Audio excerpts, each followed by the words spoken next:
Ladies and gentlemen, this morning's programming will begin shortly.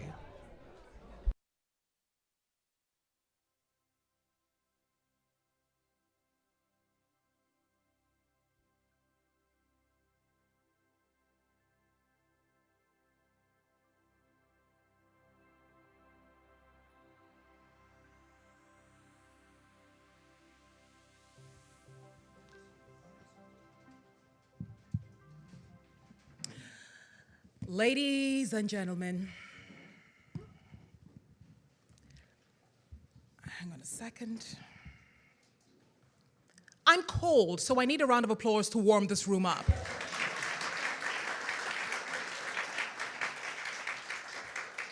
So having said that, I bring you the best warmth from a West African black star. I bring you the warmth of Ghana. And it's not just a temperature warmth. It is a dream warmth.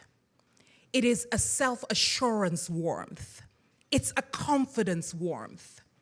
Now, if you are in this room to have conversations about Africa's creativity and innovation, then you are also in this room to understand that we completely accept a history of slavery. It happened. We know that the history of apartheid happened. We also know that the history of colonialism happened. But herein lies the power of the today. Our forefathers did everything they could. Some died for it, cried, blood and tears, just so that this generation of Africans that you are sitting with, this generation actually of allies that we Africans are also sitting with, will understand that there is a power in our voice. Our women understand their power. Our youth understand their power. Collectively, Africans are beginning to understand, or perhaps have understood for a long time, that there is power in the beauty of the African narrative. So we are boldly, this generation of women like myself and youth and women like Ambassador Rama, we are taking that really dusty seat that's, used to sit at the back of the room, the one nobody really paid attention to, and we have dusted it, and we're bringing it to the front of the room without apology. So, ladies and gentlemen, if you are in this room, you will first of all give me 3 rounds of applause, with the exception of the first one to bring me some warmth, which didn't work, but we'll try again. The first round of applause is because you accept that Africa is a beautiful, gorgeous, powerful continent.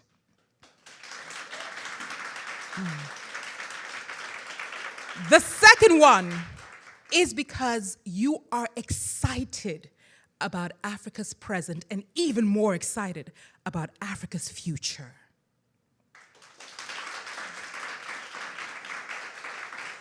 And the third, which should be louder, is for me, your host. My name is Anita Erskine. Another round of applause for me, please. And I will guide the conversations here today, and I will warn you, not every single aspect of the conversations we're having today is comfortable. And it's not supposed to be comfortable, but it's supposed to be looked at, celebrated, dealt with. There's nothing horrible or there's nothing easy about building that beautiful diamond. It is rough, but for the diamond to become the one that we women like to buy, because Christmas is around the corner, hint, hint, we've got to have these conversations, and we've got to have them together, because we are leaving no man and no woman behind. So with that said, you're very welcome. And I want to say a big thank you to the Atlantic Council for making this comprehensive program possible. I now will yield the microphone to a woman whose voice is the very texture of the Africa we want, whose vision has been the very layered elements of the Africa we are fighting for. And who, by the way, I will say right here live, because we're online, that she probably makes better jollof than me, because apparently, Mr. Abba, Ghana and Nigeria have been fighting a useless fight. Apparently, the best jollof comes from Senegal. Ladies and gentlemen, please welcome, to officially welcome you to this program, Ambassador Rama Yade, who is also the one and only director of the Africa or Atlantic Council Focus on Africa. Rama, the floor is yours.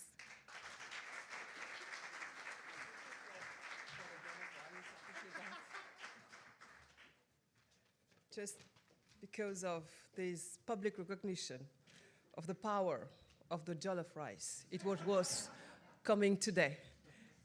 Thank you, Anita, for this powerful introduction. Welcome, everyone. Good morning.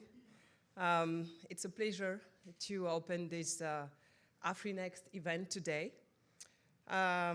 Before starting, allow me to share a confession with you. When I have been hired by Fred Kemp, the CEO and president of the Atlantic Council, 2.5 years ago, as a senior director of the Africa Center, I told him that one of my first goals will be to improve the knowledge of the continent in DC, but also change the narrative. And he added, don't only think that the fight for Africa will be external. You will have also to convince internally that this cause deserves to be shared by the other 15 programs of the Atlantic Council. And we can see that at the recent COP28 in Dubai, it was such a pleasure to see the Energy Center future African ministers on its highest platforms. In Marrakesh, the Geoeconomic Center, to showcase the reforms of Bretton Woods with an African perspective. Today, at the federal level, the Atlantic Council Engagement Team organizes this AfriNEXT event. Under Lauren Holland's leadership, who as usual does a fantastic job when it comes to the best class events, also Will and all the others, we can see that Africa is everywhere across the Atlantic Council. And this is the real performance to have the 16 programs of the Council beyond the only Africa Center mobilized to promote a new vision of the African continent. This could not be possible without DAI. DAI has been active on the continent for over 40 years as an implementer across nearly $3 billion on contracts spanning trade, agriculture, water, sanitation, climate change, and beyond. The AI has understood the transformative power of innovation and creation. Thanks to its large network across the continent, the organization has embraced, with faith and ambition, the strengths of the continent. The Africa Center shares that vision. And like DAI, we believe that Africa is the new frontier. Without ignoring the risks, we all know them. Poverty, terrorism, global warming effects. But Africa is also the home of half of the world's most dynamic economies. A middle class beyond the billion is growing, heading to 2060. We have the world's largest free trade area, which means clients, consumers. It's a huge market. It's the oldest continent, the youngest, and soon the largest. The population will double in 2050. 1 in 4 people on the planet will be African then. This revolution will change not only the African continent, but also the world. The median age on the African continent is 19. In the US, it's 38. It's also the home of the biggest digital revolution in the world, and 670 million cell phones are on the continent. And Africans use these cell phones to pay the cab or to drive a revolution. This is also the continent with the ability to feed the planet. 65% of the world's untapped arable land are there. Some resources in green technologies can only be found there. And the last point is, from victims to actors, Africans are working on becoming a voice on the international stage. Last September, the African Union has been welcomed at the G20 with a permanent seat, as a permanent member. This is the spirit of this important event today, AfriNEXT. And I wish you a wonderful moment of conversations, of dialogues, of exchanges of views. And I am sure after leaving this meeting today, you will find a way to be yourself an ambassador of the Atlantic Council, an ambassador of this AfriNEXT, an ambassador of the future of the continent. Anita, over to you. Thank you.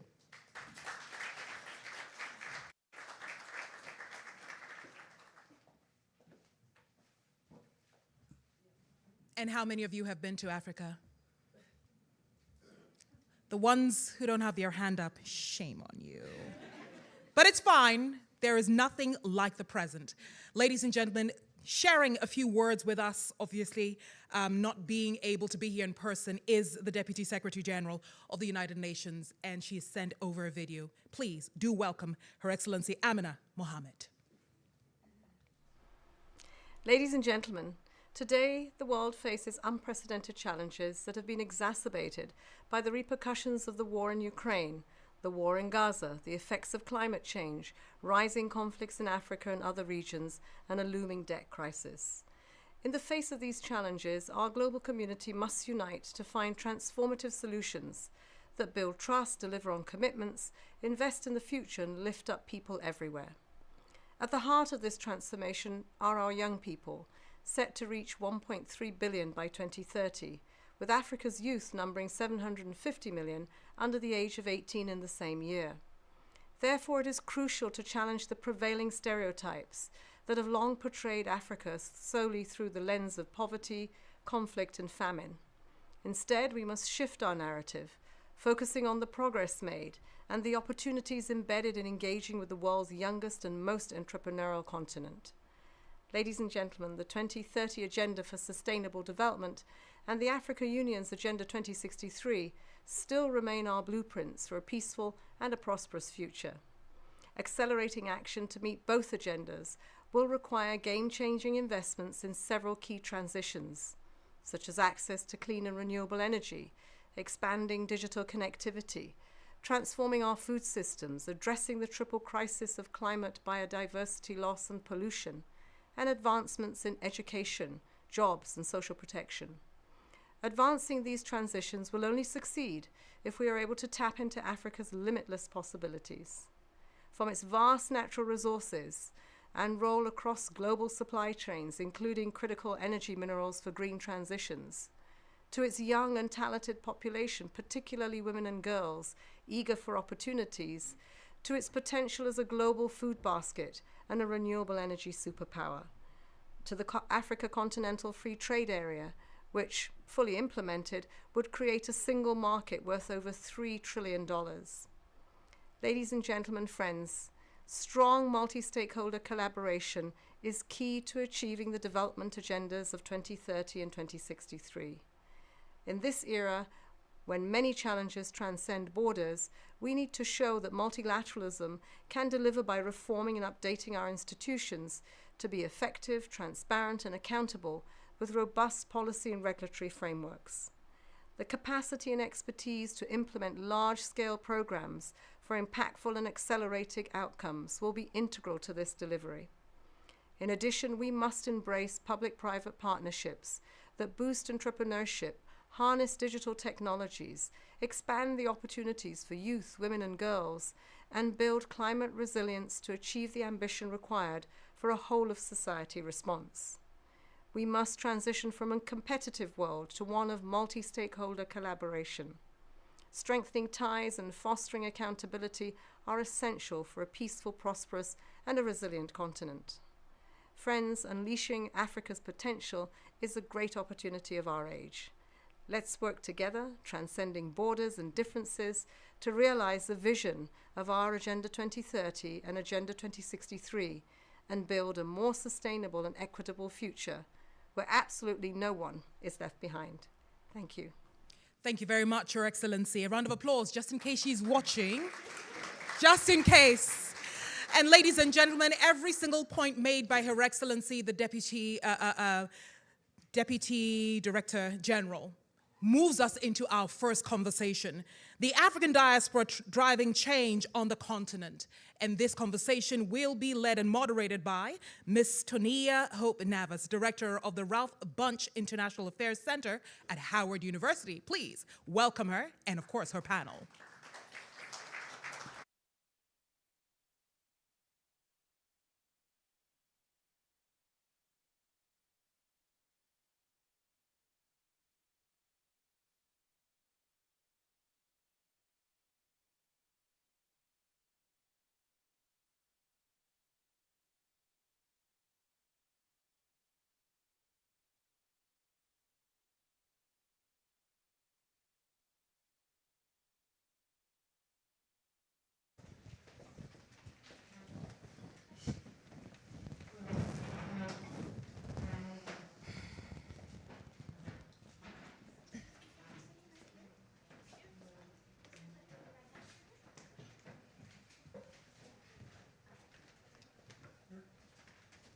You're in the middle now. Mel, you pick. Yeah. Gotta respect my elders. Good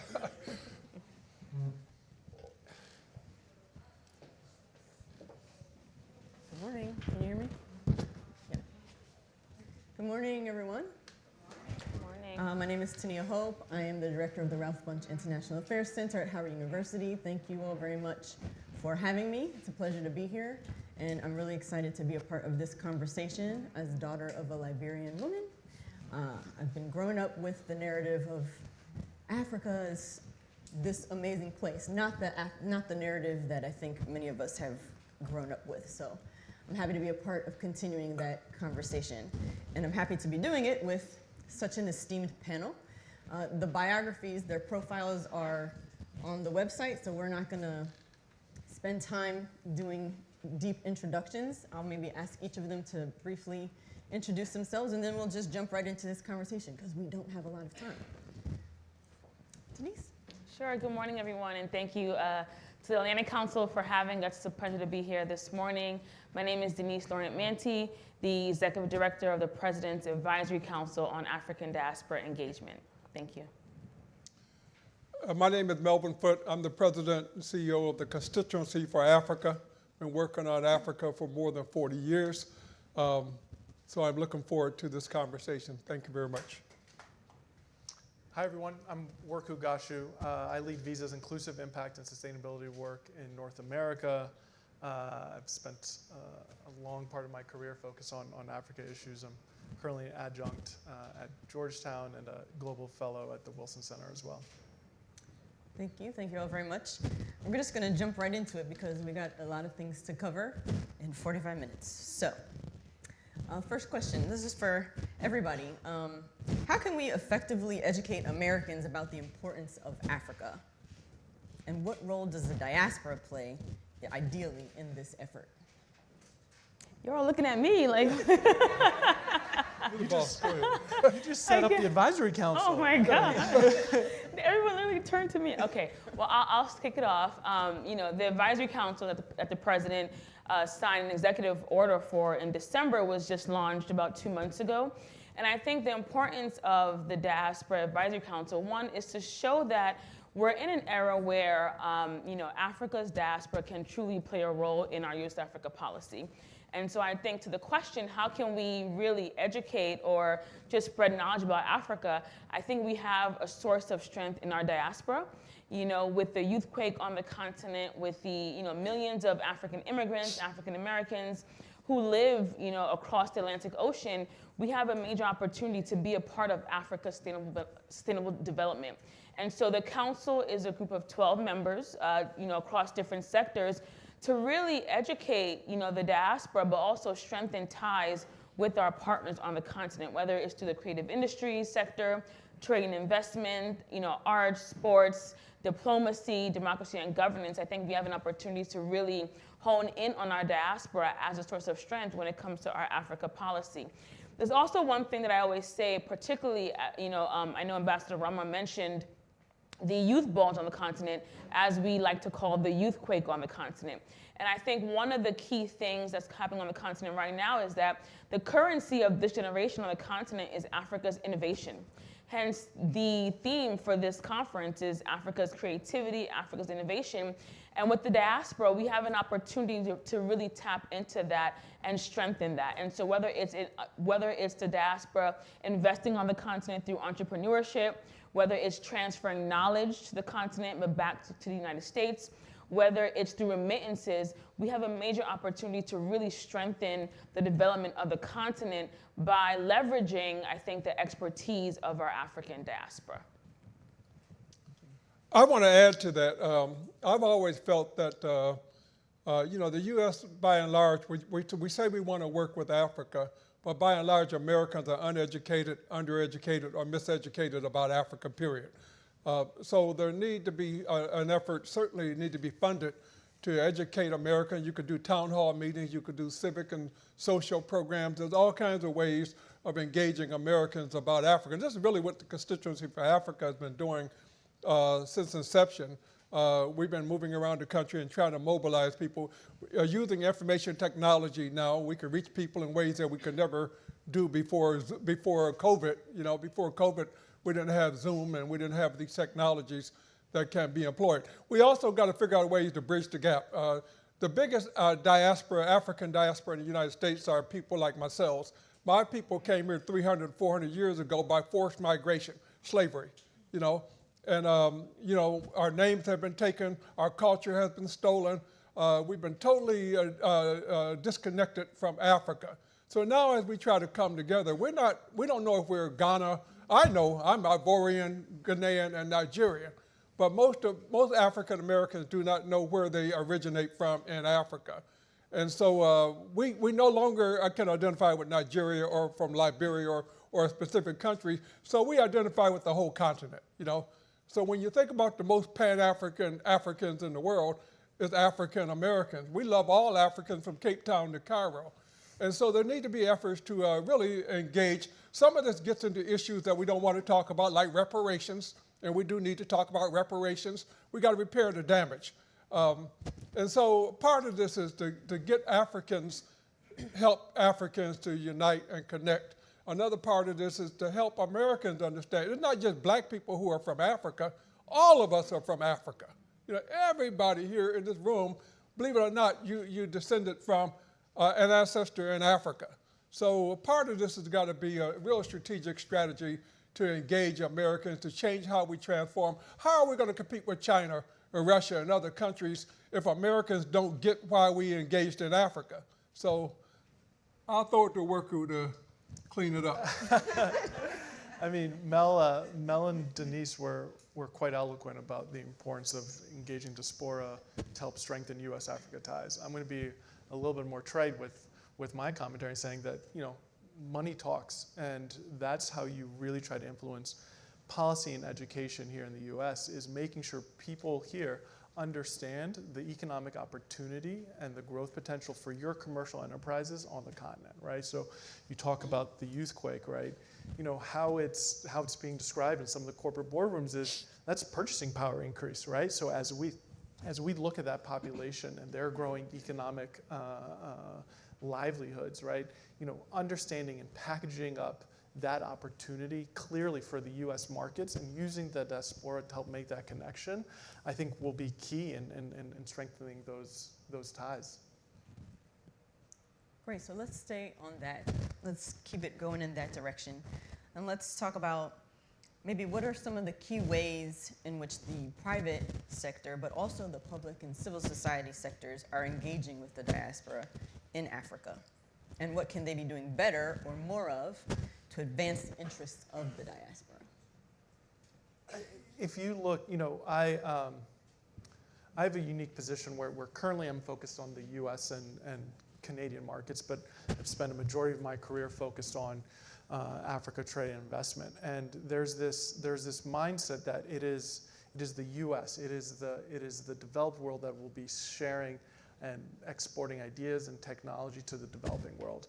I actually think it's the inverse. I think when you look at the innovation, when you look at some of the technology advances on the continent, right, that is what should be exported. That is what's currently being exported externally. And so really capturing that story, right? Let me give you one example is Zipline. I'm not sure how many of you are familiar with Zipline, but they are a drone manufacturing company. And they set up their manufacturing and they set up their logistics hub, their first logistics hub in Rwanda. And it was to test blood delivery via drones in austere environments. Successful in Rwanda, expanded throughout the continent, right? Technology that was developed, that was improved. Now, for the first time, their drone technology 2 years ago was used to deliver COVID vaccines in North Carolina, right? So this is technology that's being developed in Africa that's being utilized here in the US. And then when you look at some of our technology leaders here in the US, I mean, they're African diaspora. The CEO of Calendry, Tope, if you look at Isuzu, it's a credit building platform for individuals paying rent. Is developed, the CEO is a Nigerian gentleman. When you look at Chipper, a cash movement app, that's another African diaspora CEO. So African diaspora in the US are leading some of the biggest technology advances. Harnessing that, right, will be key in building that bridge between the US and the continent, I believe. And just to add to that topic, I talked about the currency of this generation being, innovation and creativity and ingenuity. And I think Worku did a good job talking to that. One example I'll give is that some of the major fintech companies, literally started in Kenya.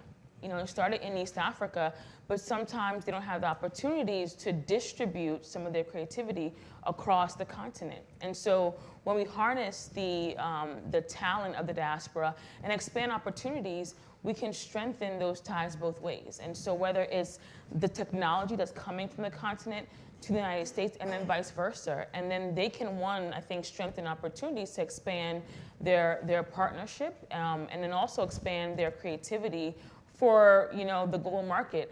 I think we're in an inflection point where we're not just talking about what we're going to do in Africa, but what we're going to do with Africa. And so what we're doing with Africa to achieve global objectives is our focus right now. And there's so much creativity, there's so much innovation, with the youth on the continent that can truly help, I think, the economic development of the continent writ large. I would say, I just came back 2 weeks ago from a trade mission to Bamako, Mali.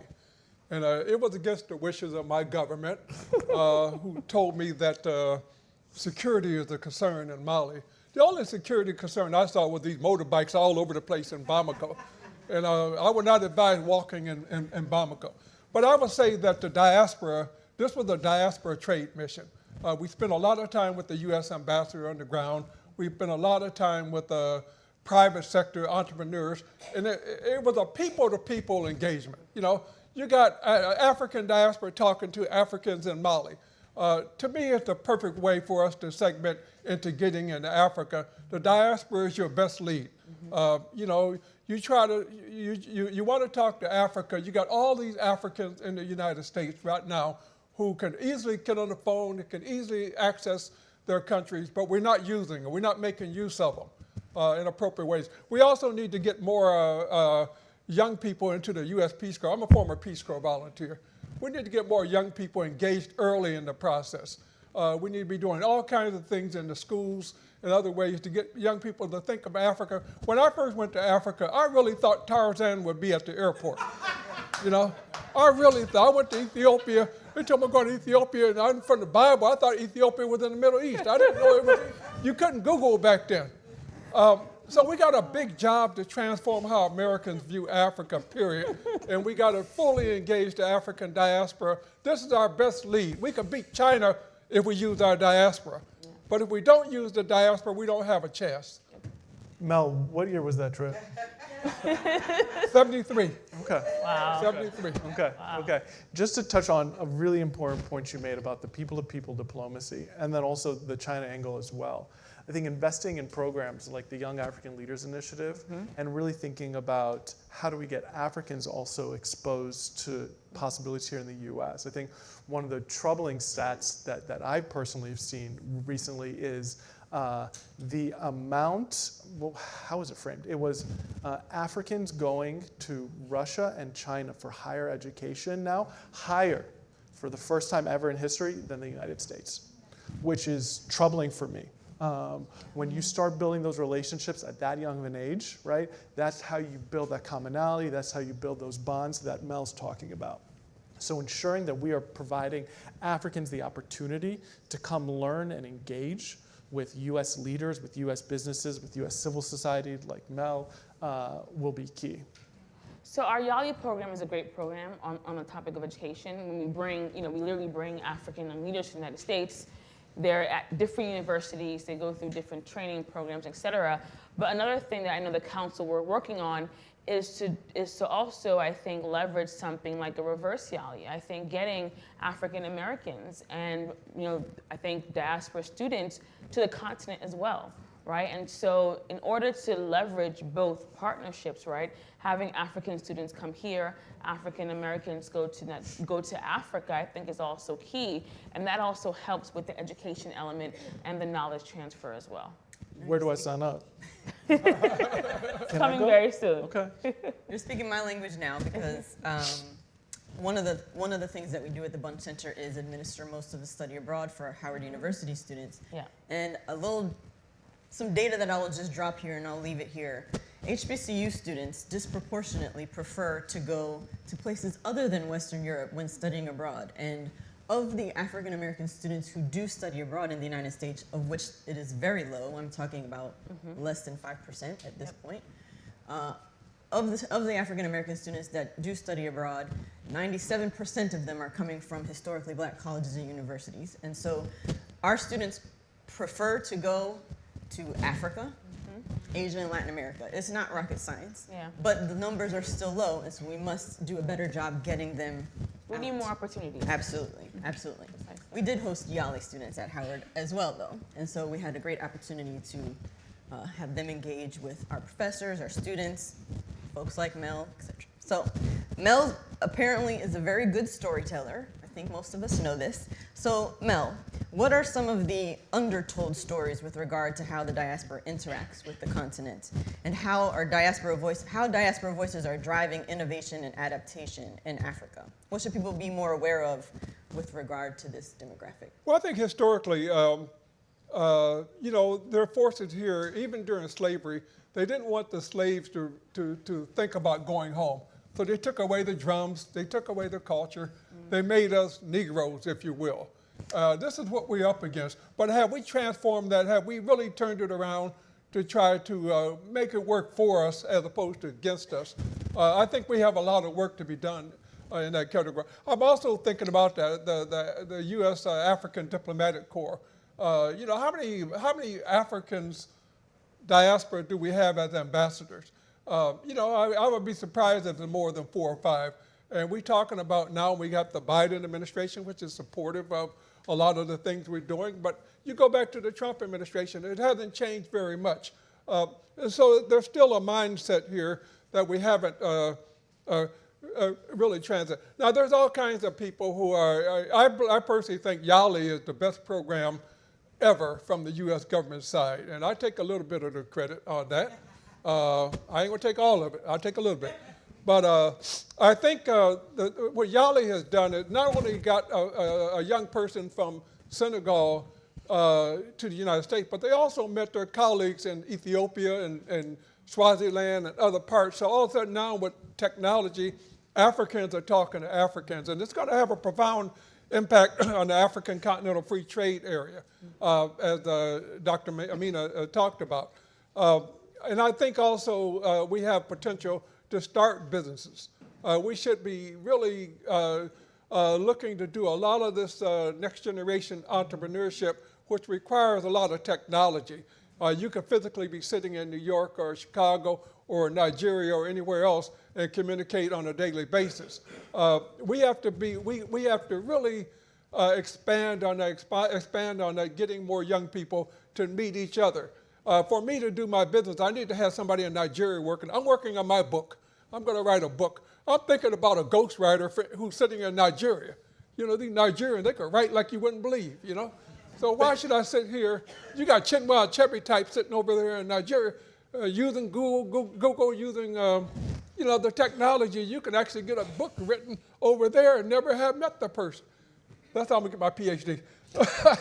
But I see all kinds of opportunities galore. But we have to fully engage the human, and the United States should be driving this. You know, our uptick is technology. You know, we should be driving this. It should not be even left to be thought about. I would say that we need to transform U.S. policy toward Africa to really to focus on technology engagement. We need a new program called Tech Africa. That's the bumper sticker. Well, speaking of policy, we actually launched an initiative called Digital Transformation with Africa in December during the Africa Leaders Summit. And I think the importance of that was to really harness the digital boom that's happening on the continent right now. And so it's focused on 3 pillars. One is, you know, human capacity development, emerging technologies, and to also focus on the enabling environment. And so we did launch an initiative, Mel, you know, in December at the Africa Leaders Summit. And I think it has truly made lots of inroads in ensuring that we're training, you know, Africans in this space and harnessing their talent. But, you know, as you rightfully said, the U.S. is a leader in digital technology. And so we should be taking advantage of that when it comes to our policy as well. I mean, just doubling down on that point, I think what the U.S.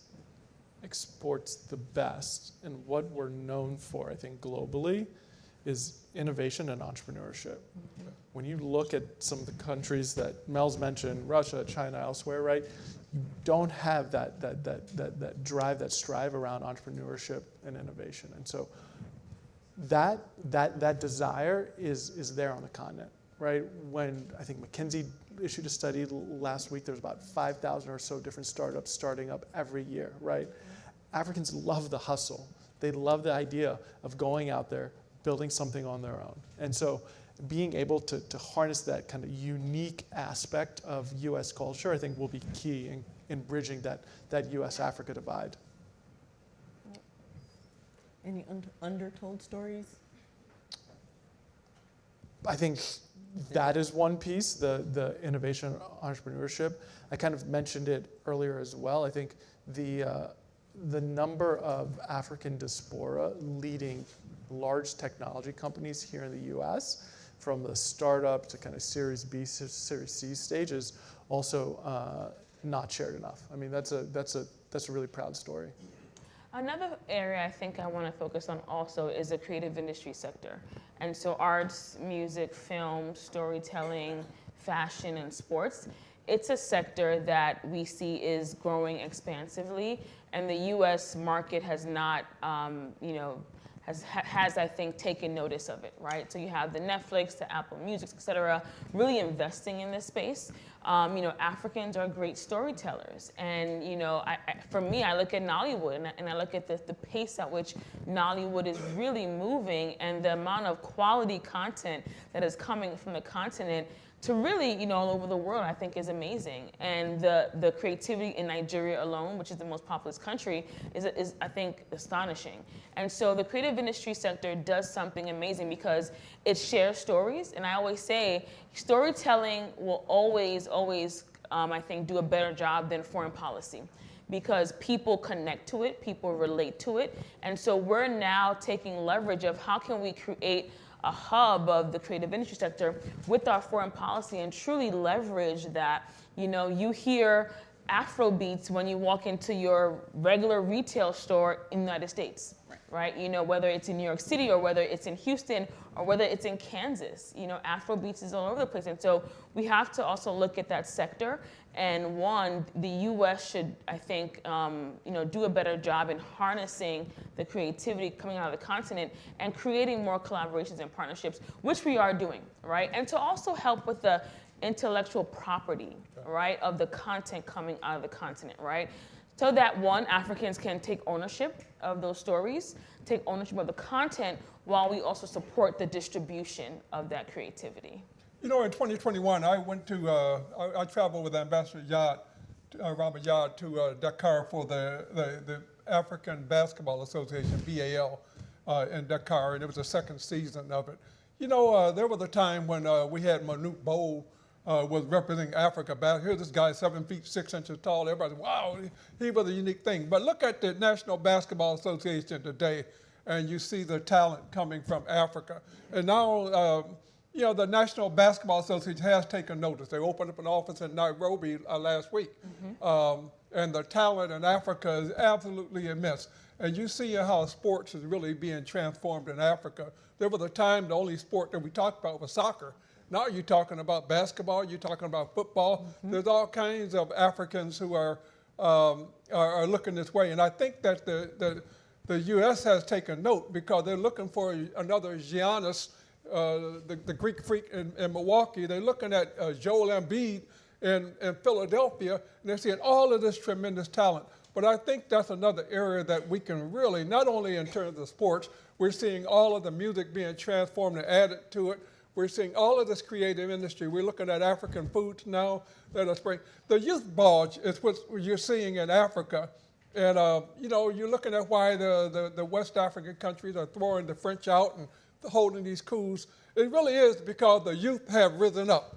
You know, these kids who were 8, 10 years old now are in their 30s, and they no longer are going to accept the old way of doing things. So we as a country have got to also respect that. We can't just get mad at them because they had a coup. They had a good reason to have a coup. I'm wondering when is the next coup in Cameroon? When is the next coup in Equatorial Guinea? Where is Uganda? Where is Congo Brazzaville? You know, we got to stop thinking that the only tool we have in the toolkit is a sledgehammer, and we got to start understanding and listening to the people. But the young people who are going to rule the world, they're going to rule the world over here. That's why I back off of a lot of this stuff, because the 30s and 40s are now taking over, and we got to be respectful of that and being supportive. But in Africa, it's taking a total big overturn. The African, like I said, is going to be 1 out of 4 people in the world are going to be African. And so we have to also make some adjustment as to how we're looking at Africa and how we partner with Africa. Just to Denise's point about the creative industry, which I don't think should go unsaid, is, you know, one of the ways to gauge cultural impact and influence that I look at is lineups at arenas and concert stages. If you look over the past 2-3 years at Capital One Arena down the street, the Anthem, the 930 Club, the only diaspora-focused events being held were Latin, reggaeton, etc. Now, if you look at their lineups, Burna Boy, WizKid, a significant amount of African artists being put on lineups, and the shows are being sold out, right? And the people attending them are not only African diaspora, right? It is a broader swath of the population. So that's just a great barometer to see the impact and influence of African culture in the creative industry here in the U.S. That for me is super exciting. It's overdue. Overdue as well. Overdue as and well. That's something that we didn't already know. It's just everybody else was just trying to catch up with us. Yeah. That's true. We already knew these things. Okay, so we talk about the diaspora, and most of the conversation has been focused on a diaspora in this country, but there's also a larger diaspora in Latin America. We don't often talk about it. So maybe what are some of the conventional modes of thinking about the diaspora that we've already talked about, but who's being left out of that? And how are the diaspora voices in Latin America and the Caribbean and other places contributing to the conversation around the continent's future? I went to Cuba in July, and I always wanted to go to Cuba, and I wanted to see the African diaspora in Cuba, and I was amazed. You know, you fly from Fort Lauderdale, as soon as you get into the air, they tell you, okay, buckle your seatbelt, we landed. It's like flying to Baltimore, you know, and then, you know, you start to look at the people. You're absolutely right. You go to places like Guyana, you go to, there are more Africans in that part of the world than up here. But because they speak Spanish and they speak Portuguese and other languages, we have basically don't know they even exist. And I think media plays a big part of this. There are people, like I saw this week, where the U.S. government's getting ready to have some war games in Guyana and Venezuela over this oil, you know. Gee whiz, I mean, you got 40% of the population in Guyana who are black. They came by the same slave ships that brought me here. You know, they just got off there.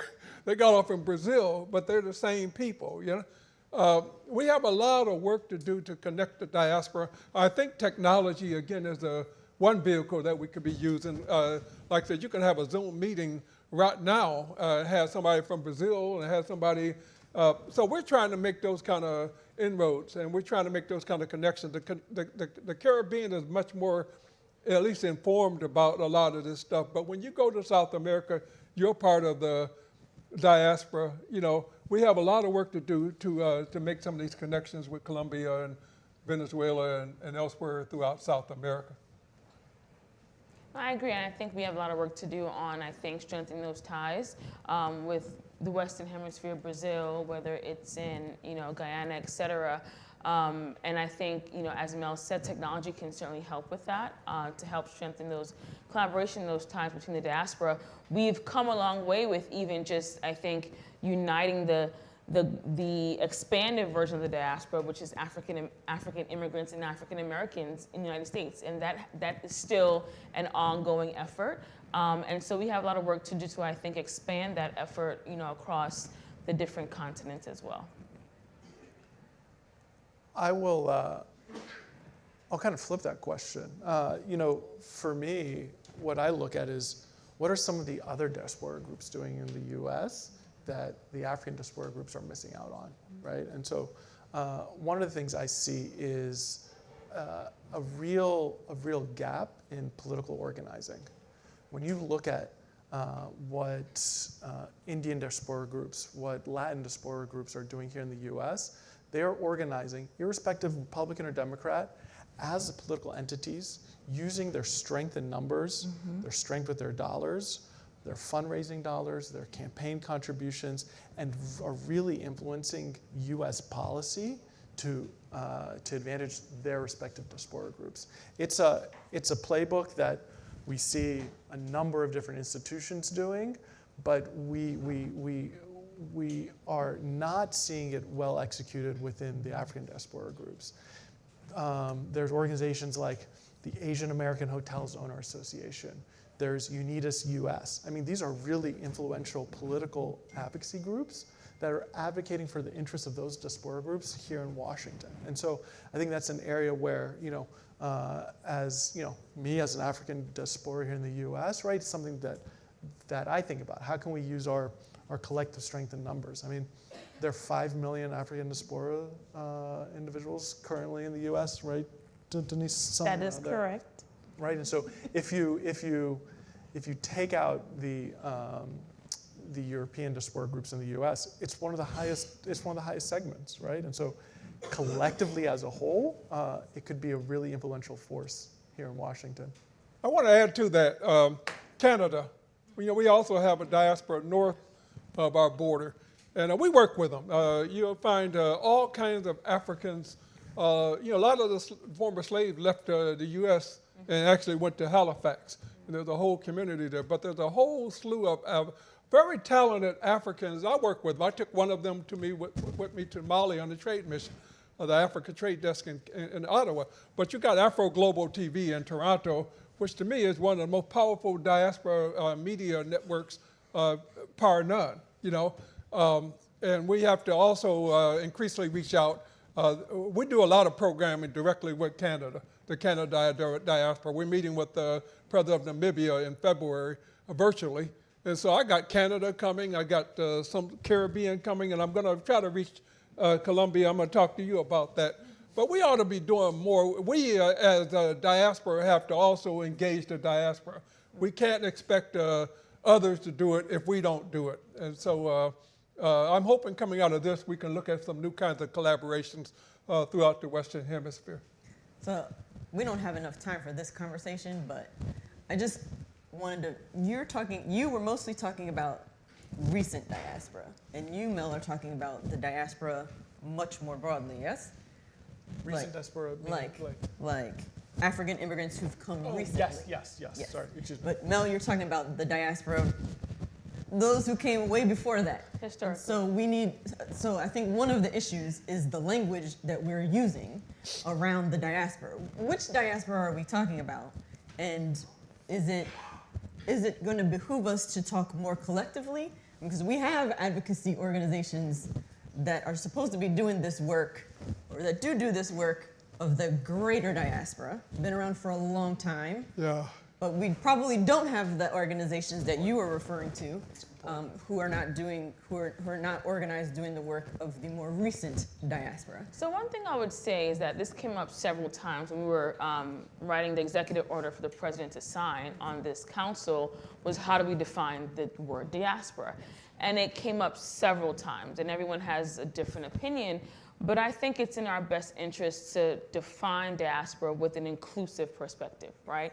As Mel has been saying, African Americans and African immigrants. And so, but there are going to be organizations that have a recent African immigrant focus, and that's okay. And there are going to be some that have, I think, a focus that's much more broader, and that's okay. I think the key is how can we work collectively, how can we work together for a greater good to really leverage the source of strength that we have in the diaspora when it comes to our geopolitical framework. We've talked about China, talked about Russia. We have an African diaspora, and I think that when we come together and when we're unified, that's the strength and the advantage that we have when it comes to some of our competitors, quite frankly. And in our U.S. Africa foreign policy space, we talk a lot about this. And that's one of the reasons why we were able to get the president to sign an executive order on this topic in particular. But it's important that we focus more on unifying the diaspora as opposed to defining the different elements of it, because then we get into a conversation that can sometimes be a bit divisive. Absolutely. Yeah. One thing I would say, though, I agree with you totally, Denise.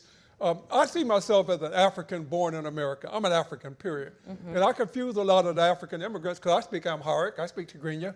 You know, I've been to maybe 45 African countries. You know, what is the definition of African? But I would say that there's also competition and there's also intentional fragmentation. There are forces in here who don't want African Americans and African immigrants to know each other. So a lot of the African immigrants who are brought to this country, they get trained out in Nebraska, Oral Roberts, go to Montana, you'll see some African from Ghana somewhere. And they don't put them in Maryland, they don't put them near African Americans. And so many of them who are brought to Washington to work in the bureaucracy and so forth, they move them way out by Gaithersburg, they move them way out in Springfield. They need to have an airplane just to fly into Washington. And so part of this, again, we work against our own interests as a country. We pit each other against each other. You know, there was a time when most of the black people, the Africans working in the U.S. administration, and I'm old enough to know this, were African American. Now go and look at the numbers, they're completely reversed, and there's not the synergy between this diaspora. So there needs to be a lot of work in terms of how do we harness this diaspora, how do we get us to work together in a unified fashion? And again, we can't leave others out because everybody is from Africa. Mm-hmm. We should be trying to get the Hispanics, the Jews, the Irish, everybody else, because we all are African at the end of the day. And what makes America great, or what's supposed to make America great, is this whole thing about we're all immigrants. Mm-hmm. Now, you put that out in the political process and you'll get eaten alive. But the reality is the best thing that can make America great, and this ain't Donald Trump speaking, the best thing that can make America great is that we figure out a way to build this truly as a melting pot where the benefits for all of us as Americans Vote for me and I'll set you free. Well, okay, so we have just a couple of minutes left. Is there any questions from the audience? Yes, sir. Hello, yeah.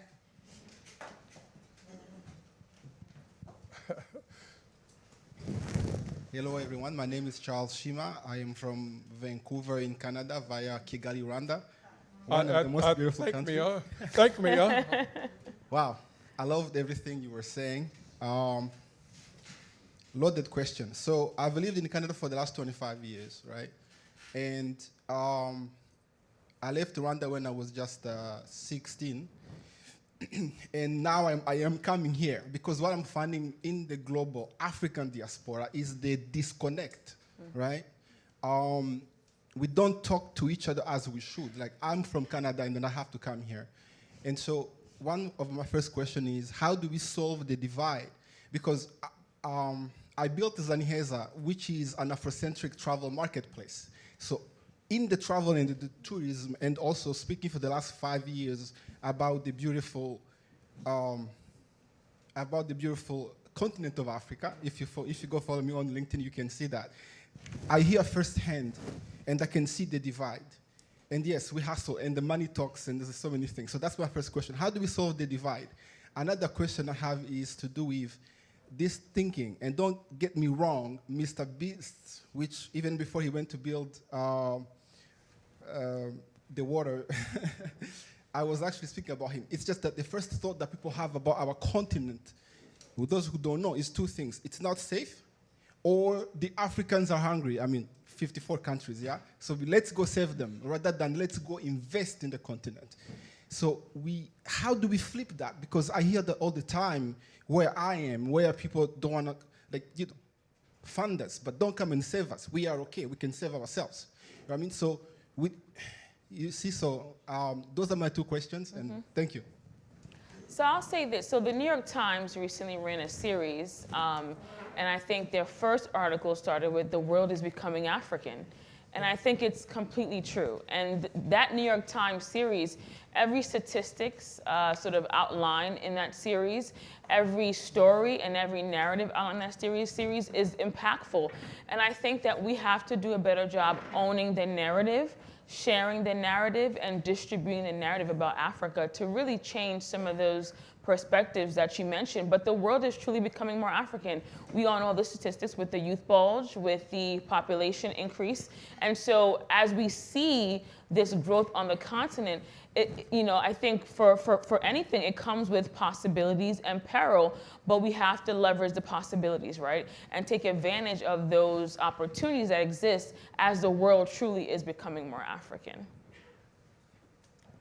It's a great question. I think this perennial problem of saying, Africa is the place that needs a donation and investment is something that folks have been trying to solve for a long time. I think the way you do that is through clear, concise data. I mean, the one thing that doesn't have an opinion is math and numbers, right? And so when you go and you share about the growth in the population, when you share about the potential economic growth that the African Continental Free Trade Agreement will create, the market opportunity, the growth of innovation and technology. I mean, when you share those numbers, right, those credible numbers, I think that's how you begin to change the narrative. But it's hard to do that without a clear and defined data set.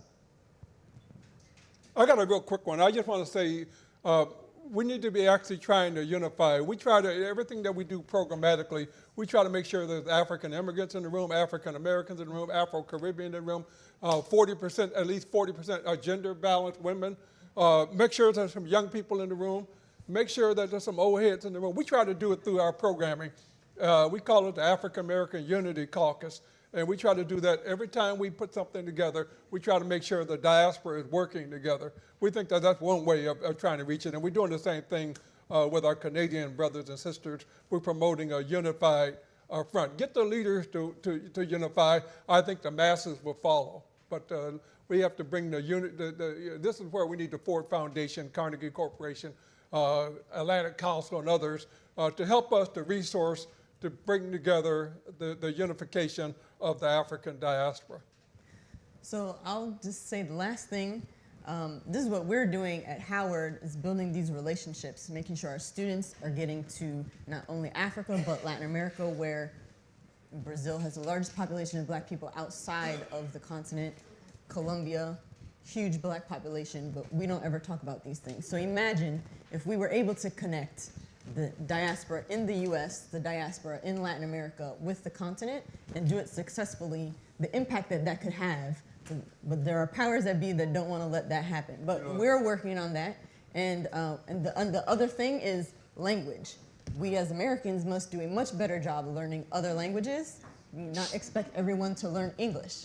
So making sure that our students are enrolled in language classes, and that number is going down. So anyway, that's a whole other topic of conversation. I'll save that for another time. I want to thank the panelists for your wonderful insight, and Atlantic Council and DAI for the invitation. Thank you so much. Very good.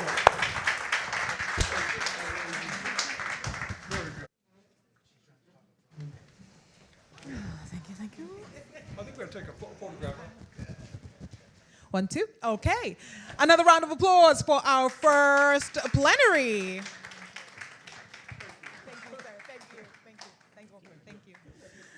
Ladies and gentlemen, we are moving right into our second conversation, but I want to do something really quickly. I need you to all stand up, please. I mean, really and truly, we're not going to be that audience that doesn't do anything. We're going to stand up. And in 30 seconds, I want you to walk to someone and say, hey, my name is whatever it is, and I want to do something spectacular in Africa. How are we going to do it together? You've got 30 seconds to do it. Pick anyone. Mention your name. Talk about what you want to do in Africa and how you're going to do it together. 20 seconds. And in 10, 9, 8, 7, 6, 5, 4, 3, 2, 1. Now take your seats. Now everyone take your seats. The last person to take their seat will buy all of us a bottle of wine. You don't want to be the last person.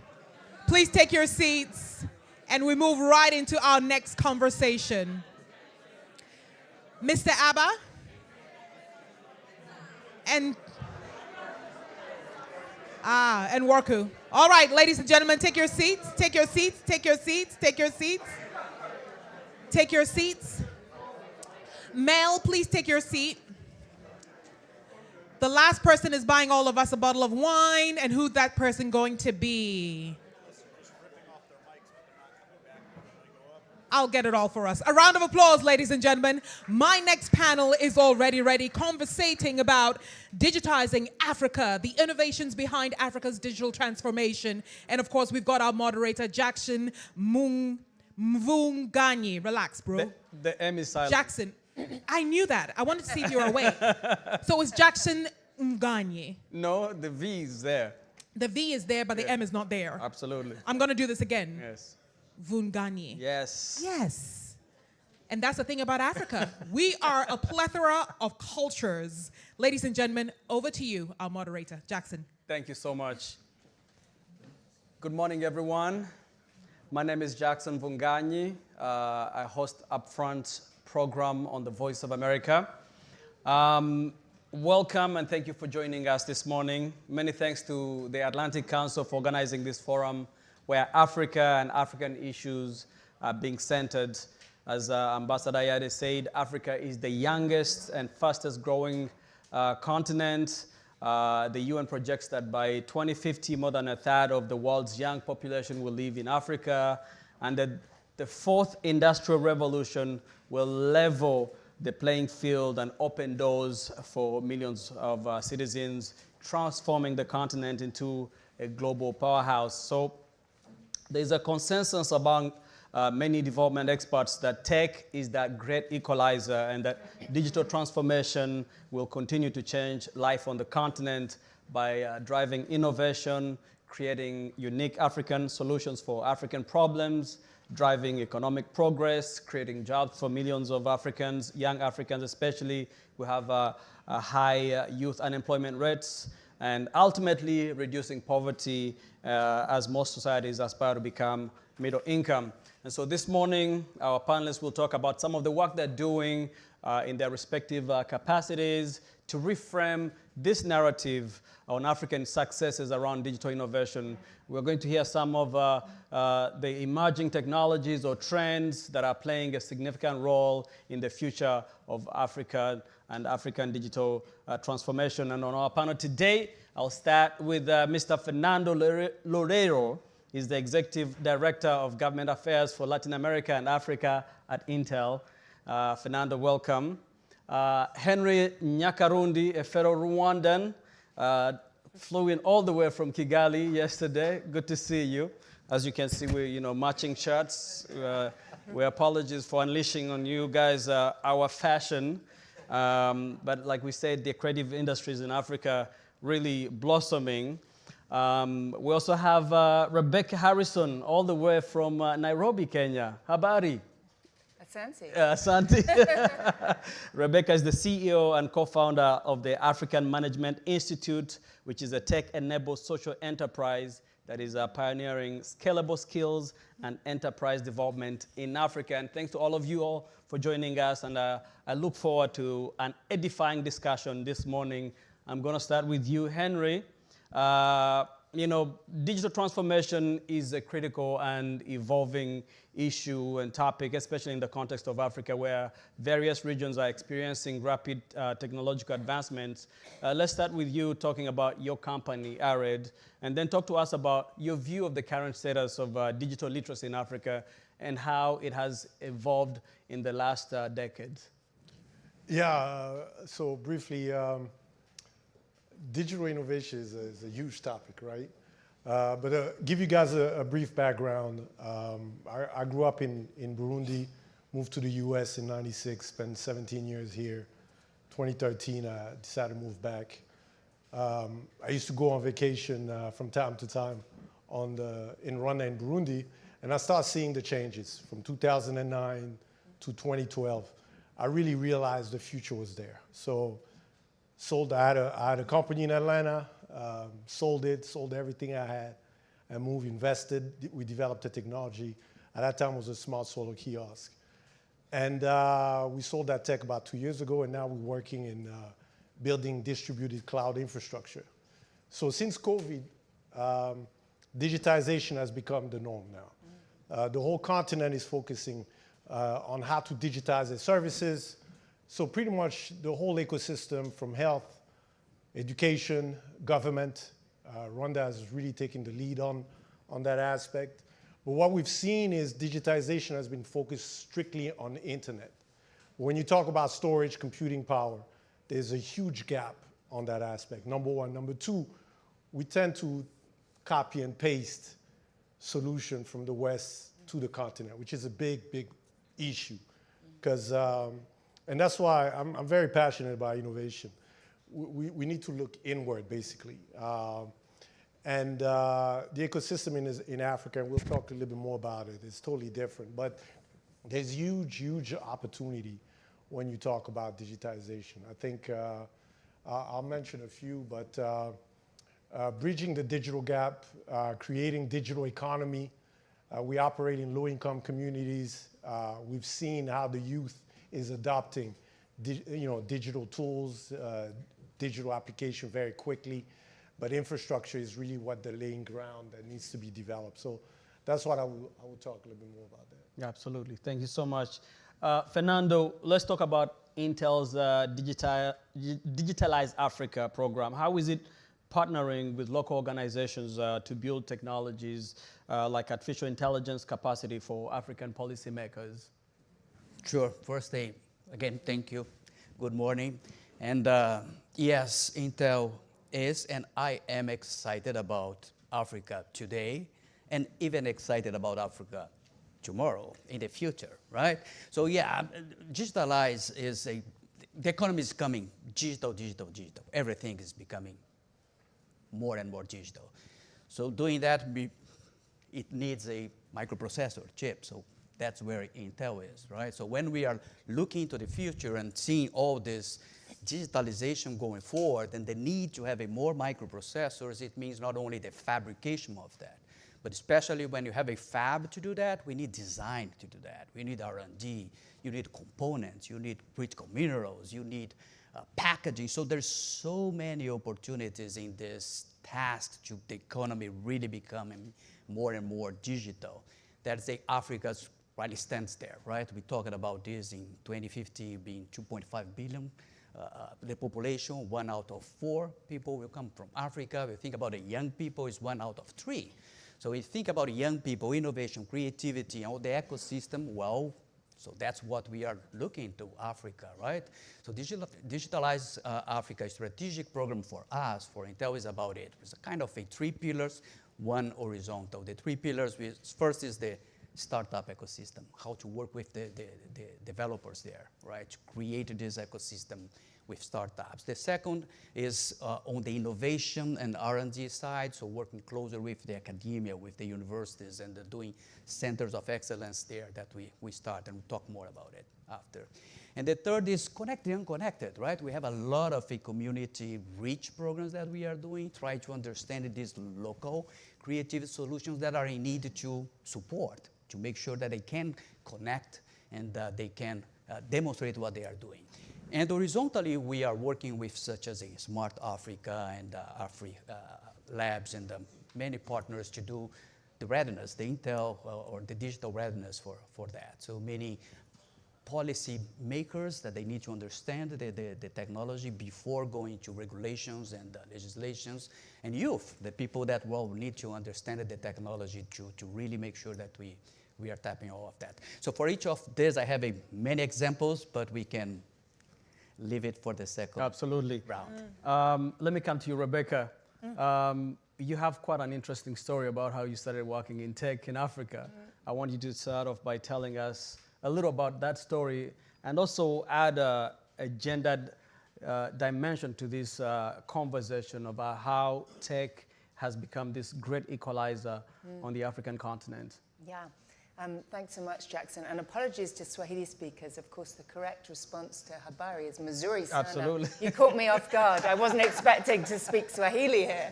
But yeah, it's such a joy to be here. And yeah, I guess I was a bit of a late convert to tech in Africa. So I used to be a journalist sitting on the other side of these questions like you. Welcome to the other side. Thank you. I said earlier, it's much easier answering the questions than having to think of them. So, but yeah, I was sent to South Africa by Reuters news agency where I was working at the time in the mid-2000s. And I really thought that I would be writing about, important, worthy issues like HIV/AIDS and humanitarian issues and politics and development, all of these kind of weighty issues. And when I got there, I was told to my surprise I was going to be covering the tech beat. And this was like mid-2000s. It was before, M-Pesa had really hit Kenya. And M-Pesa now, of course, accounts for like 20% of Kenya's GDP or something. And it was before tech was really that cool in the development world. And so I was like, this is crazy. What am I doing writing about tech in Africa? And then I started to kind of visit villages around the country and saw, young people and not so young people using mobile phones and could see how quickly, in the West, I think mobile then started as a luxury, but we could see how this was becoming this incredibly powerful tool in the hands of ordinary people, and starting to see these very small but real innovations of, people in the city sending their elderly parents money back, through their phone, community health workers starting to send reminders about HIV medication by phone. These like small innovations that, of course, now we've got deep tech and zipline and all these amazing innovations. But back then, it became clear to me really quickly that, in fact, it wasn't big development, and sorry to say that in this context, in this room, but it wasn't big development that was going to have the biggest kind of transformative impact in the lives of many Africans. It was technology, and it was the mobile phone companies at that time and the entrepreneurs innovating around them that were really going to transform the continent, largely because of this point that you're making around democratization of access. So what technology does really is democratize access to critical goods, services, products, information. And so it was really based on that understanding, I shifted career to the other side of the questions and ended up co-founding AMI, African Management Institute, and we now leverage technology to deliver really practical business management tools and training to tens of thousands of entrepreneurs, leaders, young people across Africa. Yeah, absolutely. Henry, let's talk about some of the tech hubs, the startups we see on the continent, but specifically I wanted to talk about, some specific regions or demographics that you see are still facing significant challenges in acquiring digital skills. Yeah, I mean, the low-income communities is the community that is most affected. So we talk about internet. I'll give an example about Rwanda, right? Connectivity covers 94% of the country, but less than 50% of the population still have access to the internet. So high cost of internet is a big issue. Obviously, high cost of devices, smartphones are big issues. You see a lot of innovation on pay-as-you-go, for example, smartphone, which I think has a huge opportunity on the continent. So bridging this digital gap it's a great narrative, but we need to look inward. Like I said, we need to start looking inward for solutions to solve those gaps, right? We have to understand that ecosystem is not just about bringing internet, for example, right? The youth, you don't need to train the youth about the internet. They can pick up very quickly. But now you need to find out how can you lower the cost of infrastructure? How can you facilitate access to those devices to the people? How can you create a digital economy within those communities? That's another conversation that most people don't talk about. Mobile apps, application development, software. My background is computer science. So, and fundamentally, we have a mindset issue in Africa. That's our biggest issue. We look outside for solutions to solve our problems. We spend billions of dollars, whether it's AIDS and all those things, trying to solve this problem. And then after 10 years, that gap is still the same. We talk about 50% of people unable to connect for the last 10 years. At least the last 10 years I've been back. Same thing with energy. So there is a problem that needs to be solved. But those are the main issues. I guess what is the one way to solve some of those problems? Looking inward. There's a lot of innovators locally that don't have access to capital. They're not heard of. Our leaders are, and when I say our leaders, I'm generalizing because every country moving differently. But eventually, we're looking for, I don't want to say look, but we spend so much time looking what outside is doing, thinking what it's working over there in the US, in Europe, is going to work in Africa. And the short answer, it does not work in Africa. Got to look inward. We got to start listening to the local innovators that understand the community problem. Same thing with investors. I'm not going to spend too much time on that, but the same thing. We have to listen more to the people that live in those communities and trying to solve the problem of those communities. And we're not doing that in Africa right now. So when you talk about leaders, you're talking about business leaders, political innovators, leaders, political leaders, business makers, big corporations like telecos, banks, that's the thing. And when you look at the innovation mapping of Africa, there's not that many Africans on that conversation, right? So, and that's also a narrative that needs to be changed. Okay. I'll ask both Rebecca and Fernando to chime in on this question of the barriers to digital transformation on the continent. What do you see as some of the barriers and how can they be overcome? Well, just because I think it's a very interesting point, what we did as Intel first, before tackling the deep tech, it was exactly, well, what is the deep tech? in Africa. And what is deep tech, right? So deep tech for us is these startups that uses really technology, emerging technologies to tackle different solutions problems. And then we are talking about AI, about our IoT, about a sensing, about a cybersecurity, about a cloud-to-edge computing. So essentially this kind of a together and to propose new ways to solve problems. And then we commissioned 2 studies, one with AfriLabs and Brights, to evaluate the ecosystem on the continent, where they are, what they are doing, how many they have, what is the resources they have or is lacking, so on and so forth. And the second one with universities was to evaluate the spin-off coming from universities, from lab to market, where they are, what they are doing, what kind of technology they are using, so on and so forth. So based on that, well, the gaps was very similar, or the gaps is exactly this, is kind of a lack of funding, venture capital is not there yet or structured. The R&D is not there, funding. More industrial academia, kind of a collaboration, prepare the studies, the programs that make sense to the industries to hire this young generation. So there's a possibility, there's a gap.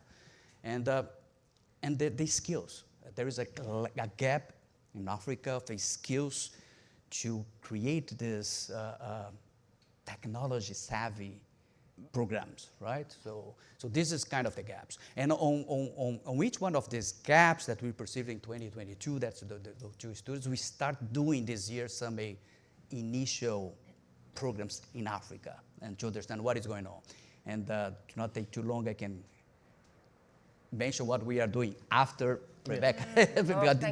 Those are the challenges, right? And, that's a great summary of some of the macro issues. I guess I can speak a little bit from our experience working with kind of entrepreneurs, young people on the ground. Yeah, I mean, I think like Henri mentioned, the hardware is there now. Smartphone proliferation is really good. There's great kind of cheap, like affordable models. It's the access to data that can be challenging. So we've found, for example, like the best way to overcome barriers to tech, and during COVID, we also saw massive acceleration of comfort with technology. So we used to run, most of our programs were blended, so we would combine a kind of in-person sessions with online kind of access to tools so entrepreneurs could use those in their business. We found during COVID, everyone just got used to, we ran those sessions virtually.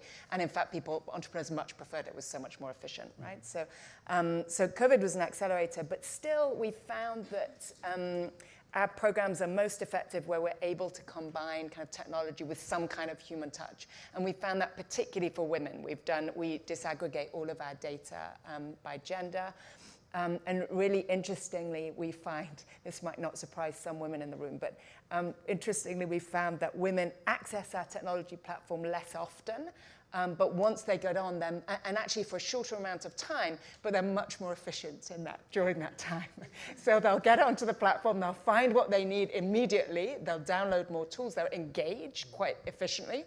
And then they're not on there anymore. I thought it was kind of an interesting little fact. But yeah, this combination of still some kind of human connection we found to be really powerful when combined with technology.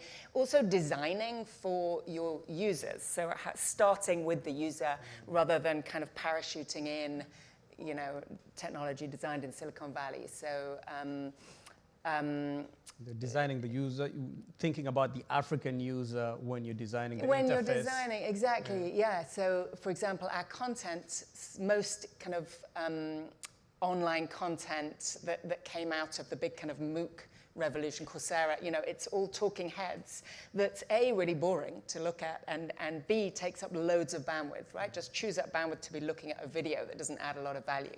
So we found by replacing that with kind of animation that was much lighter on bandwidth requirement and more engaging, really drove engagement and used up a lot less data for users for whom data is really valuable. So just kind of small examples like that, designing for the people who are going to be using it, I think can really reduce barriers to access.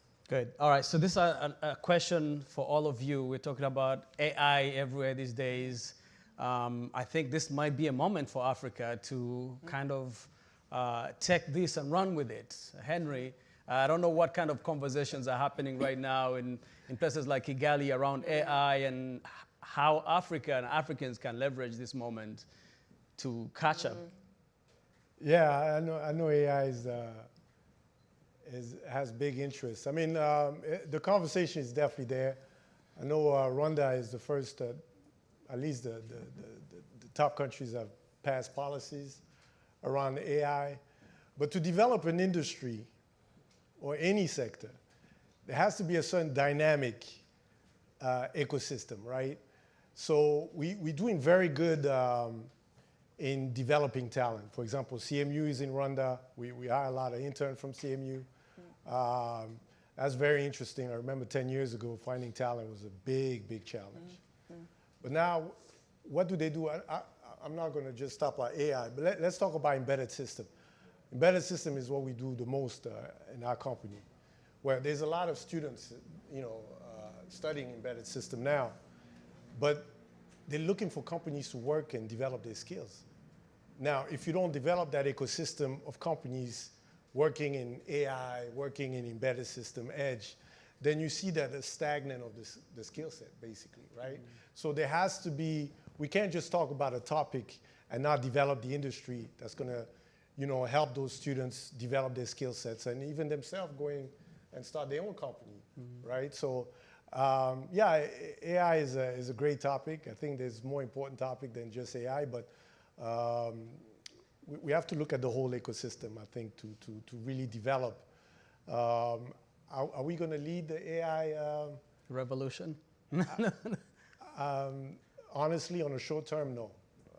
We're not there yet. On the long run, maybe some sector, but again, it has to be an AI that brings value to Africa. Again, we need to stop comparing ourselves with the rest of the world. Right. Our problems are a lot of our problems are unique to Africa. Right? So we sometimes trying to do what everybody else is doing, not focusing on the actual problem. Rebecca, I feel like you're itching to say something about this. Yeah, I mean, I wouldn't dare to wade into the kind of deep tech of AI, but I think what's super interesting is the risk and opportunity that AI brings around kind of telling African stories.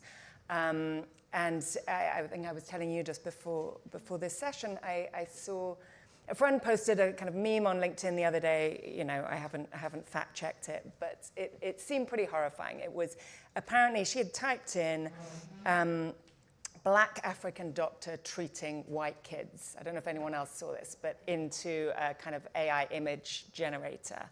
And the image it came back with was a white doctor treating Black African kids. And this kind of, I guess, the large language models it was feeding off just somehow could not conceive of a Black African doctor treating white kids. Which, I'm a mum of 2 Black African boys who are pretty ambitious, and this is just pretty horrifying to me, that these models can't even conceive of this. They are so steeped in the stereotypes that we've fed them, over the years.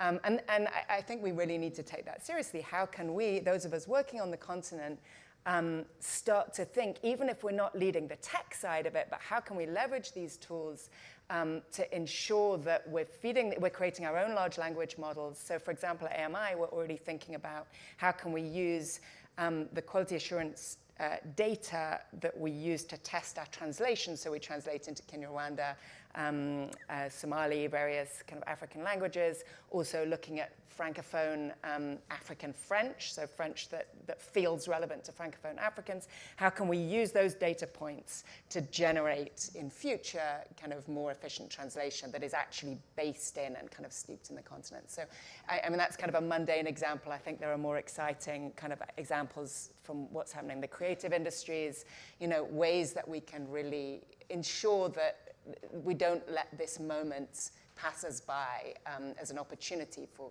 kind of telling the stories of the continent and shifting those stereotypes. Absolutely, shifting the narrative. Fernando, do you have any? Yeah, certainly. I mean, AI is all about data, right? And have the data, the right data. And we talk about responsible AI, by the way, exactly this, right?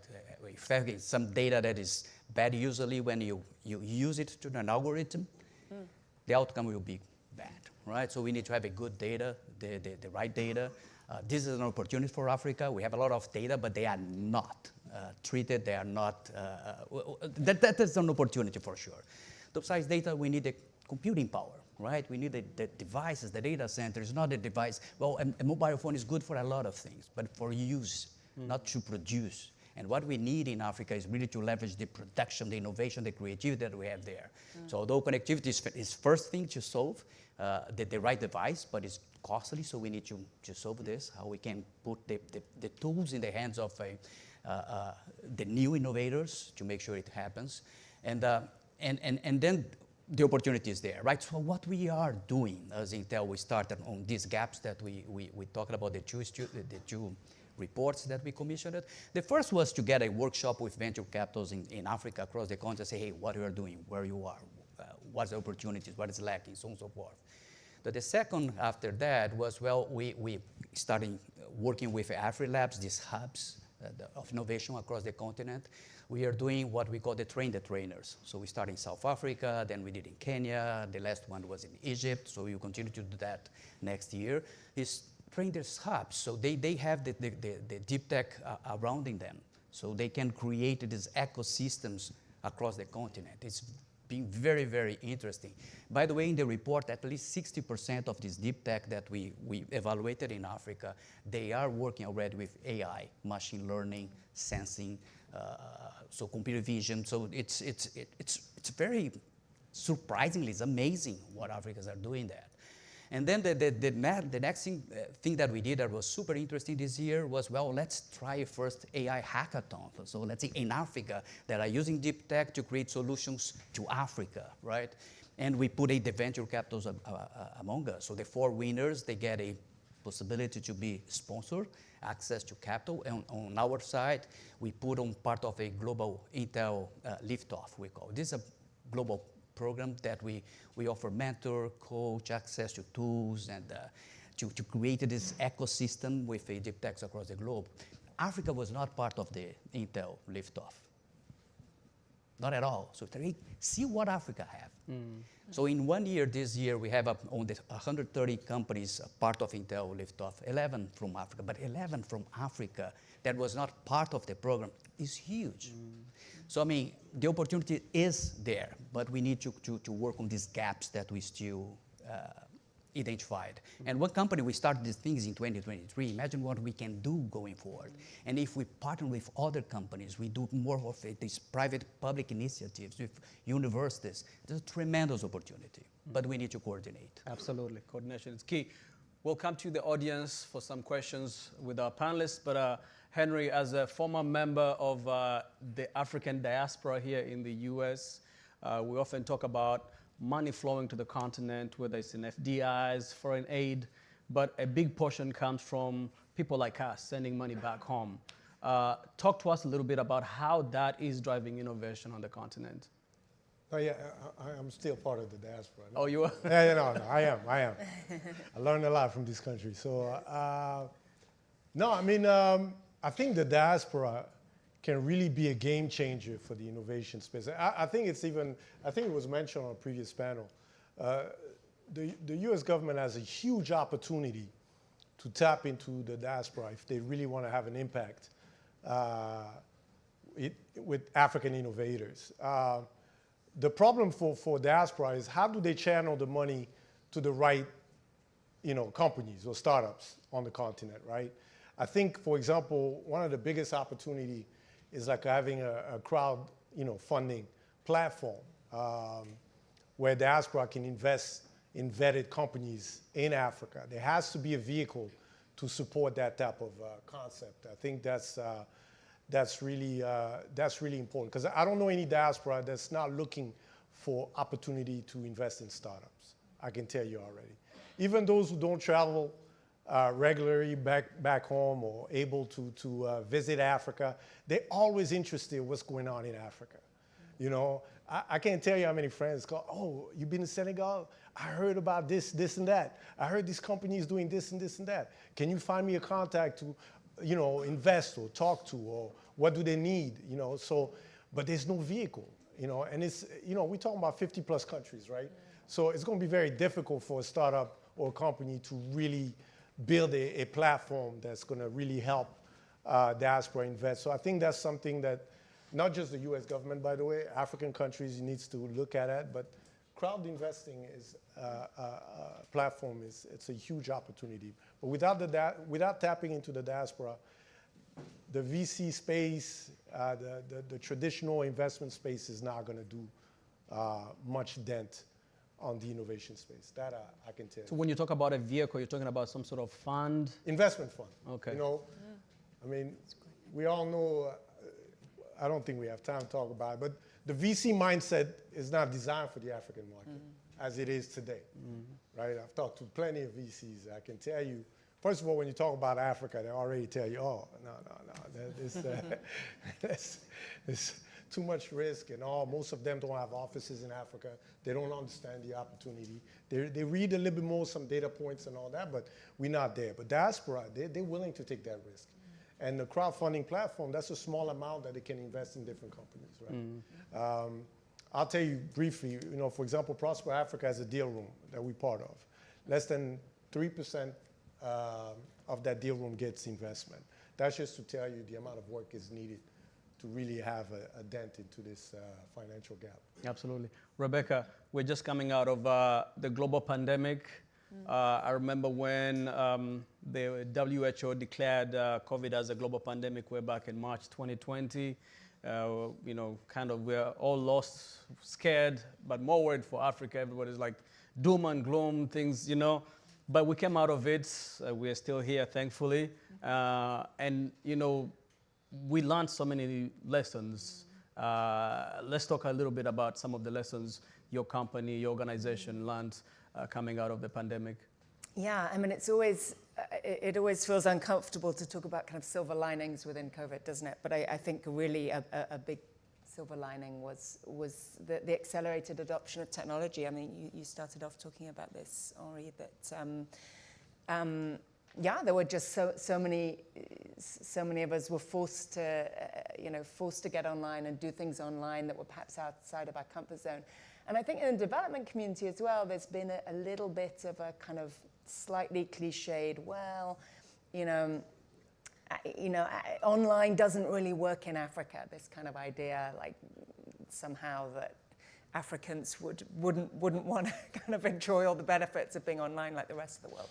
It was odd, but I think COVID really provided the opportunity to show that wasn't true. So we, when COVID hit, actually, so we were really worried about the number of small businesses across the continent who hadn't done rigorous kind of cash flow planning, because we know that when businesses come into our program, that's often the thing that the first thing they realize they need to do.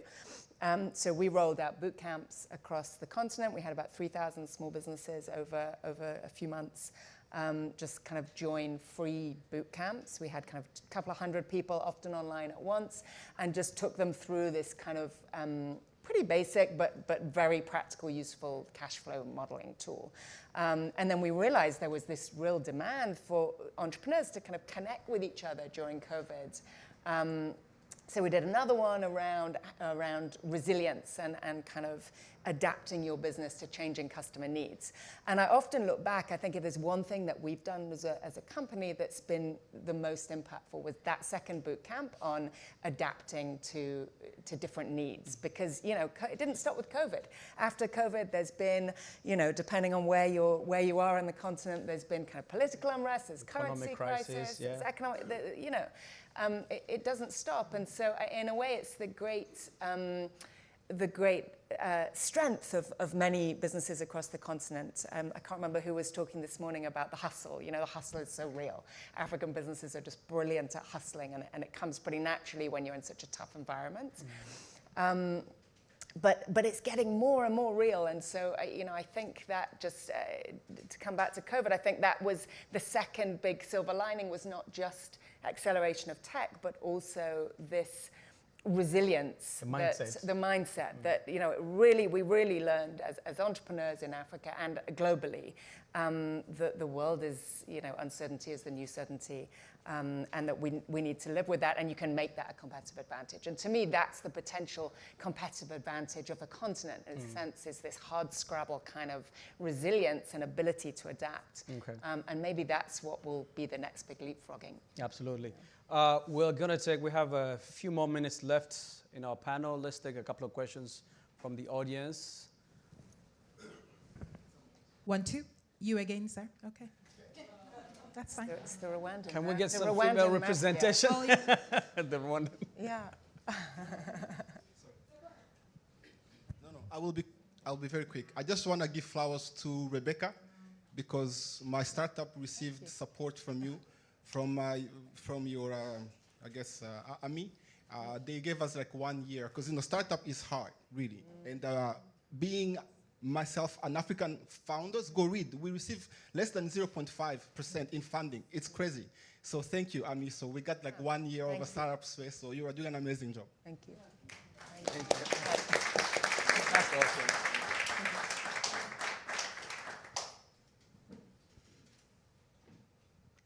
Hi there. My name's Kyla Denwood, and I'm a student at Georgetown University.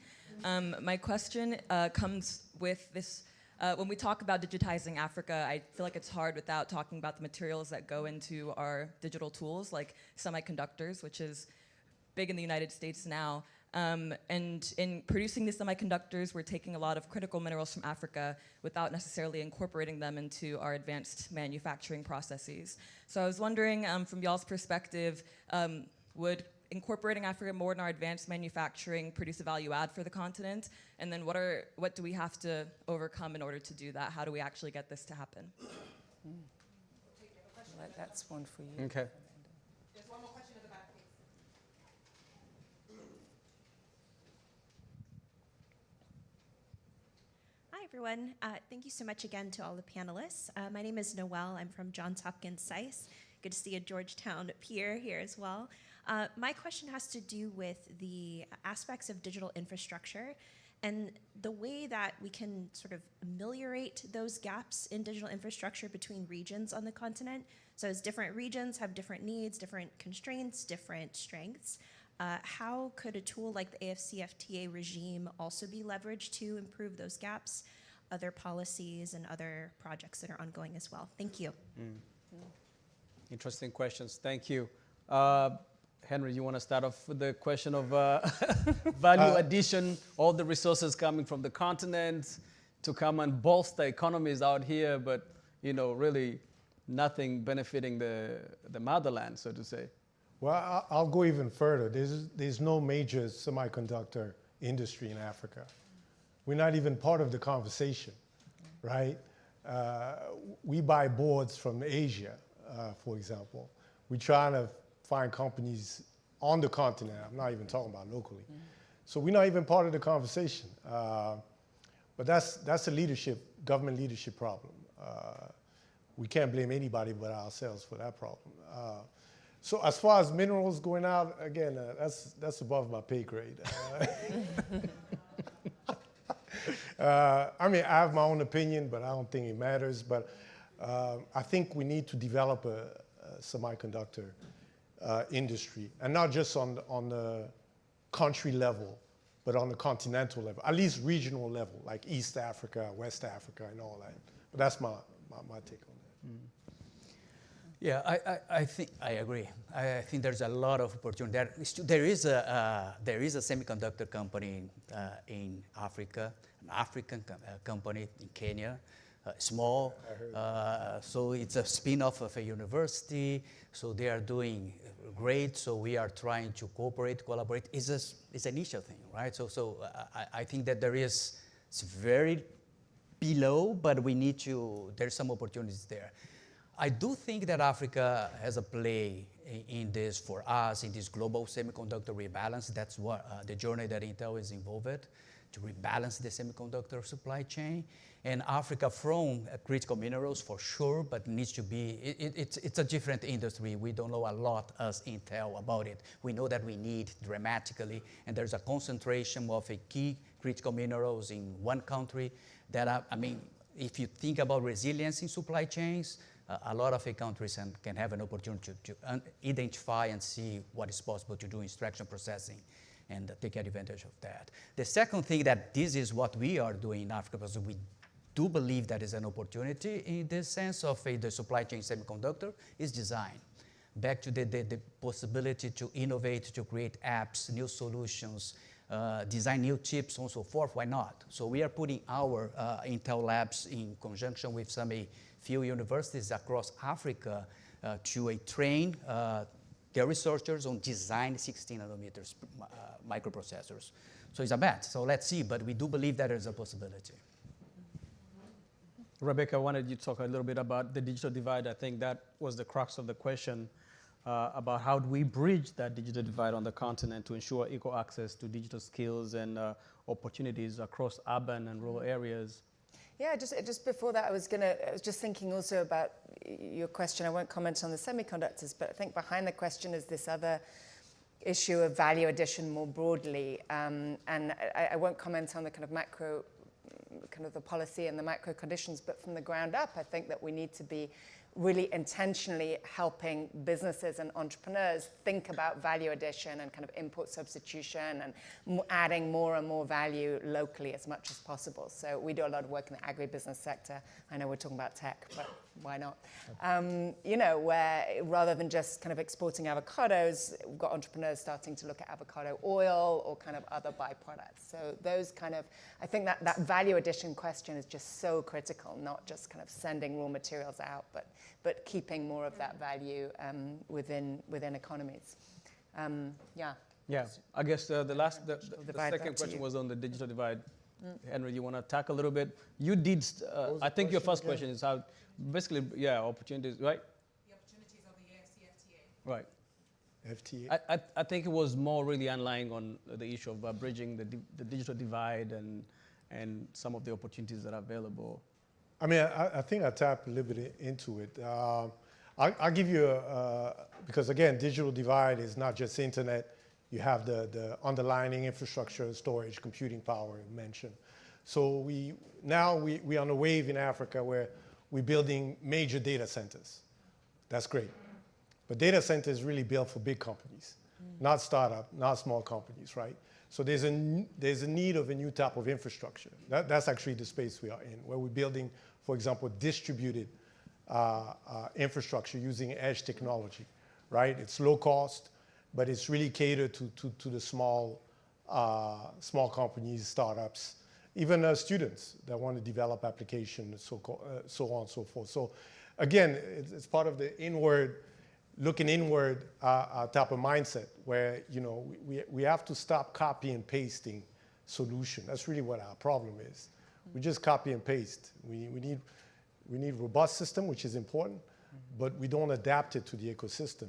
And actually now with global warming, there's huge impact with data centers now, you know, using massive amount of water, electricity, and so on and so forth, which is also tremendously lacking to a lot of countries. So yeah, I mean, the opportunities are there. It's just the approach needs to be different. And maybe just to add, I think behind the question as well, it's a really good point that technology connects people fundamentally, right? So I think and we see that in myriad ways, you know, across the continent on our programs, for example. COVID allowed us to run virtual programs for entrepreneurs from different parts of the continent. It used to be that we would have to run a Kenyan program in Kenya, a Nigerian program in Nigeria. Suddenly we were able to bring those entrepreneurs together, and we had all these stories of entrepreneurs suddenly doing business with each other in different, you know, we had a woman in Kenya with a honey business and a woman in South Africa with a confectionery business, and they worked together to create like these honey sweets with honey from Kenya, and then they sold them in South Africa. It's like not a very high-tech story, but it was very cool, you know, and these, you know, these ways that I think for me, that's what's exciting about technology is it connects humans. And it turns that hustle, it amplifies the hustle, I guess, and creates more opportunity for entrepreneurs to create value and have impact. All right. Timekeeper, do we have any more time for questions? 1 minute. 1 minute left. 30-second question, 30-second response. I make it 1.5, excuse me.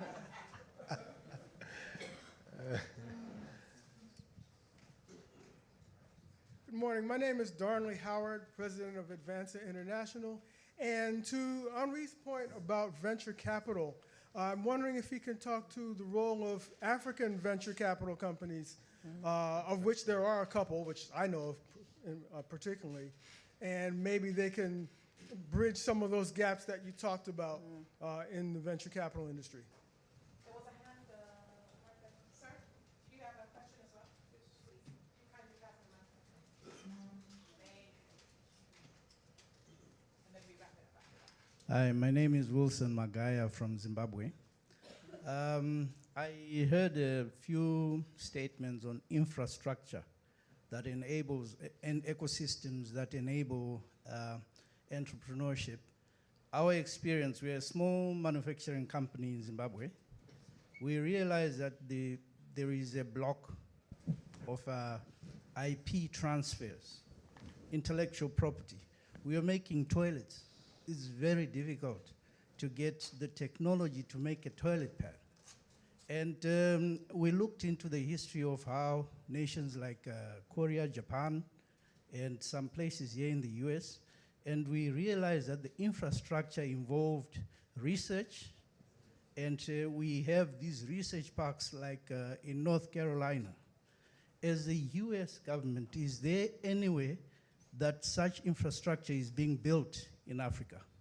That's if it is existing somewhere, I think we should then grow it right across the continent, maybe with just 4 points, east, west, south, north.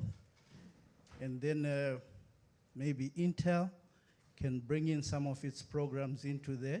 I could go on and on, but... All right, thank you. I think that's it. Fernando, do you want to start with that? Yeah, let me start with it. It's a great question, and both questions. And to the last one of the infrastructure, right? Yeah, it's missing. Access to a data center, to hardware, to software, it's costly and it's missing badly in Africa. So what to do, and kind of linking to this question, and our view also to work with these hubs, the tech hubs in Africa. We have a lot. AfriLabs has more than 200 hubs across the continent. But how to connect them, to make them really work together, that they can use the tech power they have, that individually is not much, but if we put them together, it can be very helpful. I think this is an opportunity. And then link it to this capacity of these tech hubs, more on the design, but you put the R&D behind, so this idea to work with these universities, and we could see on this the study that we have there, there's a lot of great researchers in Africa already there. The university, again, is how to connect.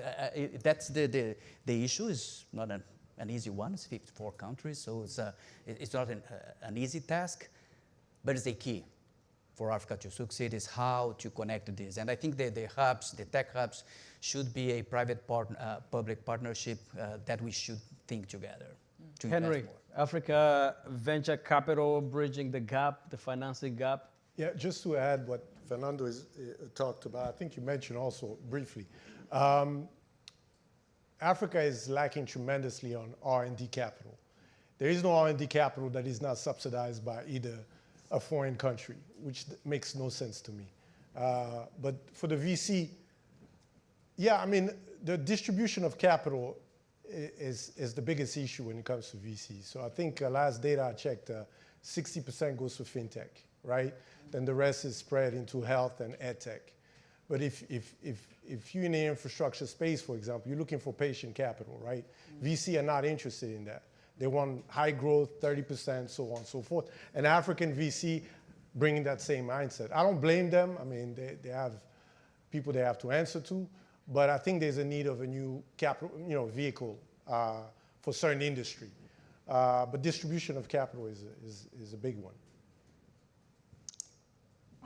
Did you want to chime in on? I was just going to say, as well, success compounds, doesn't it?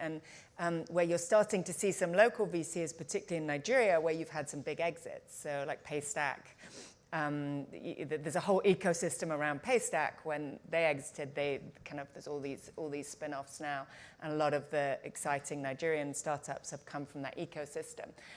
So I think it's going to be exciting to watch over the next few years. Hopefully we're going to get a big exit in Kenya soon, who knows, like more in Nigeria, some of the other ecosystems, and it'll be really exciting to see what comes out of that. Absolutely. Capital compounds. Many thanks to all of you, our panelists, and to all of you for, listening.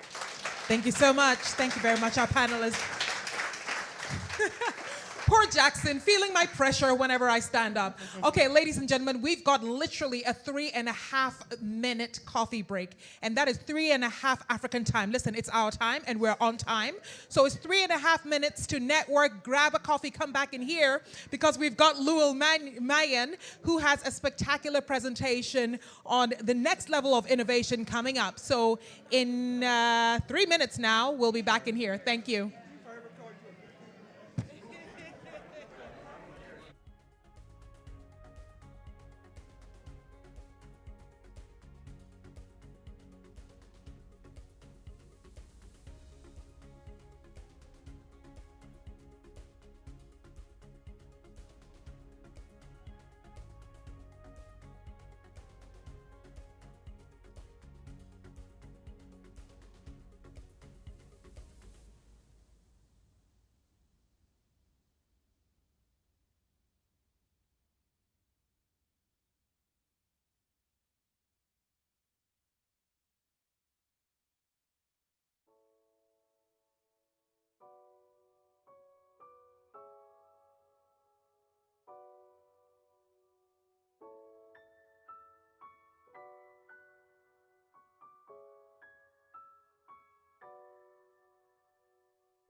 Thank you, ladies and gentlemen. If we can take our seats one more time.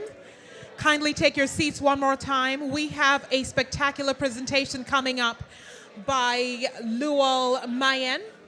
So please take your seats. Kindly call in your colleagues to come back and take your seats. And by way of announcement, at 11:30, we split in two. We have a panel discussion that ensues here on the 6th floor. And then we've also got another panel discussion on the 4th floor. So ladies and gentlemen, if you could kindly take your seats one more time, thank you.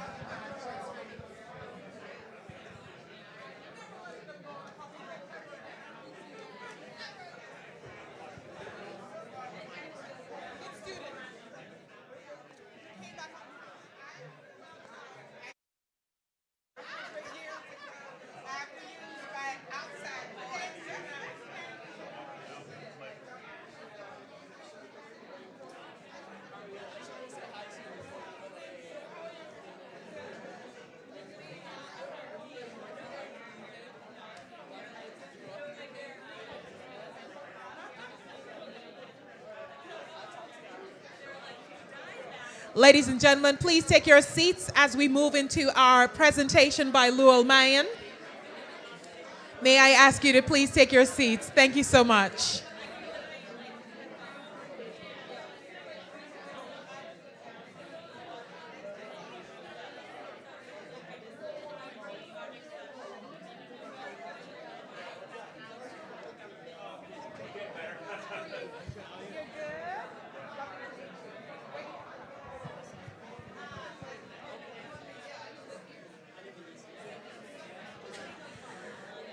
Ladies and gentlemen, please take your seats. Thank you.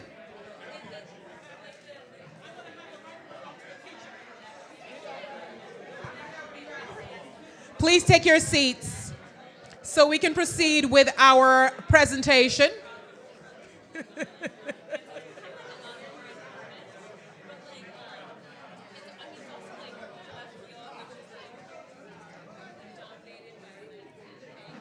Feel free to bring your coffee inside. Please bring your coffee, your juice, your water, your cake, your muffin, your croissant. Please bring them inside. Kindly settle down, take your seats. Thank you so much.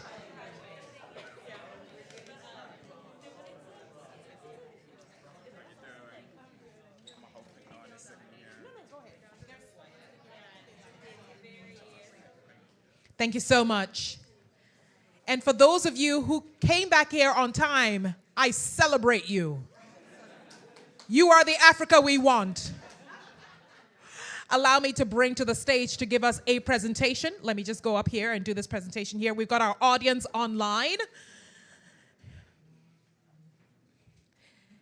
And now, ladies and gentlemen, we've been talking extensively about innovation on the African continent, or innovation created by Africans around the world. So it is with so much delight that I bring to the stage Mr. Luol Mayen, who of course is talking about and drawing his roots from video gaming or video games to the next level of innovation. Luol, over to you.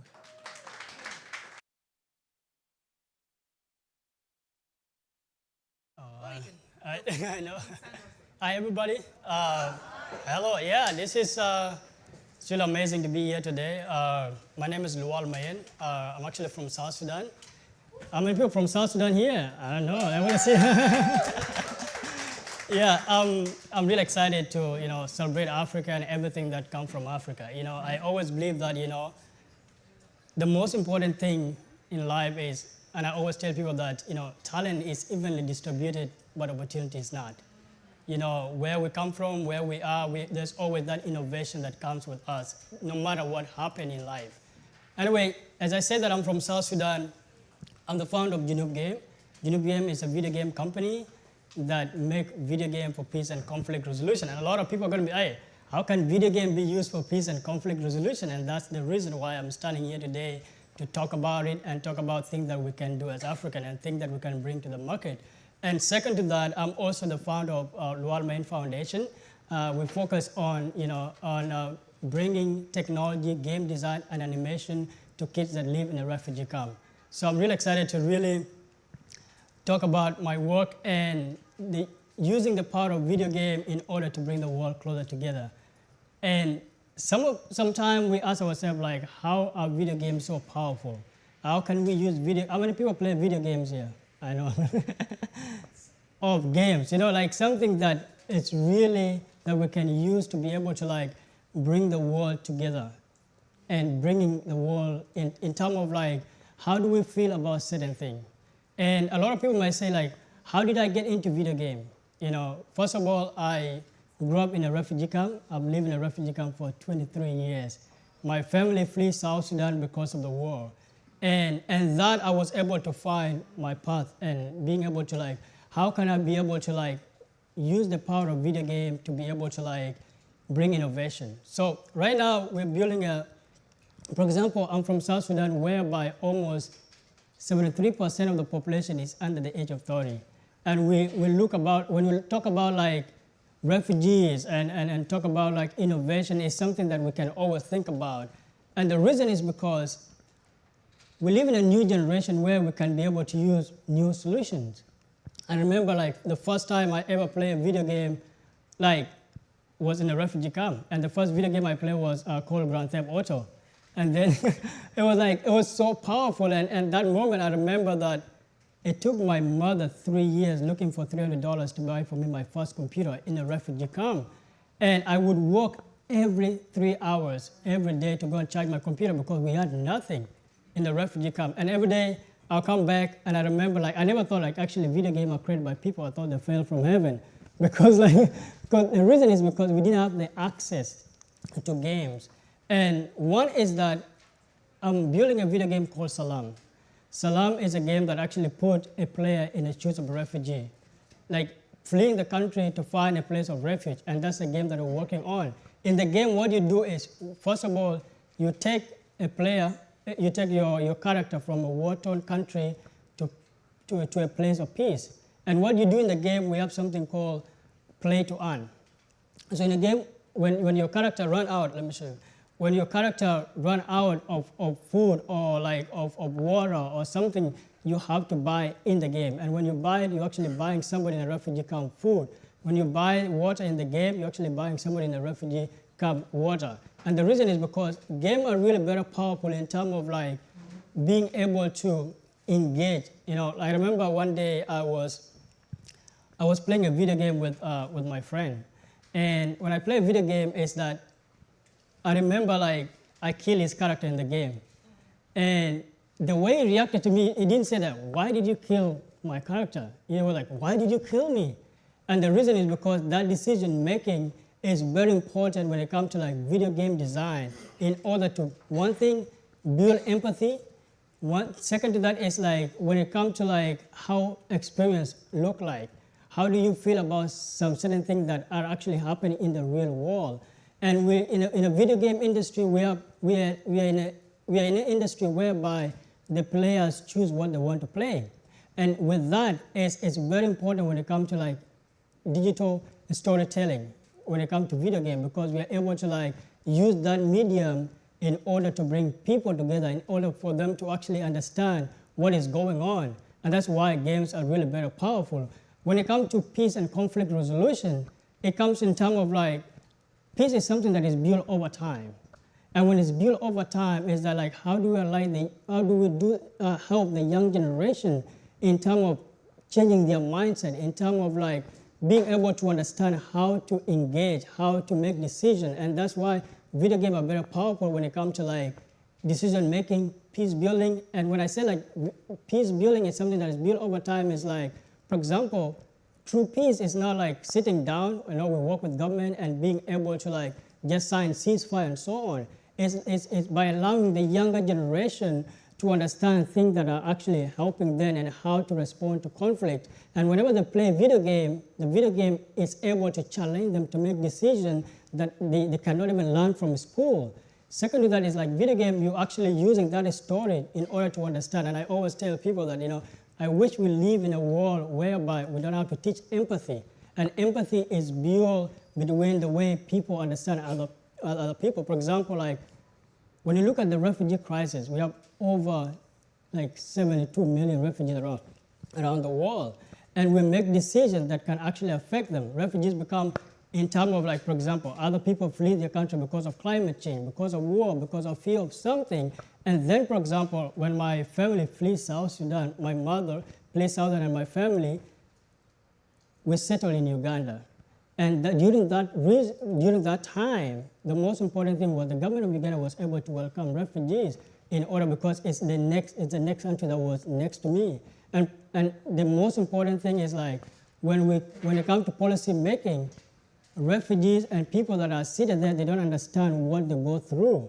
And that's why like whenever like people ask me like what is your end goal with Salam?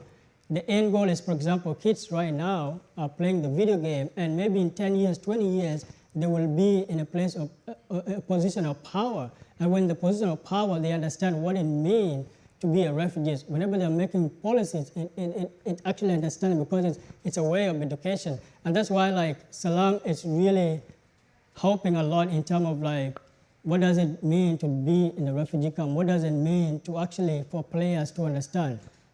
In the video game industry, like a lot of young people play video game every single day. And that's why it's really very important. Second to that is that like, you can't be what you can see. In terms of like, when it comes to like, sorry about that. When it comes to like video games are really they're really very powerful when it comes to like really understanding the journey and being able to help what it is in order for other people to be in that position. And that's why like I feel like games are really very powerful in terms of like bringing the world together and bringing the world closer together. So thank you so much, and I wish to get a lot more. Yeah. Yeah. Yes. I think he deserves another round of applause. Dual. Wow. Talk about taking your circumstance and putting a positive spin on it, not only for yourself, but for generations to come. And he's doing something many of us couldn't ever dream of because we live in a world where we think only of ourselves. But if you're talking about the sustainable goals, leaving no one behind, that is an example of it, and we celebrate you, Lual. Ladies and gentlemen, we are now splitting up, not permanently, just temporarily. We are going to have two stages. The first is here, so you can stay here with us, with me, wink, wink. Or you can go down to the 4th floor where we have Aniko Sigedvari, who is having a conversation on Africa's startup ecosystem. So if you want to go downstairs to the 4th floor, that conversation is about to start in maybe about 2 minutes. But if you're staying here with us, then you are joining in the conversation that will be moderated by Ambassador Rama Yade, who's a Senior Director, Atlantic Council's Africa Center. And the conversation is on the agribusiness revolution, rethinking how we feed the future. So ladies and gentlemen, I think you have about 30 seconds to move downstairs if that's what you're going to do. And you can stay right here with us, right here on this floor.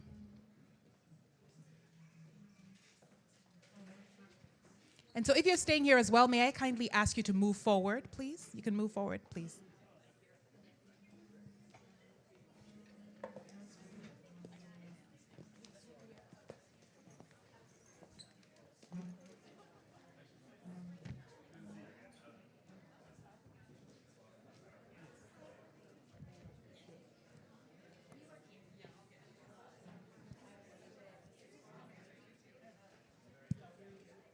Thank you, ladies and gentlemen. Respectfully, if you're moving down to the 4th floor, we ask you to do it quickly so we can proceed with our conversation here.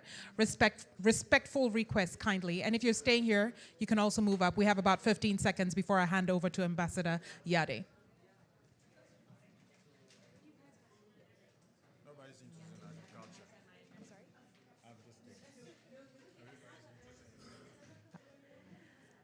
And now I believe we do have your attention. Ambassador, over to you. Anita, can you hear me well? Yes? Okay. So we have two other panelists who will be virtual. So welcome to this important conversation panel about the agribusiness revolution. Agriculture should be at the heart of any development policy. When it comes to feeding people on the continent of food insecurity.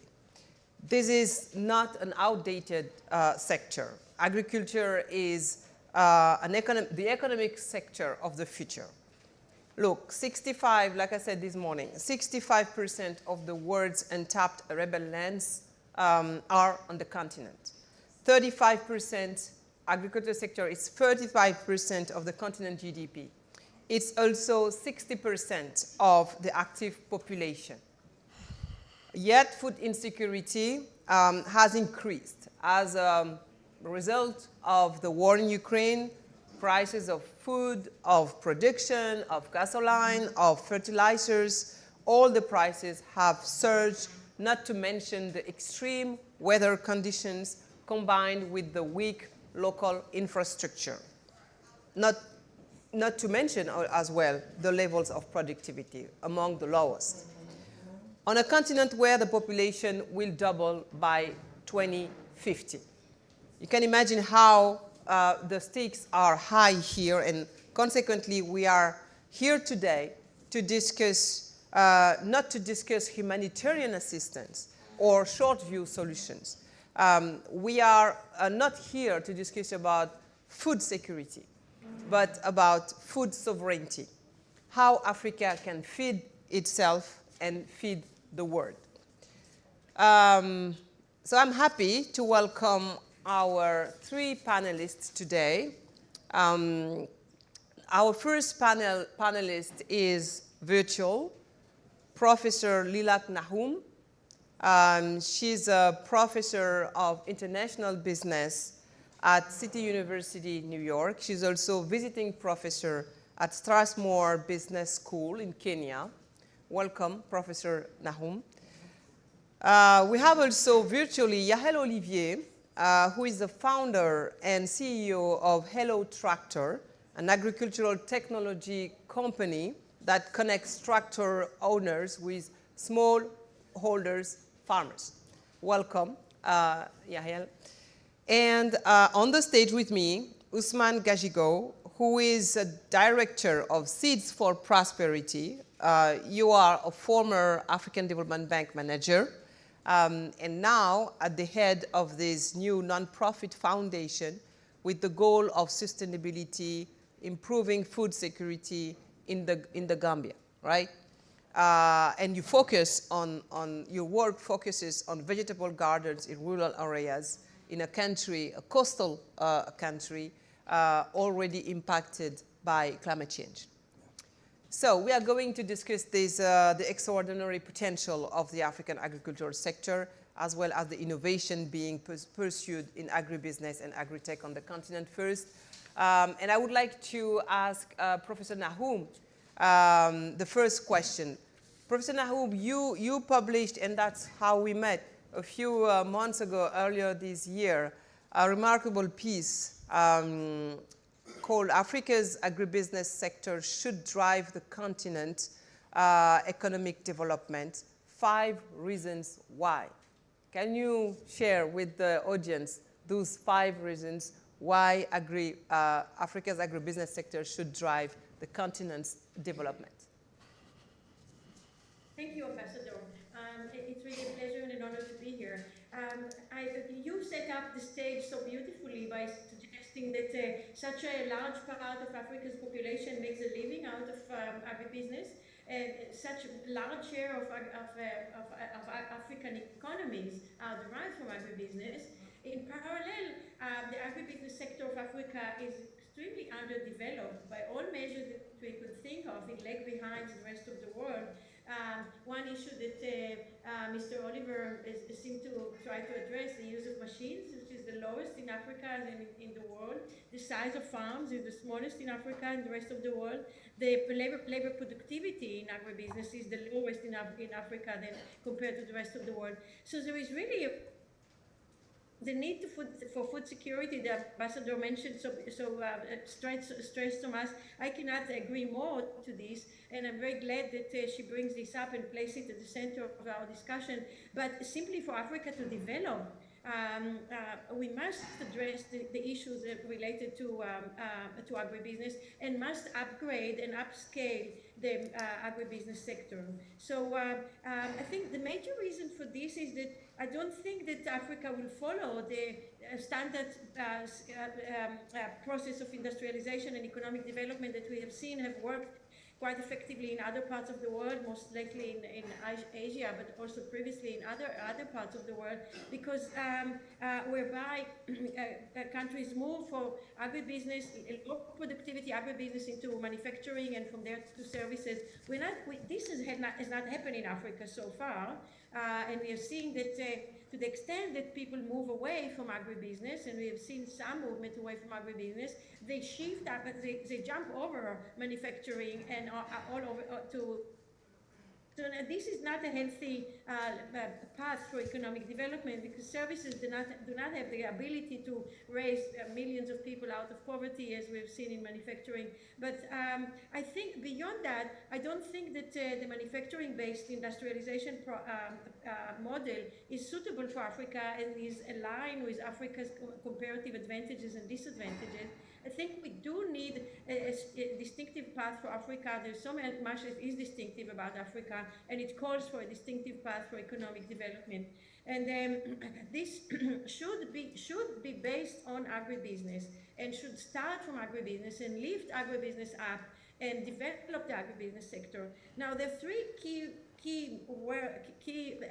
aspects that need to happen in order for it need to take place in order for this to happen. The first is consolidation and scaling up. As I mentioned, the size of African farms is by far the smallest in the world. Most African farms are substantive level. They're not. They're producing ancient technologies because the size does not justify investment in the more advanced technology. So upscaling is one. The second is upgrading, which means to raise the level of productivity and move up along the supply chain from the providers of the lowest value-added activities in supply chain, basically the raw material and the fresh produce, and engage in some processing of this raw material in order to upscale and move up the supply chain. And the third and last one is export. And we have now the AFTA that really signify an enormous breakthrough to Africa and the opportunities that it offers. But Africa is a continent of 55 countries. Most of them are very small, more than fewer 10 million people. So that could not support large-scale development of the agribusiness. There is a need, an urgent need to export in Africa and export to the rest of the world. Thank you, Professor. Thank you. Yeah, when you mention this, merging between agriculture and business, you can understand that many people may be worried, especially the smallholders, farmers in Africa, who don't maybe have the means to follow this strategy you just described. And I would like here to ask the next question on the stage here to Ousmane Gajigo, Director of Seeds for Prosperity. My first question is, how can you make compatible this agribusiness strategy with development needs when it comes to the smallholders farmers? Thank you.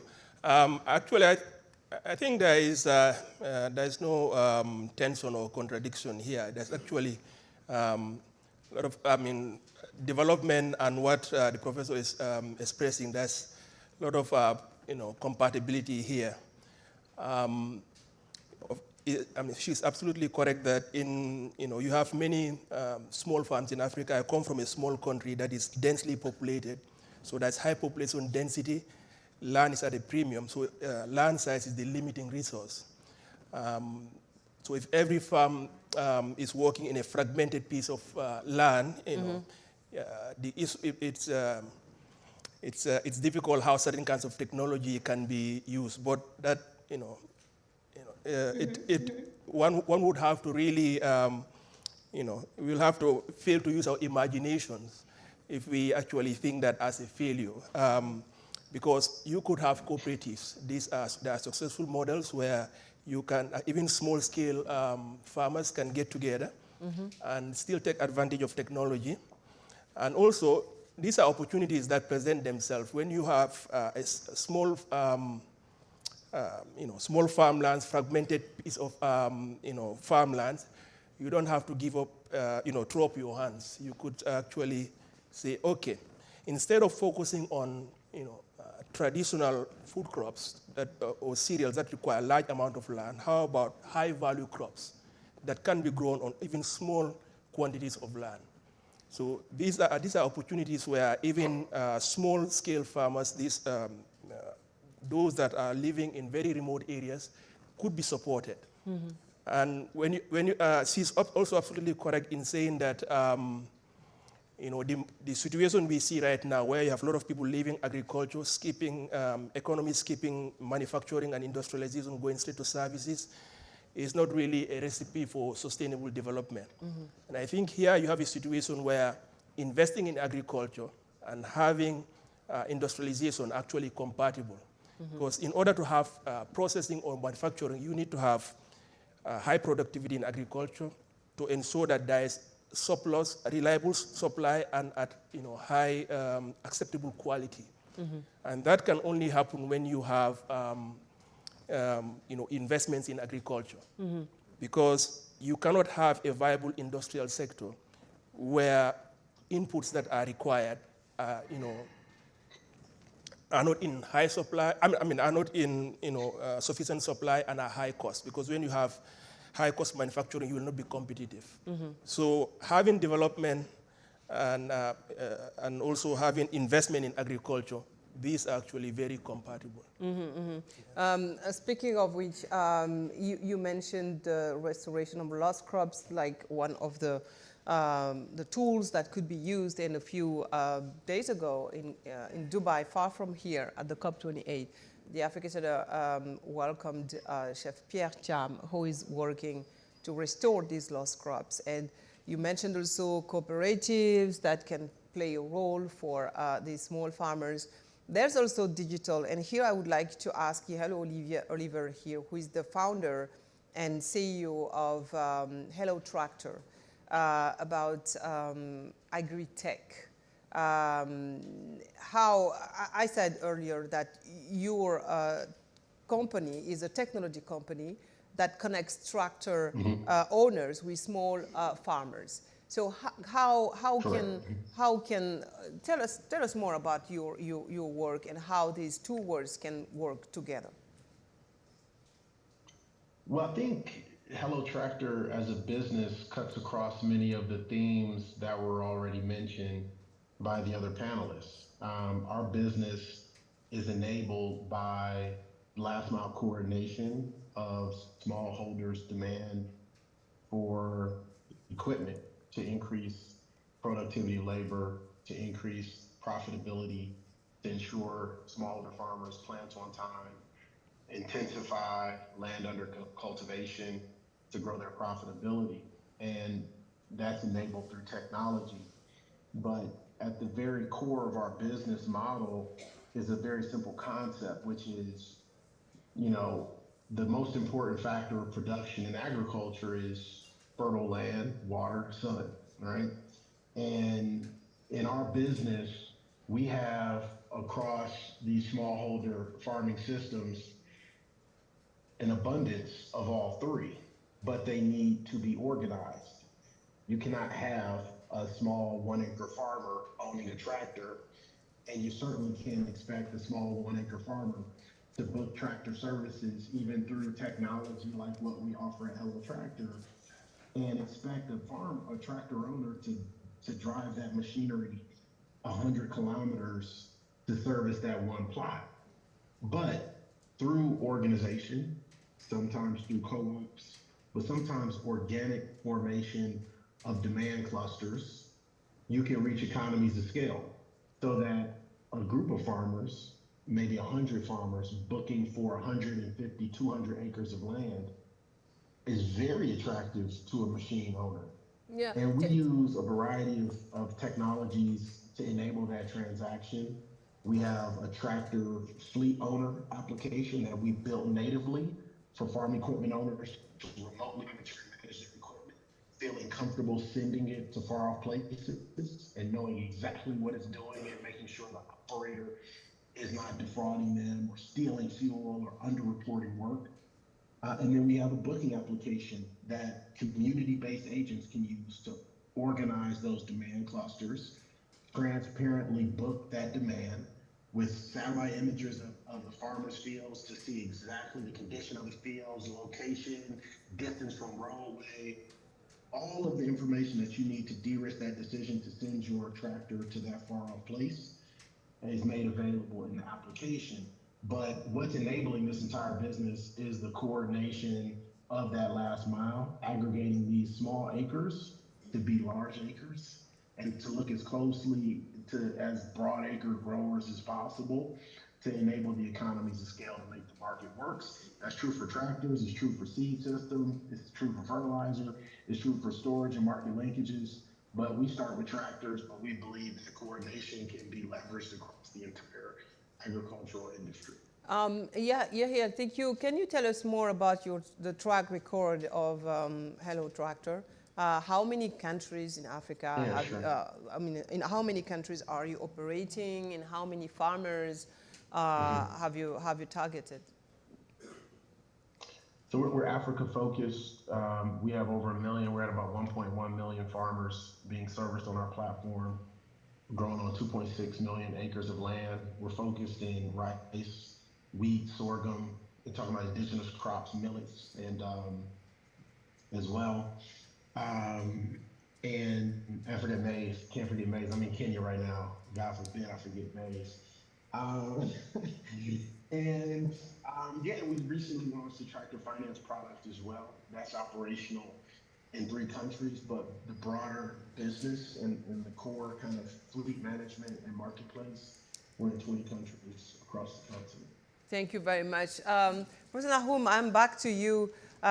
You are talking about what could be a good agribusiness strategy for Africa, but at the same time, important parts of the continent, from the Horn to the DRC, is facing a food crisis, because of, like I earlier said, the war in Ukraine, etc. How do you appreciate the most pressing needs of the sector today, and has the sector recovered from COVID-19? We know that the impact was important. How can we ensure full restoration before deploying the strategy you just described?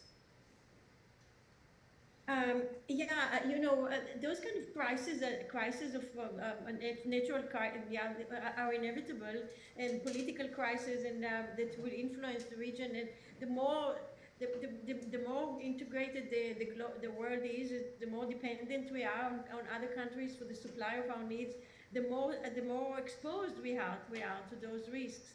These are inevitable. I always believed, and I continue to believe, that that globalization should march ahead in spite of those terrible crises. A global pandemic happened for the last time 100 years ago, before COVID. So, and I think that the benefits that during the 100 years that passed between the last global pandemic and COVID, the benefits of globalization have changed the world in such significant way. I wouldn't want to see us reverting from this into a notion of self-sufficiency and not being dependent on others for the supply of anything and everything. So we need to find ways to make ourselves more resilient to such shocks.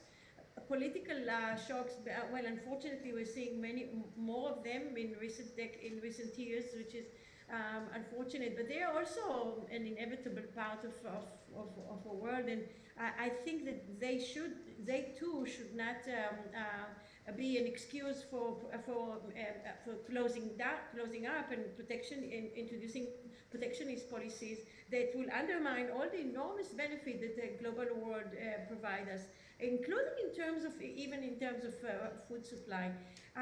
What I think that we do need to do is to, in order to protect ourselves against those kind of events, to become more resilient in the sense that not be reliant on one source of supply. Like, the war in Ukraine became so devastating because large parts of Africa were dependent on it as their sole source of supply of grain.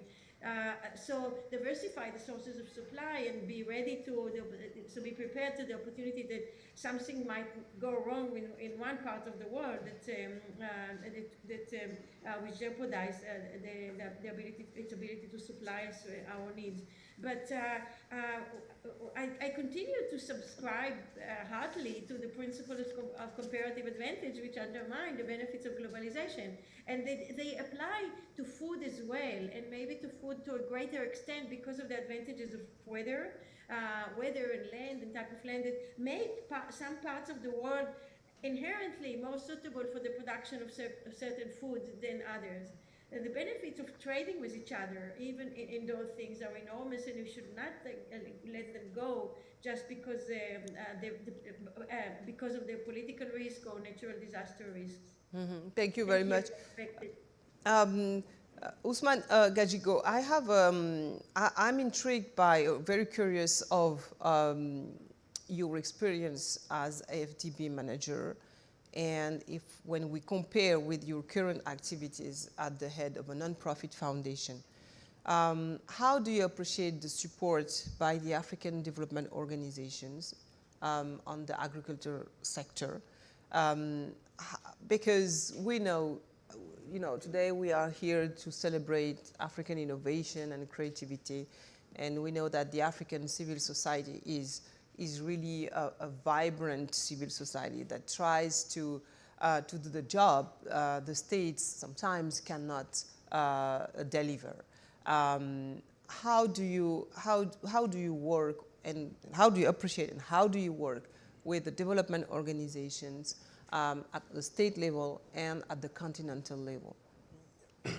Yeah, no, I mean, when you look at the challenges in agribusiness, there is definitely an important role for all of these entities you've mentioned. Most of the time, we do focus on issues at policymakers at the national level. I mean, this foundation that I work for and help create, we work with smallholders that are engaged in high-value horticulture. So mostly we're talking about farmers that have very small land size in highly remote areas. So you think about how do we make these farmers realize high growth, eventually become commercially viable, and are connected to the market so that the work of foundations like mine become less needed over time. So when you look at this, issues like access to finance and market, access to technology become important, and these smallholders can't make all of these investments on their own. So the role of public sector, whether national or international, become quite important. So for instance, at the level of the organization that I work in, of course we help with inputs, make things, we help these farmers with information that, because a lot of the solutions are out there. It's a matter of sensitizing, making it available to these farmers there. But also there are investments where it is beyond the means of an individual farmer, no matter how well connected and how well resourced they are. So there are some things that have public good aspects. Of course, I think Oliver's activities, like what Oliver is also doing, these are examples of where things that used to be activities under, that governments used to do exclusively, but we see that, there are even now private initiatives that are addressing that. But at a continental level, you have these roles that development organizations can play that even national governments have challenges in addressing. For instance, I know both the World Bank and African Development Bank have programs like global supply finance, global supply chain finance programs, where They link global buyers of agribusiness goods with aggregators at national level, provide financing, advisory services, and these aggregators then are able to link up with small-scale farmers to make sure they have access to finance and access to markets. So you have, again, roles for national governments here where they can assist in making sure that you have cooperatives at the level of smallholders that can make it possible for these smallholders to actually interface with these international buyers, because it's impossible for to have an international buyer outside working with a farmer that has less than half an acre.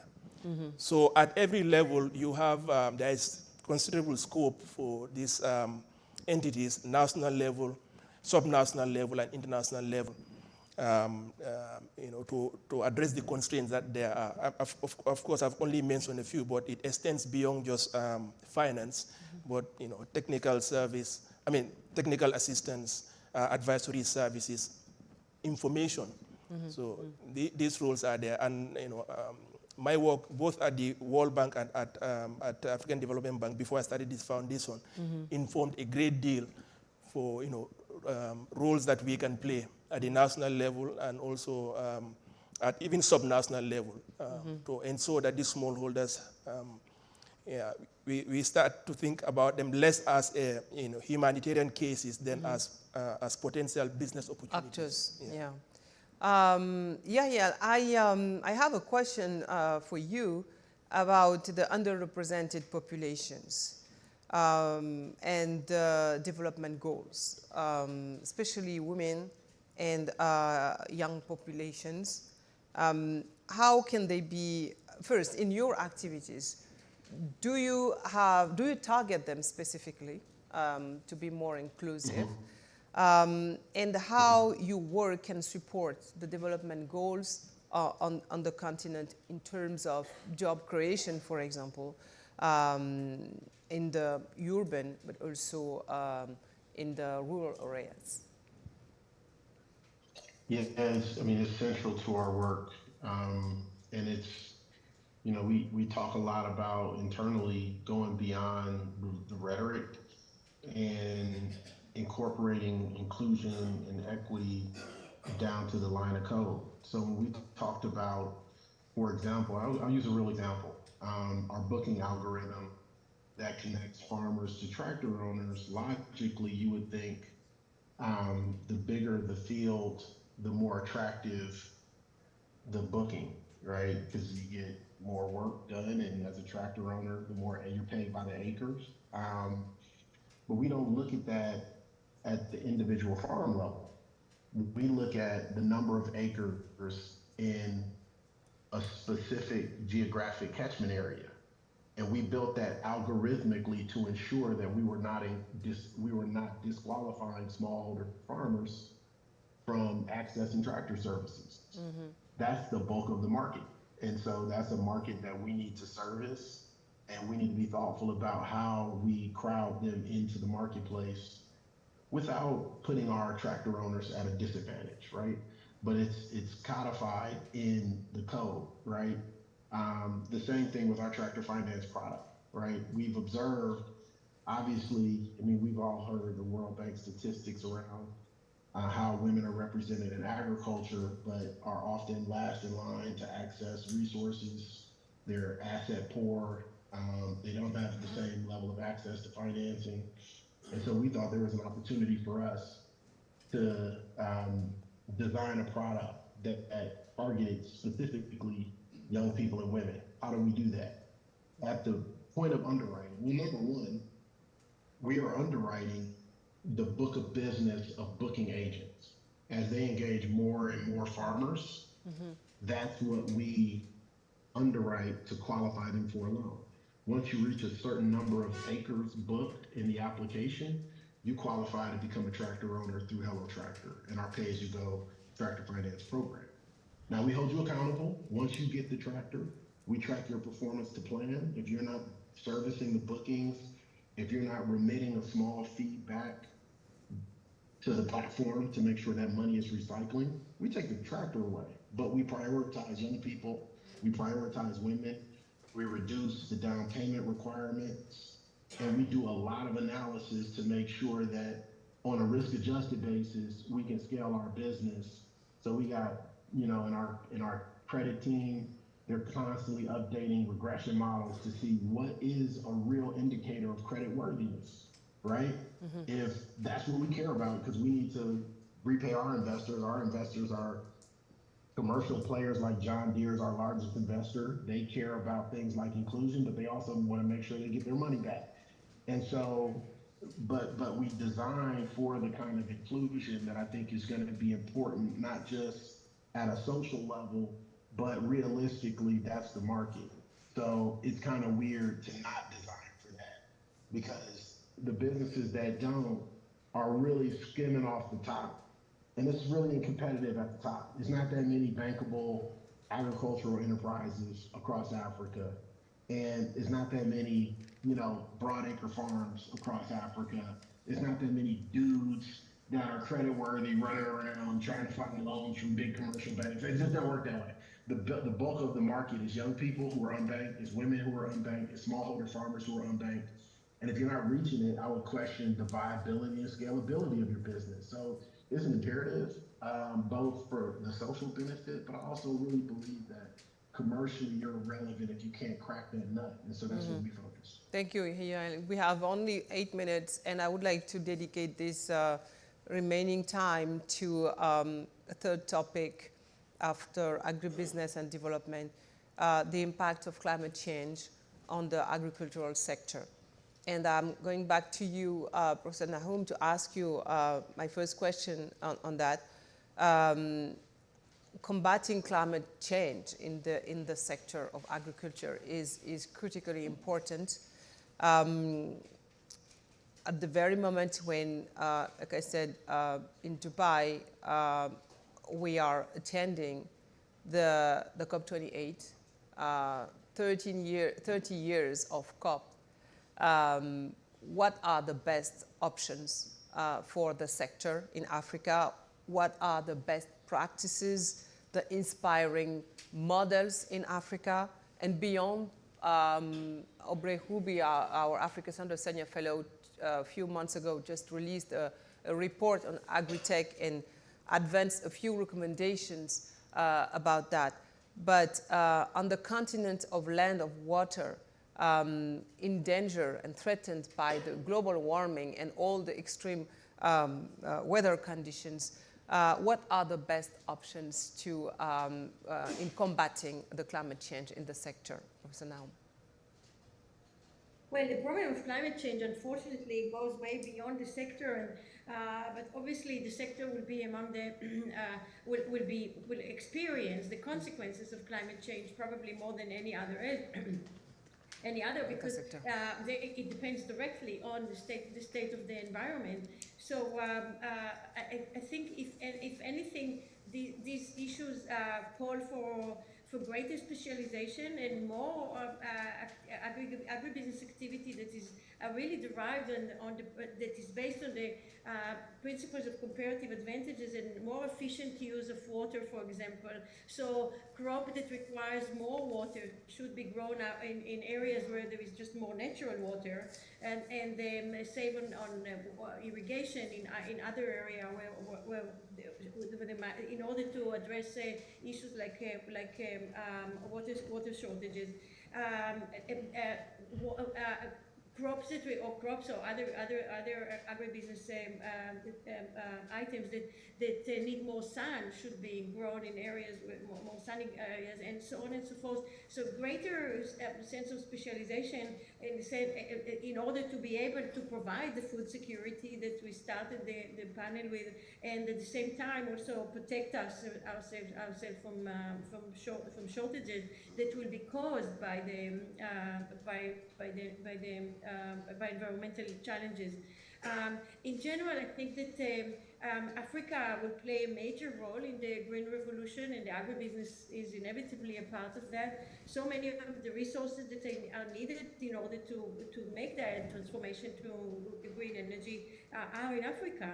Africa will become a major provider of this, and is stand to benefit enormously from this transformation simply by being the provider, by being a source of a lot of the resources for the rest of the world. Yeah. So, And speaking of Africa, there's 55 countries, so a variety of countries, among them those coastal states at the forefront of the climate issues, which is the case of your country, Gambia, right?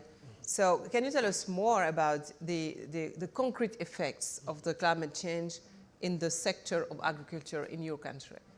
Yeah, no, it's significant. I mean, Gambia is a small country, coastal and very flat, low-lying. Mm-hmm. So climate change, beyond the issue of just increased, variability in weather, and more variations in rainfall or higher temperatures, you have like more direct effects. For instance, there are parts of the country where now you have saltwater intrusion, where it wasn't before, and this makes groundwater irrigation, increasingly threatened. So I think when it comes to agriculture and climate change, it's obviously very relevant. So the issue then becomes mainly adaptation as opposed to mitigation. And for smallholder farming, there's a lot that can be done. Irrigation, this is where you also can leverage technological advances that allow you to better weather climate effects. So when you have small farms, you have climate effect in terms of rainfall, and this is traditional agriculture that is rainfall dependent. It becomes more important to have, let's say, irrigation technologies that can be right size for small farms. So you have now solar-based irrigation designs that are that you can have that are modular in design. It means can be right size for small farms, and as the farms increases, they can be increased without huge increase in cost. It means the investment cost for initial setup also can be a lot more affordable, and it means in general you have sustainable use of this water that's becoming increasingly threatened. Thank you. So yeah, so for a small country here, the effects are tremendous, are real, and action is needed in terms of adaptation. Thank you very much. My last question, and we have to wrap up because we have this conversation should be over already. But Yehel, Oliver, my last question is for you. I just mentioned the Atlantic Council and Policy Center for the New South report on agri-tech, and one of the recommendations of the authors was to advocate for more investments in the technology in the sector. What could you say to close this discussion on your recommendations? What would you say to push the international or foreign investors or American investors to invest more in technology company in the agricultural sector? Well, I mean, I will start with some of the statistics that you laid out eloquently at the top of the panel discussion. We have the arable land. We have great water resources across the continent. I think for any investor investing in ag tech in Africa and really globally, I think there's often this urgency in venture to exit a fund. A typical fund life in venture capital is 10 years. The gestation period in agriculture is much longer. Our innovation cycles are longer. So you need to select the right capital for this asset class. And I'm not convinced entirely that venture capital is the right type of investment for this. And I think globally, ag tech has struggled a bit because of that. But certainly there's massive opportunities It took 100 years to build Cargill, 100 years, to build John Deere, our biggest investor. And all of these same companies exist in Africa. You're not going to get paid overnight. You have to be patient. You have to have resilience. You have to have the qualities and the characteristics that we see in our farmers. And if you bring those to bear, you will succeed. Because our farmers, season in, season out, they still have successful years without crop insurance, without all the inputs, without all these things against climate change. They still have successful years, and they largely feed the nation. And if investors have those same characteristics, I would welcome them to participate in this amazing upside on this continent. If they don't have those characteristics, they should stay where they are. Thank you very much. Thank you, dear panelists, for your strong and innovative views about the sector of agriculture in Africa. Africa cannot afford, according to what you said, cannot afford to remain a promise or only a potential. It's very important to become a reality and an achievement, especially in this sector where so urgent needs, we find so many urgent needs. So thank you very much for your ideas, recommendations, and this very exciting exchange of view on the critical sector. Anita, up to you. Thank you so much. Applause. Yes. And thank you very much for your participants who joined us virtually. Thank you, Usman. Yeah, and now we move into, yes, sir. Let me see how I feel about that.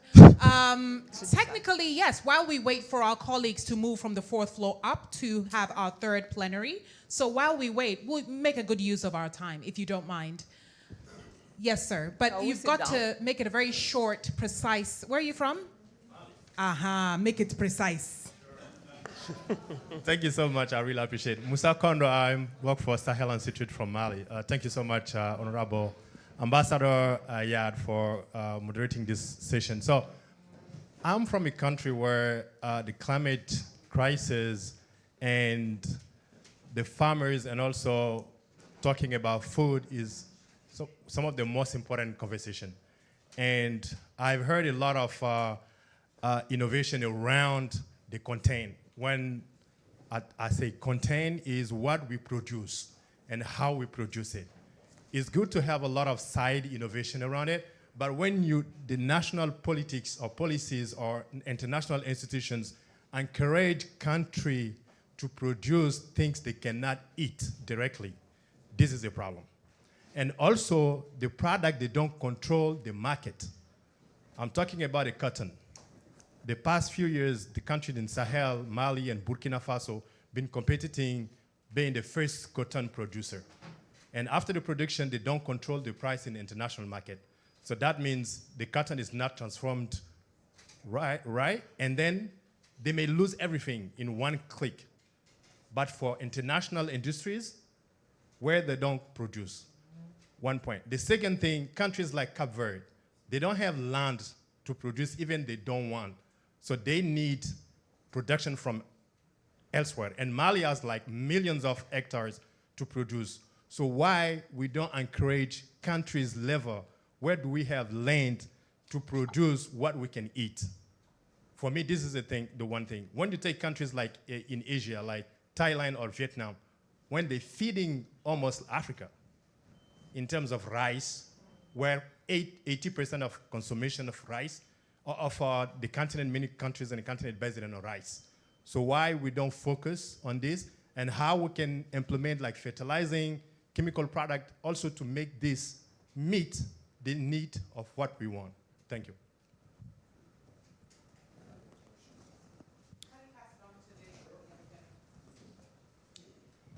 Sure, I'll make it quick. My name is Simbarashe, and my question is, do you really think smallholder farmers are going to take us to the promised land in terms of food production in Africa? That's a fundamental question that we all have to consider and answer and digest. Millions, billions of dollars have gone into smallholder farmers in the last 20 years on the continent. We have seen negative growth in yield and overall output on the whole. So what alternative strategies exist in order to get the yield or the dividend yield or however made the production that we need for the continent. Thank you. So Anita, maybe we can take these two questions. Yeah, okay. So the first question, how could Africans consume what they eat, what they produce, right?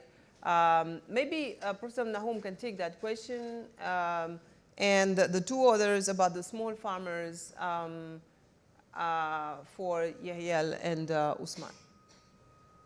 I would actually like to say something to in regard to the second question, because I find it very, very important. Of course. I agree with the speaker that we have not seen improvement in the current model has not yielded the anticipated results. There is obviously something here that needs basic repair for the lack of the word. If in the United States, 2.5% of the population engage in farming, and the U.S. is one of the world's largest exporter of food. So the amount of product that they produce is sufficient to feed the country and more and more. They need to export they're exporting what is left. In Africa, we're seeing a situation that more than 50% of the population is engaged in agribusiness, and Africa cannot feed itself. So there is obviously something fundamentally wrong with this model. And I think, and I agree with the speaker that it has not changed over decades. It has remained the situation. Africa is unable to provide its own supply of food. It's among the size adjusted figures are according to the size adjusted figure, it's among the continents in the world that depend most heavily on import for the supply of its own food.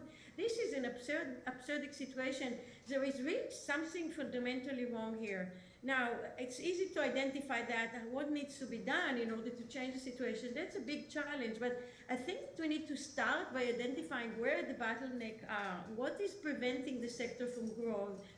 What is preventing the sector from the three issues that I mentioned at the beginning, from upscaling, from scaling, from upgrading, and from exporting, so they can get larger markets. Where the bottleneck are, what are the barriers for this to happen? We have seen similar developments happening naturally in the market in other places of the world. There's been a natural process of consolidation, and then larger farmers are better able to upgrade and driving a next process of consolidation. And then this size enable, of course, exporting and substantial kind of create this whereby it increases itself over time. This, for some reason, is not happening in Africa. Why this is the case is a question that I struggle a lot with, and I don't have answers. But I think that this is the question to which we need to direct our attention. I very much. Yeah, please. I sympathize very much with this question, and I salute the speaker for bringing this up. Yeah, we advanced a few answers in our recent Africa Center report on the topic, making comparisons with other countries like Cambodia, Indonesia, Colombia, or India. You know, we're facing in the past and even today facing the same challenges and bottlenecks. And and I think this is important to to take these examples, the best practices elsewhere in the world. And the second thing is maybe take advantage of the larger regional organizations such as the Africa Free Trade Area that has been launched in January 2021, and that will help to move to the next step when it comes to having more impact, and maybe with the partners from the European Union to the US, with the Africa Free Trade Area, for example, work on the commercial needs too. So that is a few ways that could be or tools that could be mobilized maybe to reach the next level when it comes to the impact of small farmers. And the second question, Usman, would you like to take it about?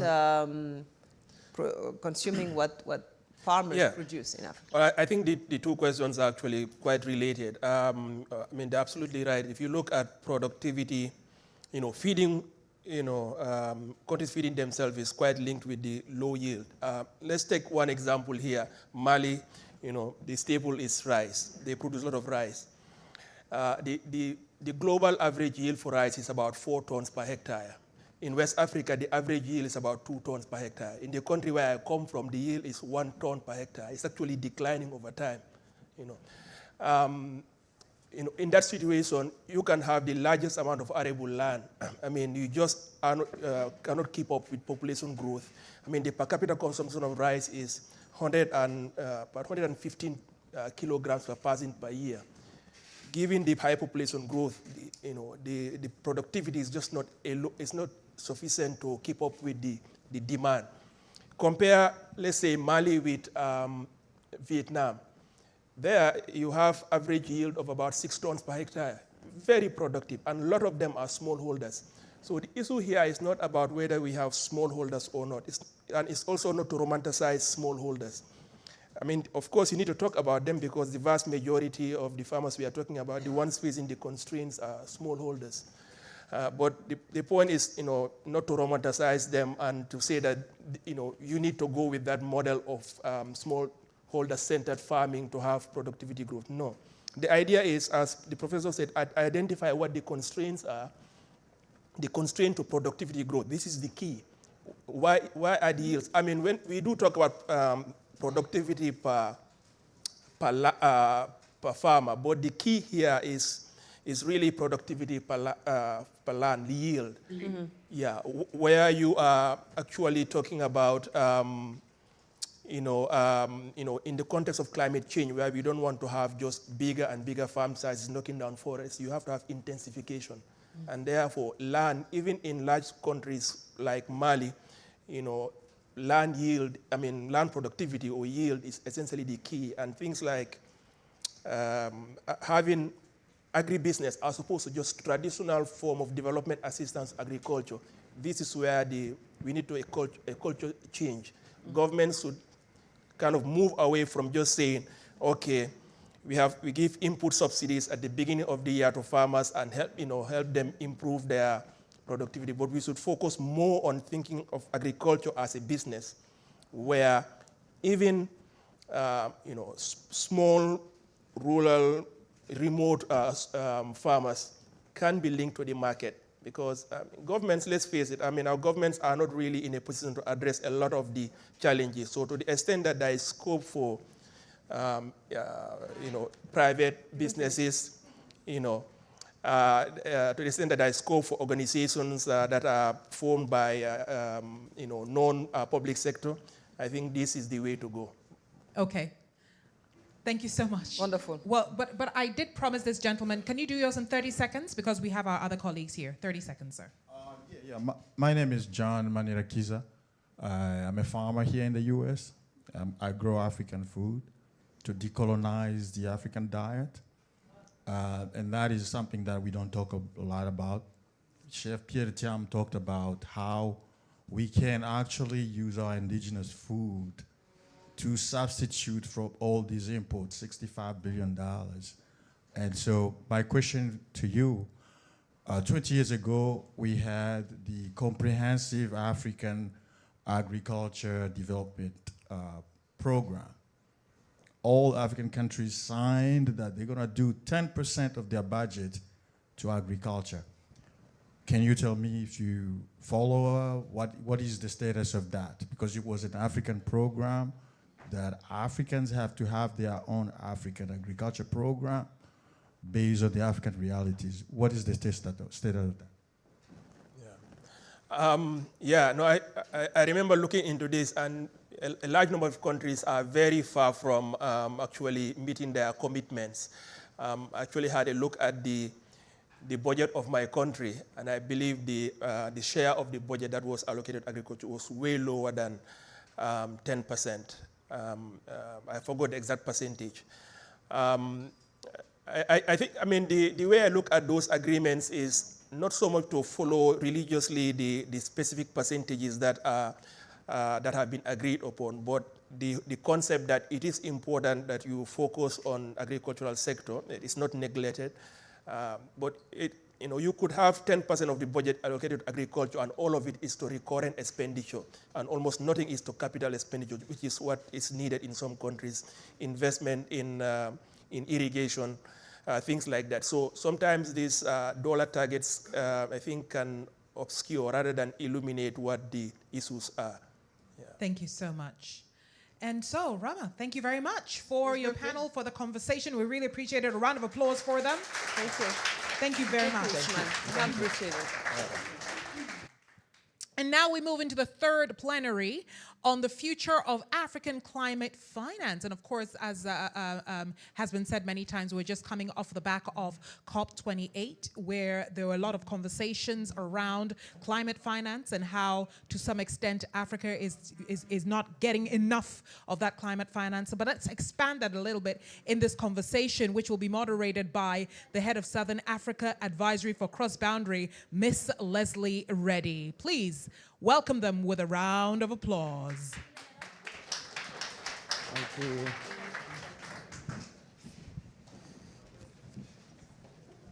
Do we have Jean-Paul on the line?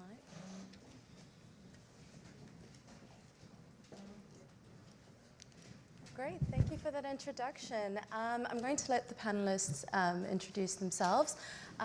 By way of quick introduction, my name is Leslie Reddy. I head Cross-Boundary Southern Africa Advisory Practice, and I'm based in Johannesburg. For those of you that are unfamiliar with us, Cross-Boundary is an investment firm. We're focused on unlocking the power of private capital and public capital in underserved markets. We do this through direct investment platforms as well as advisory, where we work with capital seekers to attract capital, investors to deploy capital, and third parties such as donors to catalyze capital into strategic areas such as climate. So I'll hand over to Heather and then Justin, and then I believe we've got Jean-Paul on the line as well. Great, well, thank you so much. It's such a pleasure to be here today. I'd like to thank the Atlantic Council and DAI. Really looking forward to this conversation, also learning from all of you today. I'm Heather Lanigan. I'm the Regional Director for Sub-Saharan Africa at the U.S. Trade and Development Agency, also known as USTDA, and I look forward to getting into much more detail about what that is. Hi, my name is Justin James. We are an organization that is a trusted partner of South African institutional pension funds into high growth equity products. We do mid-market private equity, infrastructure, unlisted property, mezz capital, and most recently, venture capital. Within the venture capital space, we look to partner with SA venture firms to build opportunities, and where those opportunities are at the inflection point of scaling and internationalizing, we take a direct stake within that business. We then get one of our global partners to co-invest alongside us. We slingshot that business into their ecosystem where they've built the building blocks of success, and hopefully success breeds success. Great, Jean-Paul. Good morning, good afternoon, everybody. So thank you for having me. My name is Jean-Paul Bolo. I'm a non-resident research fellow at the Atlantic Council. Prior to that, actually, I've been working for several development partners, IMF, UNDP, and I am currently actually lead researcher at Sciences Po Paris. I'm leading the research program sponsored by the Mastercard Foundation, which aims actually at improving entrepreneurial ecosystems in Africa. So it's a pleasure being with you today, and it's a pleasure to share some insights on climate finance in Africa. Thank you. Just a quick question. Is everyone able to hear Jean-Paul clearly, or is it okay? Yeah. Jean-Paul, it's a little bit unclear. Maybe while we do the first questions, we can try and address some of the miking issues. That's okay. Great. Well, maybe diving into it, and as our MC highlighted, there's been a lot of talk around COP and some of the commitments. It does seem that there's a very large pool of capital available to deploy into climate solutions, and obviously appetite to bring it to Africa, but the experience on the ground is a little bit different at times. So the ability to access that capital and bring forth bankable projects to capital providers is often where a big stumbling block is met. So perhaps turning to USTDA, USTDA has a very strong role to play in de-risking some of the more innovative approaches to climate finance and climate projects, and ultimately connecting US firms and African partners, both from a technology and capital perspective as well. So maybe, Heather, I'll hand over to you to just elaborate about the toolkit and some of the innovative models you may have seen already. Great, thank you so much, Leslie. For those that haven't worked with USTDA, USTDA is the US government's project preparation agency. We work alongside US industry to support the development of climate-smart infrastructure in emerging markets. By infrastructure, obviously climate underpins all of our work. We primarily work in sectors such as digital infrastructure, clean energy, transportation, healthcare, and agribusiness. Of course, these are sectors that are key to economic growth in our partner countries, but also sectors that present excellent opportunities for US company engagement, commercial opportunities, and US exports. As noted, climate is really the foundation of everything that we do. Resiliency, adaptation, mitigation, it really is a theme through all of those sectors as we look to, and I'll talk about our tools momentarily, but as we look to deploy our resources, it's always how we focus our lens. In 2021, USTDA launched the Global Partnership for Climate Smart Infrastructure alongside US industry associations and US government agencies. We had ambitious goals of increasing our footprint around the world, particularly in Africa. And since the launch of that initiative, we have supported 80 activities that have the potential to leverage over $70 billion in climate finance. As mentioned, Sub-Saharan Africa is one of our largest portfolios. And it's my job, so I can say proudly that I think it's really based on the strength of our partnerships and, of course, the incredible potential for infrastructure growth across the continent. So the way that we work, and I certainly have many examples that I hope to discuss throughout our conversation today, is we primarily have two tracks of funding. We're best known for our grant-based financing for project preparation. So USTDA works at the earliest stages to structure bankable infrastructure deals. So we work at the pre-financing stages to assess technology options, develop business models through things such as feasibility studies, technical assistance, and pilot projects.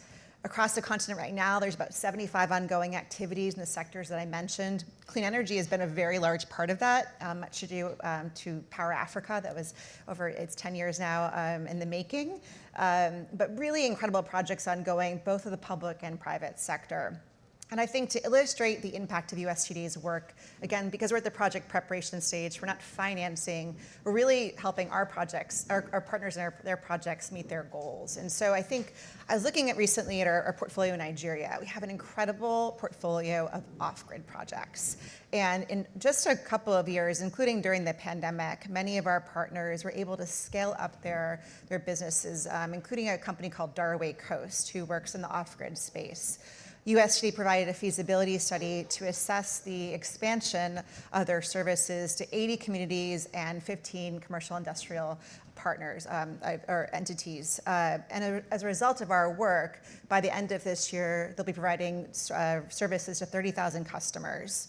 But also as a result of feasibility study work, they were able to secure financing, Naira-based financing from InfraCredit, from Chapel Hill Denham, from First City Monument Bank, all on in the Energy Access Relief Fund. I have to look at it because there's so many financiers working on this project. But I think that illustrates where USTDA plays a very important role. While we're not financing, we're helping our partners structure their projects for financing and working with financiers throughout the life cycle.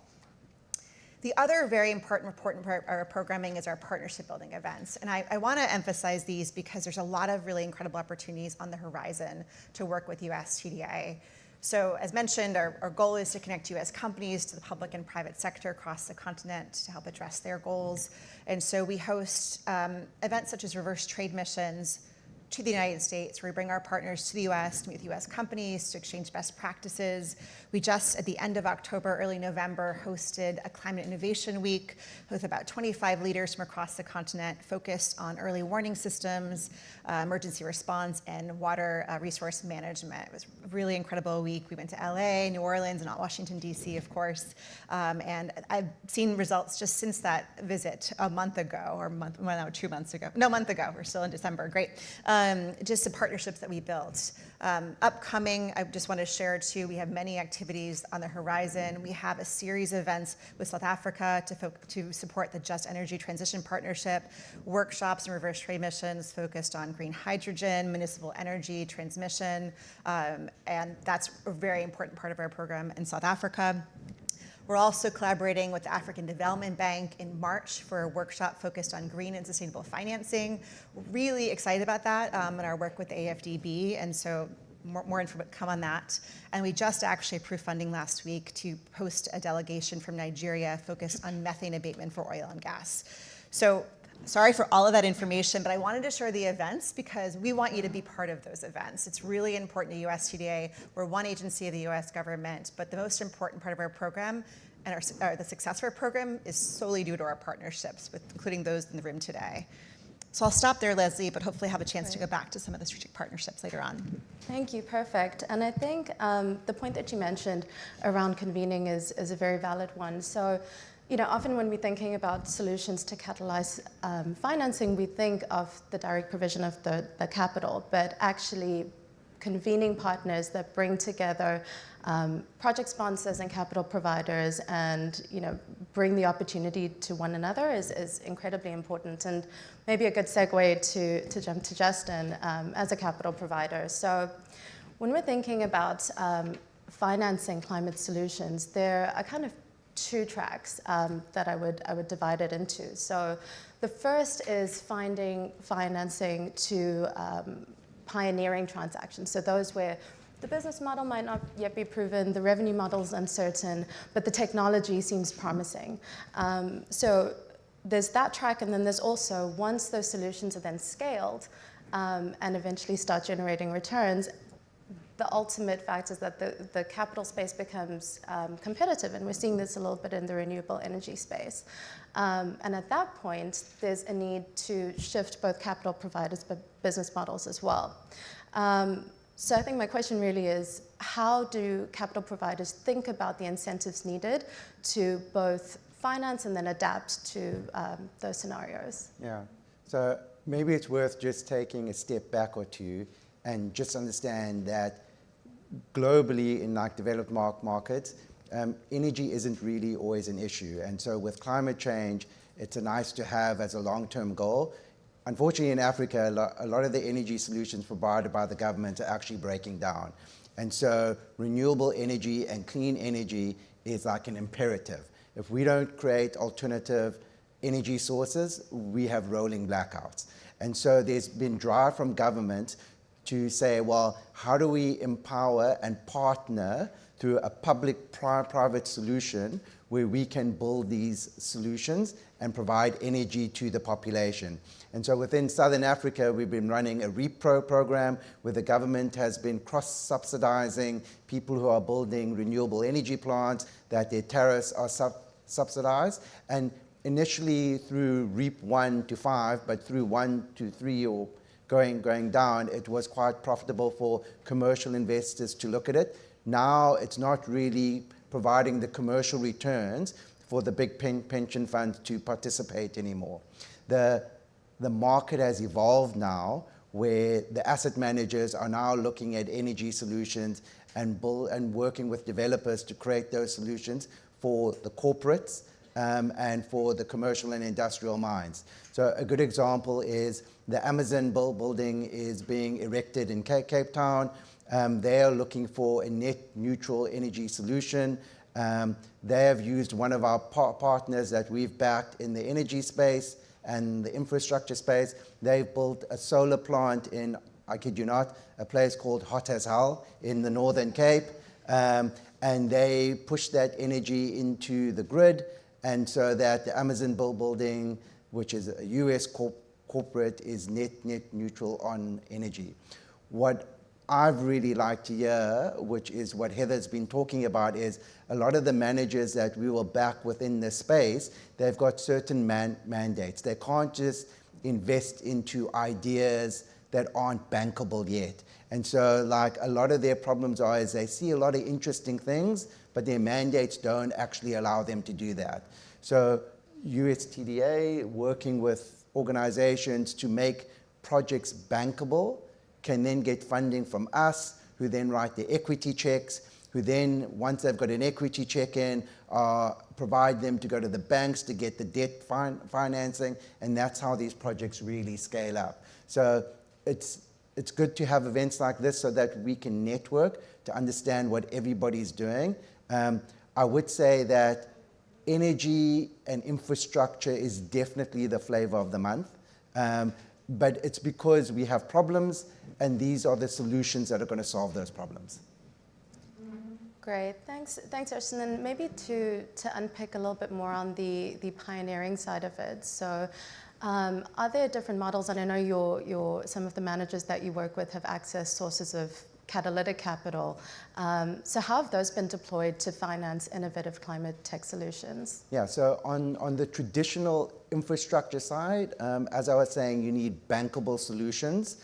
On our venture capital side, where we're happy to take a little bit more risk, we're seeing venture firms who are engineering and scientific experts looking at these early stage solutions that are funding them and helping them get to a bankable stage. I think, Heather, you're probably funding or supporting those types of solutions along the way. So it's definitely building these rails along the journey is what's going to make it successful. So what USAID's done is that they were a pre-seed investor.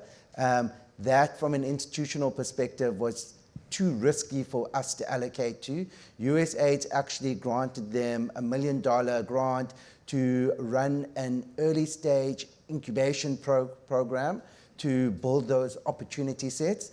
What they're now doing is creating a Series A fund for climate change solutions. Now that becomes appealing for us as an innovator investing into like venture firms and venture opportunities. So it looks like everything's sort of coming together. It definitely does take time, and so hopefully we can build on the success of what everybody's doing. Great, thank you. I think that point around blending capital at the right point, so either upstream financing for feasibility, accessing sources of seed capital that institutional investors can't get behind, and then ultimately catalyzing commercial returns and commercially minded investors is a really strong example of how the different sources of capital play at different points in a transaction's journey. We at Cross-Boundary tend to like to say that every deal is a blended finance deal, and we've just discussed some of the typical blended finance solutions, so technical assistance, first loss, or working capital financing. But really, we say this because every transaction has some externality, positive or negative. And when we're thinking about climate, I think we'd be very hard-pressed to find any deal that has absolutely zero impact on climate, right? So blended finance is really just combining the different sources of capital, whether it's private, philanthropic, and public, to deliver an outcome that is desired from a climate perspective.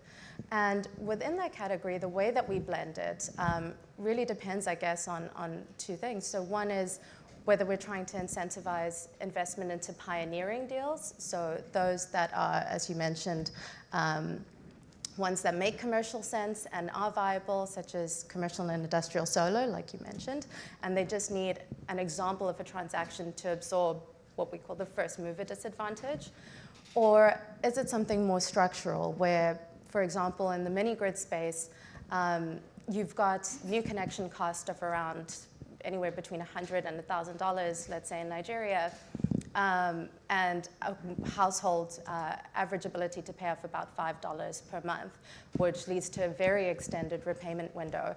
And so ultimately you need long-term sources of subsidy and capital to make it investable for commercial investors at a different point in the capital stack. So turning to Jean-Paul, and I hope that the miking situation has resolved itself.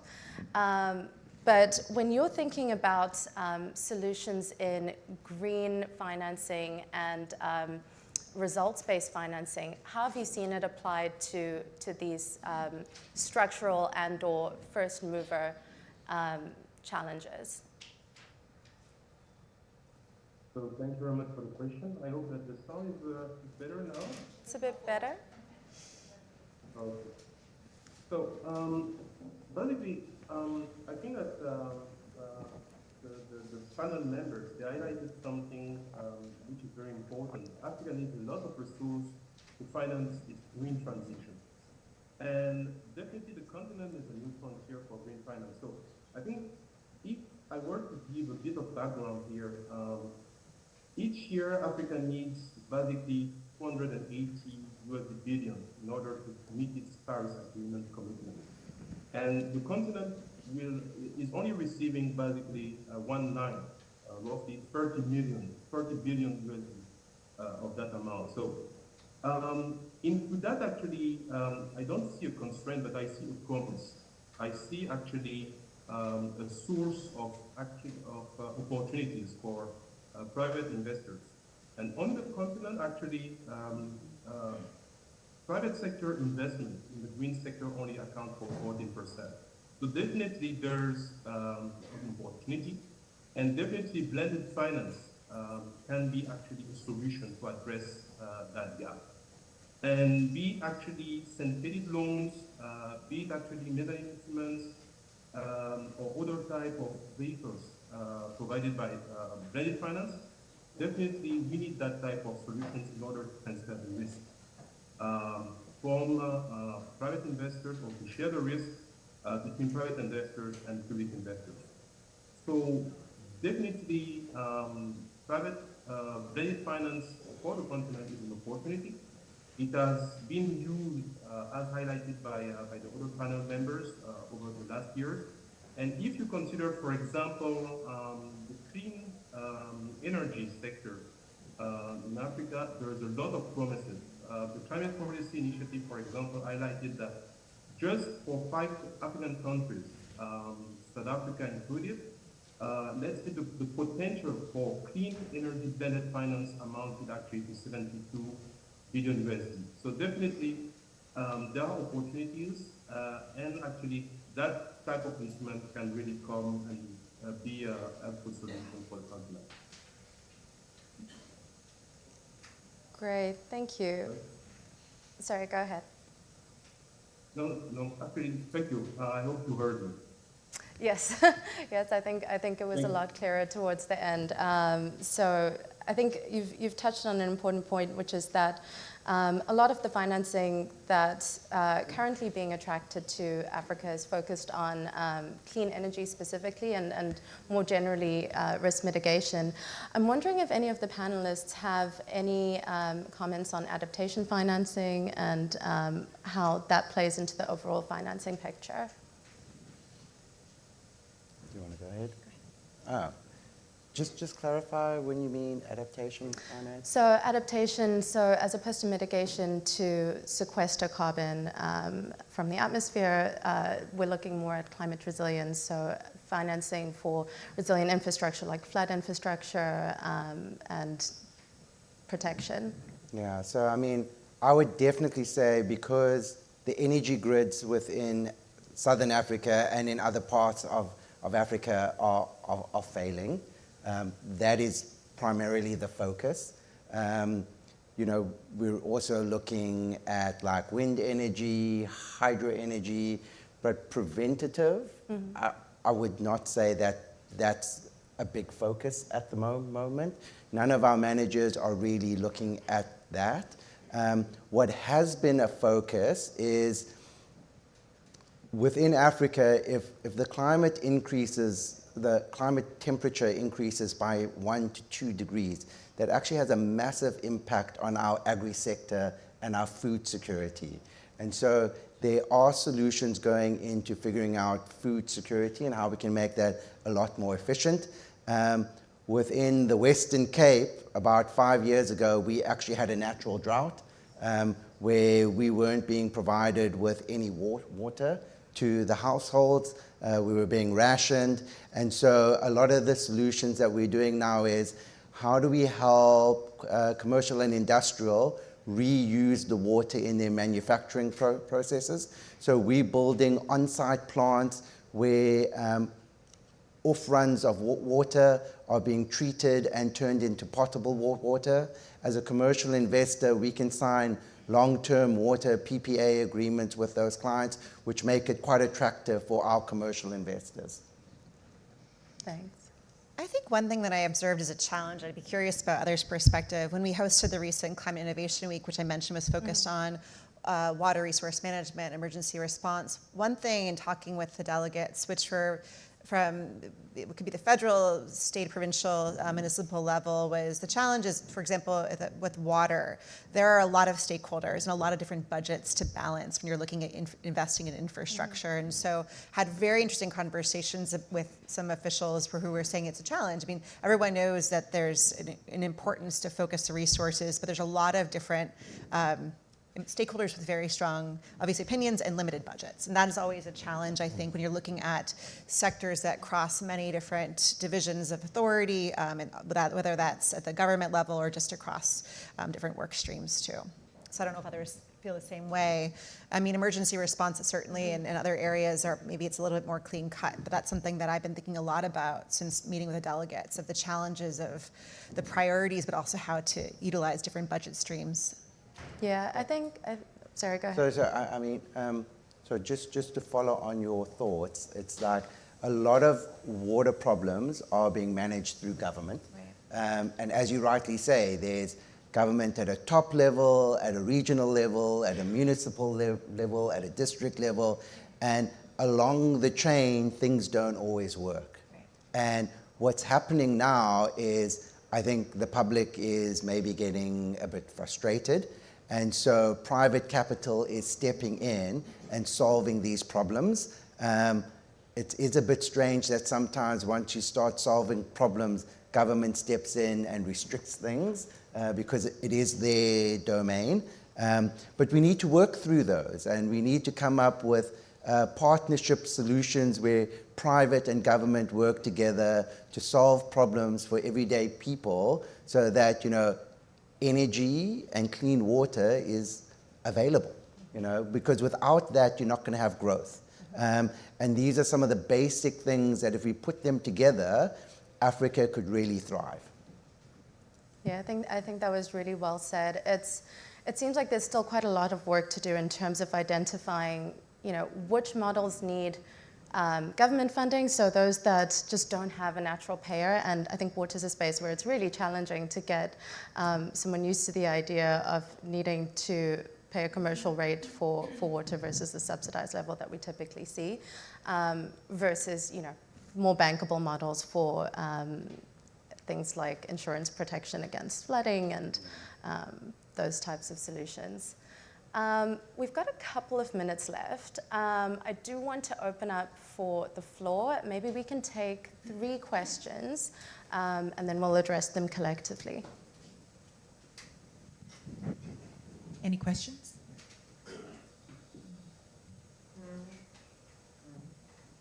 Don't make me come to you. Or it can be contributions as well. You know, opinions, questions, Definitely contributions as well. Okay, yes, sir.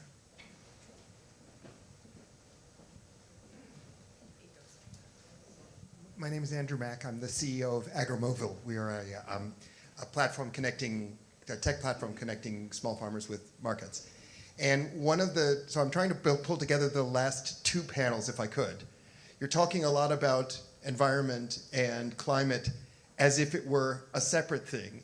And I know a lot from what we saw at COP that there was a great attempt to try to connect agriculture to the climate debate, in part because in this world of investment and development, we see an awful lot of moving. It's like 8th grade soccer, where people all flock to the ball, and the ball moves over, and everyone flocks to the ball, and then everyone flocks to the ball, and we're not taking advantage of the interconnectedness of the different sectors. So I guess, given the two panels, can you talk a little bit about how the work that you're doing connects the dots between climate and agriculture, since that obviously is going to be a big focus over the longer term for the continent? Thank you.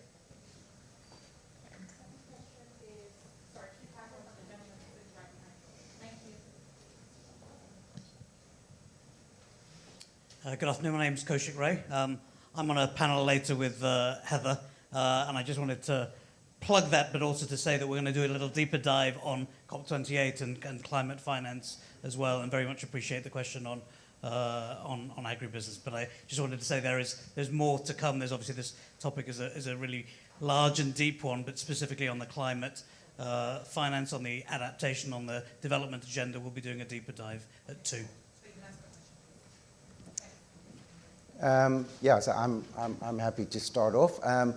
For the first gentleman, I think you're 100% right. Like, if you don't have the proper infrastructure in place, there's no way a country or a region or a continent can grow. I'm pretty sure people have run the numbers on what the rolling blackouts within Africa has caused to GDP, and it's significant. And you know, that also has an impact on jobs and sustainability. And so we have to look at this thing collectively. We have to say, where are the infrastructure weak points that we can build on? How do we then get government to solve it? If government can't solve it, how do we get professional private managers to come in and build solutions to solve that? And we need to understand that we talk about climate change, but in Africa, we just need energy. And clean energy is great because we have a lot of sun and it's renewable, and you know, the sun's for free. So, you know, how do we build those solutions to make it sustainable within an African context? And I think if we can solve that, then we're definitely looking at a brighter future. The demographics within Africa are very young. It's a growing working population where a lot of developed markets are aging. If you're looking at like a future workforce, it's definitely Africa. We just need to solve the infrastructure and the energy solutions and protect it through clean water. And also at the same time, we haven't really spoken about it, but waste, and how do we remove waste from the ecosystem cleanly and safely, and not put carbon dioxide into the atmosphere. I would say we're at the start of our journey now. Having these discussions, it sounds like everybody's doing a little bit of everything haphazardly, or not haphazardly, but in their silos. These kind of discussions kind of identify who's doing what. If we can streamline that and make it work efficiently, that's where we're going to see the multiplier effects. So I'm hoping that within a few years' time, we can come back and everything's looking a lot greener. Excuse the pun. Right. Well, actually, I want to touch on the interconnectedness between climate and agri. So I think I mentioned earlier, every deal is a climate deal, really. There's always some sort of impact on climate, and what we want is to incent activities that promote responsible agriculture and climate-smart agriculture. So to that extent, there are various interventions that one can take, and maybe I'll just touch on some of the ones that we're working closely with. So we take an investment facilitation approach often to transaction advisory. So where there is a desired outcome, such as incentivizing climate-smart agriculture development and investment into that space, we will work with donors such as USAID, also MasterCard Foundation, and others to connect the sponsors and capital seekers for those interventions and the capital providers for that. So perhaps just a couple of examples. So we work extensively on the MasterCard Bridge to Agriculture program, which focuses on catalyzing investment into the agri space in Ghana And there it is working with financial institutions who are natural providers of capital to attract concessional capital, for example, from the MasterCard Foundation to deploy into responsible agriculture. The second piece is also advisory around how to monetize and diversify the sources of revenue for agriculture businesses, for example, that are often otherwise lacking bankability on a standalone revenue model. So one such project that I can highlight is our work with USAID in Mozambique. So there, we're working on the Planeta program, and I'm not a native Portuguese speaker, so I'm not going to try and decompose that acronym. But essentially, it's an investment facilitation program for carbon projects. So it provides support to structure projects with a carbon credit offtake, and then attract financing for that as well. And there is room to support regenerative agriculture projects and other climate smart interventions. So all to say that there are different ways to enable the private sector to attract sources of climate funding into the agri-space through donor-supported mechanisms. Can I make a comment, and not to try to be controversial in any way, but so with a lot of the infrastructure solutions that we're backing, we're obviously looking for financing, and we generally the equity check in quite a big solution, and the banks are the debt providers. But who we see generally on the African continent from an equity provider into the funds or into the deals is we see a lot of European DFIs. I'm not too sure why I don't see any American DFIs, and maybe because of that, when we start looking at the projects and we start looking at who the developers are of these big projects that happen in Africa, it just so happens to be a European developer or a Japanese developer who's coming in and helping Africans build these solutions. I think we need to somehow foster a relationship, how we start working with the Americans, because you obviously have the expertise, but I just don't see you happen to be on the continent. Maybe I don't see every deal, but that's just been my experience. I think just to jump in on that, I don't want to speak for the U.S. Development Finance Corporation, but they recently obviously gained equity authority, and I would expect over the years we'll see a significant increase in that tool for sure. I wanted to briefly comment too just on the integration of infrastructure. I was thinking about this. USTD has traditionally worked project by project, but I would just note many of you may have been following the Partnership for Global Infrastructure and Investment, also called PGI, because there's always an acronym. And that has been, it's a very important priority for President Biden. And the first real project, the hallmark project, has been the Lobito corridor in southern Africa. And I think that's been an interesting approach, and we're certainly involved with that too. It's really looking at the integration of infrastructure in a way that the US government hasn't approached things in recent history. So certainly ag is a very important part of the corridor, transportation, critical minerals, energy, digital infrastructure.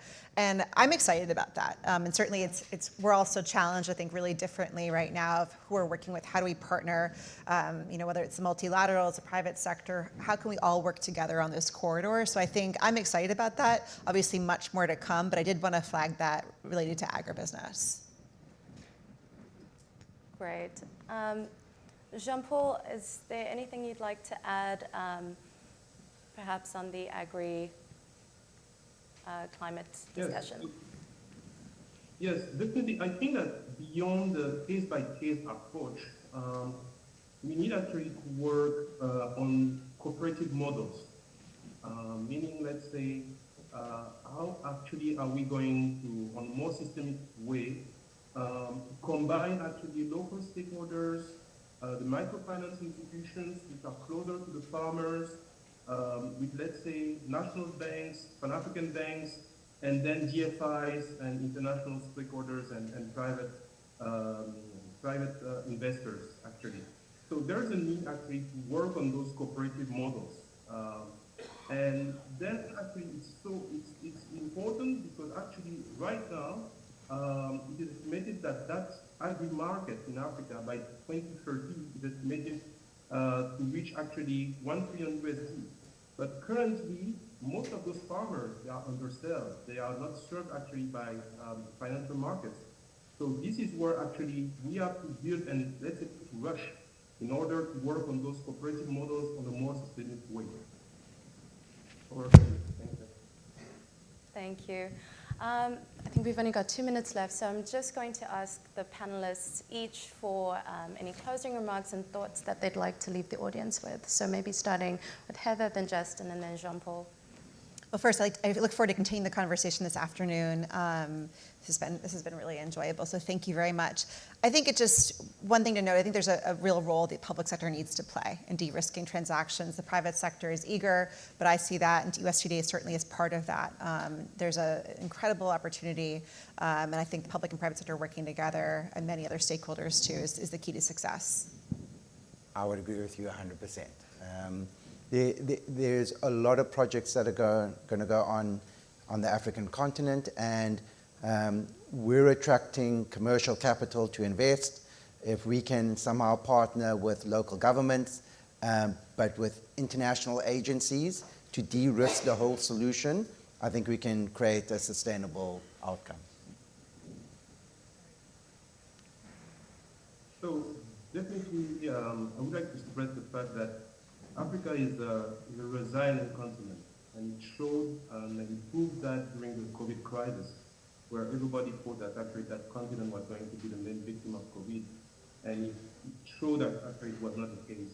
So if I were an investor, I would bet on Africa as far as climate change is concerned, as actually many people are working to make that continent a champion of the green economy of tomorrow. Thank you. Great, thank you. All right.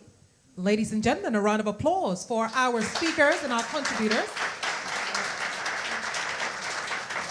And as Heather said, we do have that segment coming up after lunch on reflections on COP28. So then you can expand further on your contributions on that. So it's time for lunch. And ladies and gentlemen, kindly move into your respective rooms. And there's only 2 actually. We've got the reflections on COP28 happening right here on the 6th floor. And we've got the Innovations Landscape for Private Investment in Africa happening on the 4th floor. And kindly be in the room at least 5 minutes before the session starts. So it's 1:06 p.m. And I think lunch starts now and ends at 1. Well, I wasn't going to say 2. Otherwise, we'll start at 2:30. So, okay, Will says 2, it shall be 2. Enjoy lunch.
Ladies and gentlemen, we will be resuming this afternoon's programming in 10 minutes. Please join us here in 6 South for reflections on COP28 and Africa-focused climate action, or on 4 South, an innovation landscape of private investment in Africa. Thank you.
Ladies and gentlemen, we will shortly resume this afternoon's programming. Please join us here in 6 South for reflections on COP28, an Africa-focused climate action and development agenda, or on Floor 4 for an innovation landscape of private investment in Africa.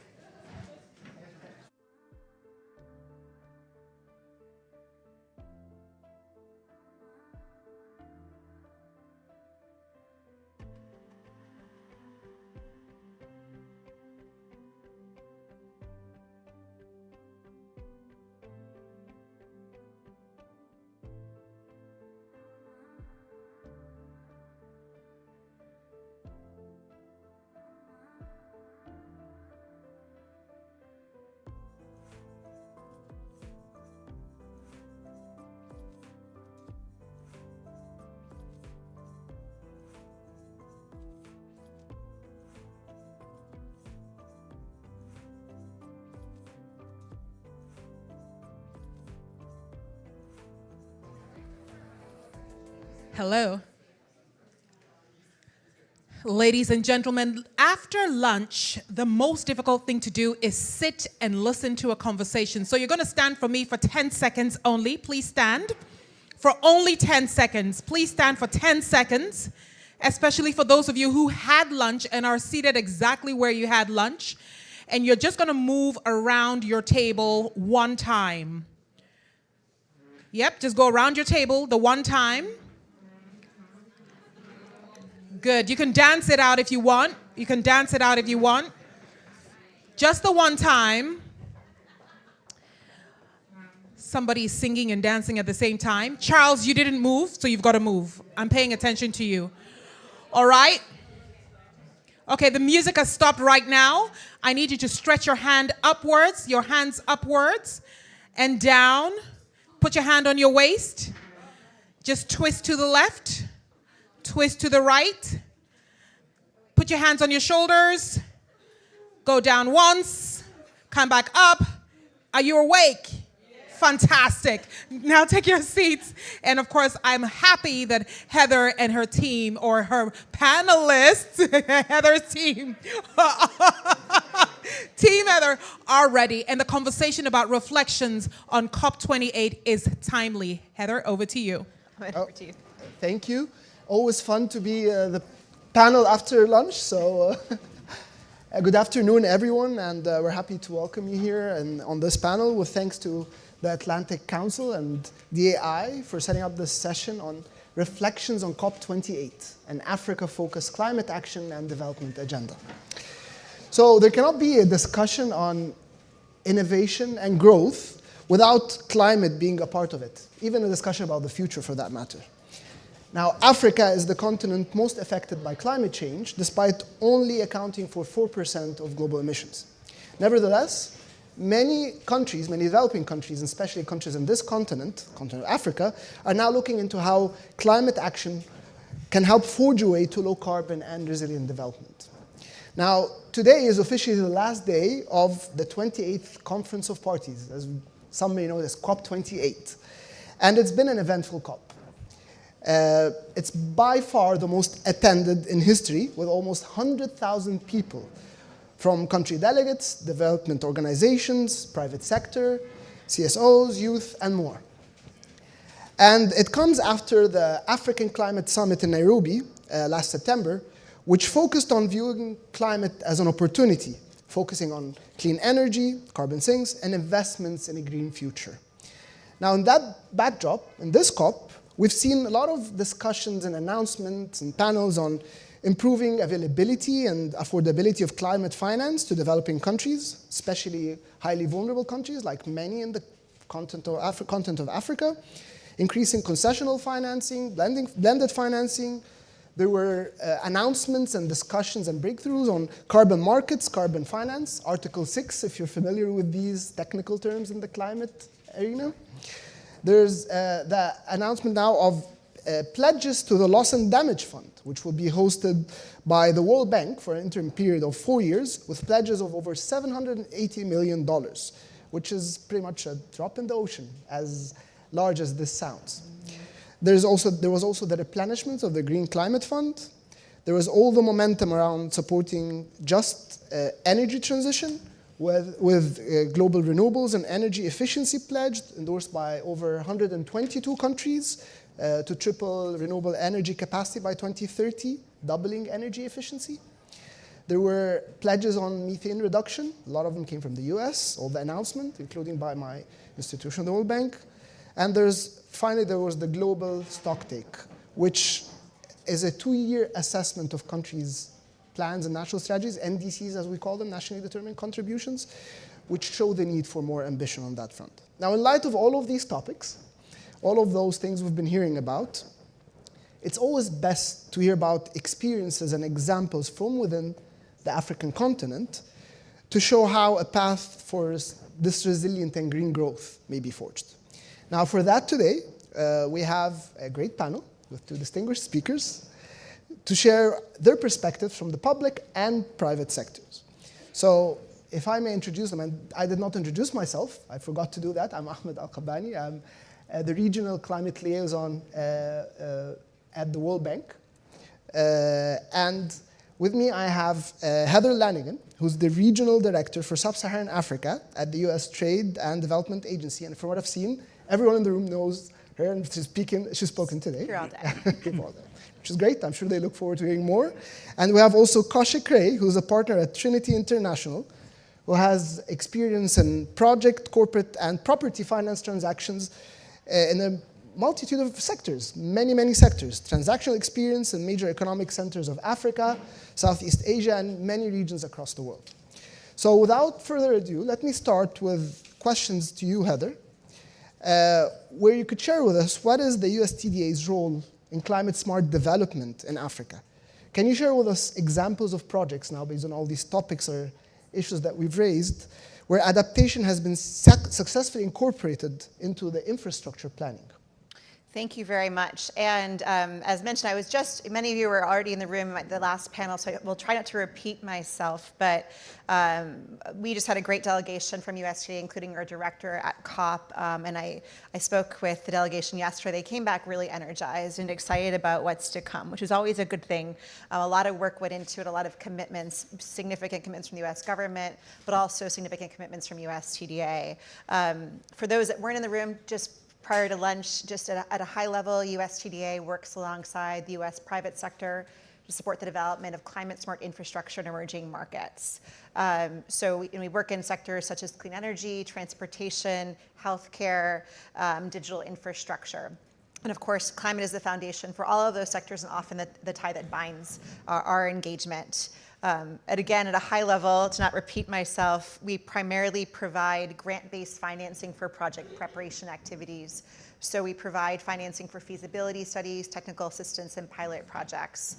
And the goal of our early stage engagement is to structure the bankable infrastructure deals for financing considerations. So looking at the design of projects, looking at the business models for expansion for companies, working with both the public and private sector. Beyond adaptation, I think inclusively of all our activities, there's about 75 ongoing project preparation activities in the continent. And the other tool we have is that we host partnership building events, such as reverse trade missions and workshops. And the idea of this partnership building events is to connect key stakeholders, to talk about best practices, to look at technology and solutions. And again, the goal of our agency really is to help our partners achieve their goals, their infrastructure goals, and also to connect US companies to those great opportunities and to support the development and deployment of US exports. So to answer your question on an adaptation space, I think I have 2 examples just to raise at a high level, and happy to dig into them more. In the last panel, we talked about some of the challenges with adaptation financing, and so certainly we can continue that discussion here. But one example I'm very proud of is actually a partnership we've had with the city of Cape Town for many years.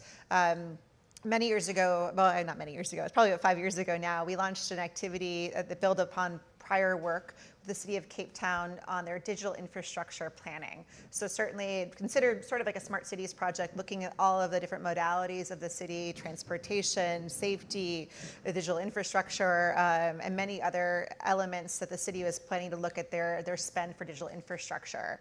During the course of that that project, that multi-year project, was when the water crisis happened in Cape Town. So the city approached us and said, can we adapt this actually? Water is a very important component of this. How can we leverage the infrastructure, the money we're spending on digital infrastructure to look at technologies for water management, smart meters, and other types of systems? And so that project recently wrapped up, and there's been significant tenders that have resulted for the implementation of activities both in water management, but also other types of priorities of the city. So that's an example of a project. An example of an activity, and I did just mention this in the past panel, but I'm really proud of it. We hosted at the end of October, early November, a delegation from across the continent, 25 delegates from the government and the private sector, both the federal, provincial, city level, depending on the country, of course, focused on adaptation and literally looking at water resource management and emergency management solutions. So the delegation traveled across the country, both to Los Angeles to meet with city officials and U.S. private sector to talk about water resource management. And I've heard amazing stories about what LA is doing. And then to New Orleans to talk about emergency preparedness. And so I think I always enjoy those activities because I learn so much, and I've enjoyed staying connected to the delegates. But I think the importance that we offer as an agency is the convening power and a platform to bring together key stakeholders, to leverage, obviously U.S. private sector expertise, but also our partners' ambitious and incredible plans. Marrying it together, you can create some magic. That sounds great, and hopefully we get a chance to delve more into that. Now, you're also moving to another sector, so water sector is very important on the adaptation front indeed. For example, I know you have, from Power Africa has mobilized significant US money in supporting clean energy and the energy sector. Mm-hmm. And there's been a lot of momentum out there at COP, so care to share with us some of those examples and some lessons learned from those examples that could be replicated? Absolutely. I would be here all day, and I've already been here for too long probably, but I think we're really proud of our energy portfolio, and it has much to do with Power Africa, 10 years in the making. I think since Power Africa began, USTD has funded about 135, 36 activities in the energy sector. I think across the board, when I look at our energy work, I think the theme is energy access.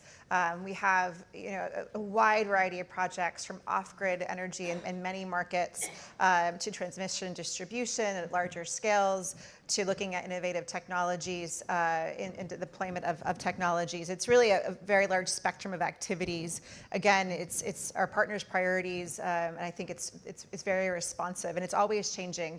And we're trying to stay obviously ahead of the curve in the project preparation to look at the technologies of the future. One project we were talking about in our call last week was actually a project that I visited last April in Kenya.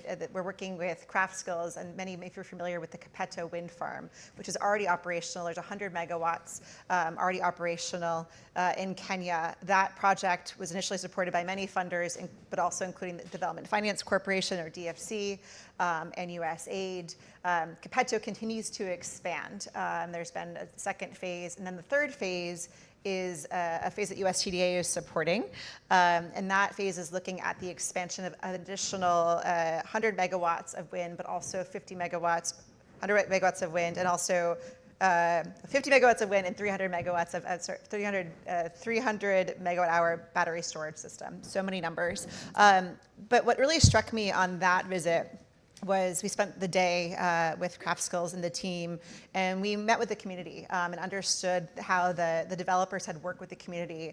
It was absolutely incredible, just how they engage community members, both especially from the environmental side, but also the ownership model was really important. I think it's an incredible success, and certainly I'm sure you probably have a little bit more to add on that.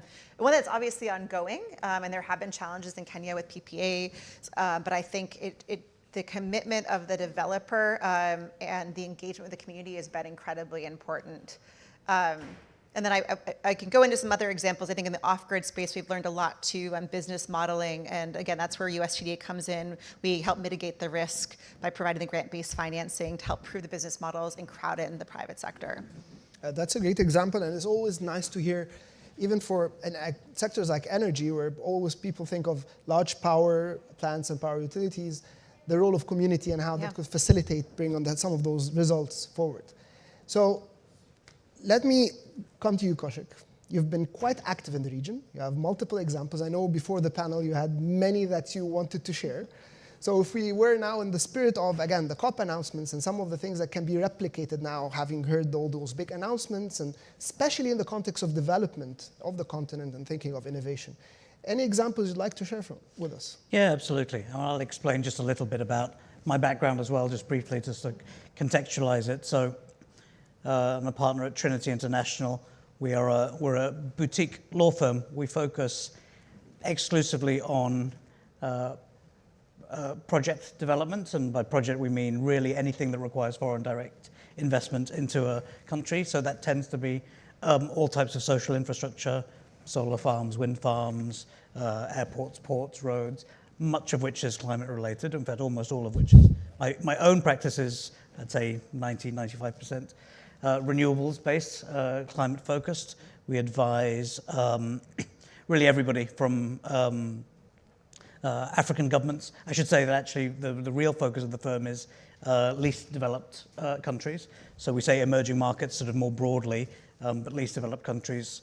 Personally, I've closed probably deals in 35 African jurisdictions. As a firm, I think we're at 51 out of 54. So very much the focus is on Africa, although we work globally. But as part of that, who we advise is the World Bank and various parts of the World Bank group. We work under USTDA mandates advising developers and the like. We also advise governments, so US government agencies, DFC and the like, but also African governments. So we advised through the auspices of the German Development Agency, the Ugandan government on their Get Fit program, which is one example of mobilizing private sector development into the renewables space. So in a period of about 18 months, Uganda delivered about 168 megawatts worth of power onto the grid through 17 projects. So these are small-scale hydro, solar, biomass. Subsequently, those numbers are probably doubled. And given the German government was sort of overseeing it, they're very good at doing audits of their own work and marking their own homework. And so the sort of the next round of it had further improvements. But it's a very good example of what I would call effectively putting in place a procurement system and a procurement structure. So one of the great barriers to climate development and whether that's adaptation or whether it's mitigation is if you're going to crowd in private sector investment, you are going to need to ensure that there is a regulatory framework, i.e. that there are laws in place, laws and regulations in place, so that investors feel comfortable in putting their money in place. So some of the types of programs we do when we're acting on the government side, which is not very often, we predominantly act on the private sector side, but when we are advising governments is to put in place things on a programmatic approach. To say, you don't need to change every law in the book, but let's, focusing on, particularly on renewable energy.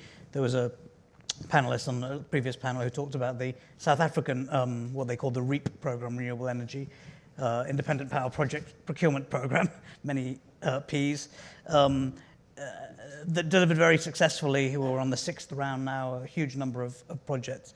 That type of activity, and whether we're advising the private sector, whether we're advising government, whether we're advising the IFC or one of the development institutions, the focus really is on getting the structure right. And by the structure, I mean the laws, the documentation, to create that enabling environment.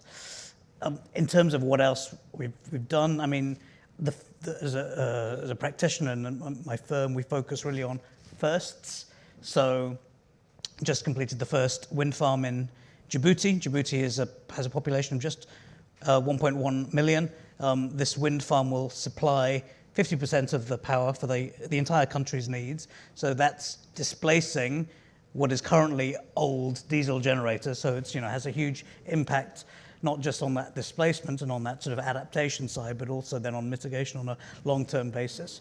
And of course, once you've established that there is a regime that you can come in and put good money in and build a wind farm and hopefully get paid for it, then that opens up the market. So suddenly I've got another wind farm and another solar developer coming and wanting to in fact, one was just announced at COP28, an investment by a UAE entity into Djibouti on the solar side. I worked on Lake Turkana, which is the wind farm before Kipeto, for the last 14 years now. I advise African Development Bank and 9 other commercial export credit agency and development finance lenders, and that's everything from the structural side and agreeing the terms of government support and so forth, to actual construction. And it was Lake Turkana is about 400 kilometers from the nearest sort of substation, so there had to be a transmission line built from outside of Nairobi all the way up. It's an incredible landscape. It's like a moonscape, actually, more than anything. That nothing really grows apart from trees which grow like that, and the reason they grow like that is because there's a microclimate of wind that circulates, and the reason that it got discovered was there were some European tourists who tried to pitch a tent when they were traveling in northern Kenya, and they couldn't, and they simply couldn't, and one chap said, "Oh, this would be a great spot for a wind farm. The wind is so," and it turns out that the wind is not only some of the highest quality in the world, and by that it means speed and consistency is perfect for a wind farm, but also that it's over a really significant area of land, which otherwise is uninhabited other than by nomadic tribes. So it was, in a sense, a perfect spot, but complicated, of course, to get 365 turbines into a remote area. I mean, the project included, kid you not, rebuilding roundabouts near the port so that the turbines could get through. A really, long and complicated project, but one I'm definitely proud of for having been involved in. But in terms of other firsts, I mean, Benin, Burkina Faso, Senegal, Mozambique, Sierra Leone. In terms of renewable projects, solar, wind, geothermal in Kenya we're working on, we've been advising on the first of those projects. So from my perspective, and as part of the kind of reframing of the narrative of Africa and AfriNEXT, I've had nothing but a positive experience of getting climate adaptation and climate development projects done and off the ground. It's taken time, but I really feel that it's not necessarily a story that's told. I don't know if anyone is Kenyan in the room, but Kenya, for example, 80% of all of Kenya's power is renewable. I don't think that's a story that gets told very much. Djibouti, by 2030, if these other projects come online, will be 100% green, so the entire economy. And I think that's a story that needs to be told and needs to be shared. Thank you. And you've put your hands, like you said, on a couple of bottlenecks, and one of the things we always hear is the cost of financing. And to be honest, we've heard a lot about the firsts. First off. The question is now, for the private sector, where are the opportunities in the continent? And again, in the context of AfriNEXT and here the discussions today. So after those first, where do you see opportunities for the private sector where they could just directly engage, and the role for them where they come in and contribute to those development projects? Oh, absolutely. I think the opportunities are everywhere. In the digital space and the renewable space, PPPs, infrastructure. The trick is, as you say, the enabling environment, as I referred to earlier, needs to be in place. And just because, frankly speaking, just because 1 or 2 deals have been done doesn't necessarily mean that others follow, and that has been a challenge. I'd kind of broadly categorize investors, and say I've been working in private sector investment in Africa for the best part of 2 decades. I'd broadly categorize it in sort of four buckets of private sector investors. There were historically a lot of European companies, British, French in particular, but latterly Spanish, German, and the like, some of whom had natural historical sort of colonial links to the relevant countries, but they were very much investors from the likes of Engie in France and the like, Total obviously on the oil and gas side, very much first movers as foreign investors on the continent.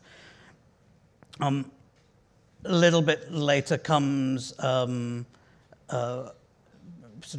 leading emerging economies, Turkey, Israel, India, coming in on the private sector side still, so not necessarily government backed, but on the private sector side. Then there's the sort of the bilateral countries, if you will, where so China, parts of the UAE, Russia, where countries are coming in, possibly private companies, but either state-owned or at least very much state-supported, with some sort of backing from those sort of their home countries. And what's super interesting and is much more a recent development in the last 5 years is African developers, so from predominantly Morocco, Egypt, so big economies, South Africa, Nigerians, going into other parts of the continent as developers. The missing piece, I've not mentioned the US, but unlike in a number of other regions in which I work, where there's a huge amount of American businesses, I think there's a real opportunity and there's a real opportunity for American businesses to do more. Not that they're not there at all. I don't mean that at all. But certainly it's possibly in a very good way, a much more diverse private sector investor environment. But in terms of answering your question, where are the opportunities? I really think they are everywhere. The importance is ensuring you have a good local partner and you have a good understanding of the local regulatory environment. Thank you, Kaushik. I think it shows we need everyone to be working together, because it's not just private sector or public sectors. That we come back to you, Heather. USTDA working with development partners and partners. We've heard, just a few examples how some private sector companies, some backed by the government, some regulatory framework and advisory. So how does the USTDA work with its partners in the region to support some of those climate challenges, and where do you see opportunity to do more with the different stakeholders? Thank you for that question. I have to mention one thing, though, about Kenya.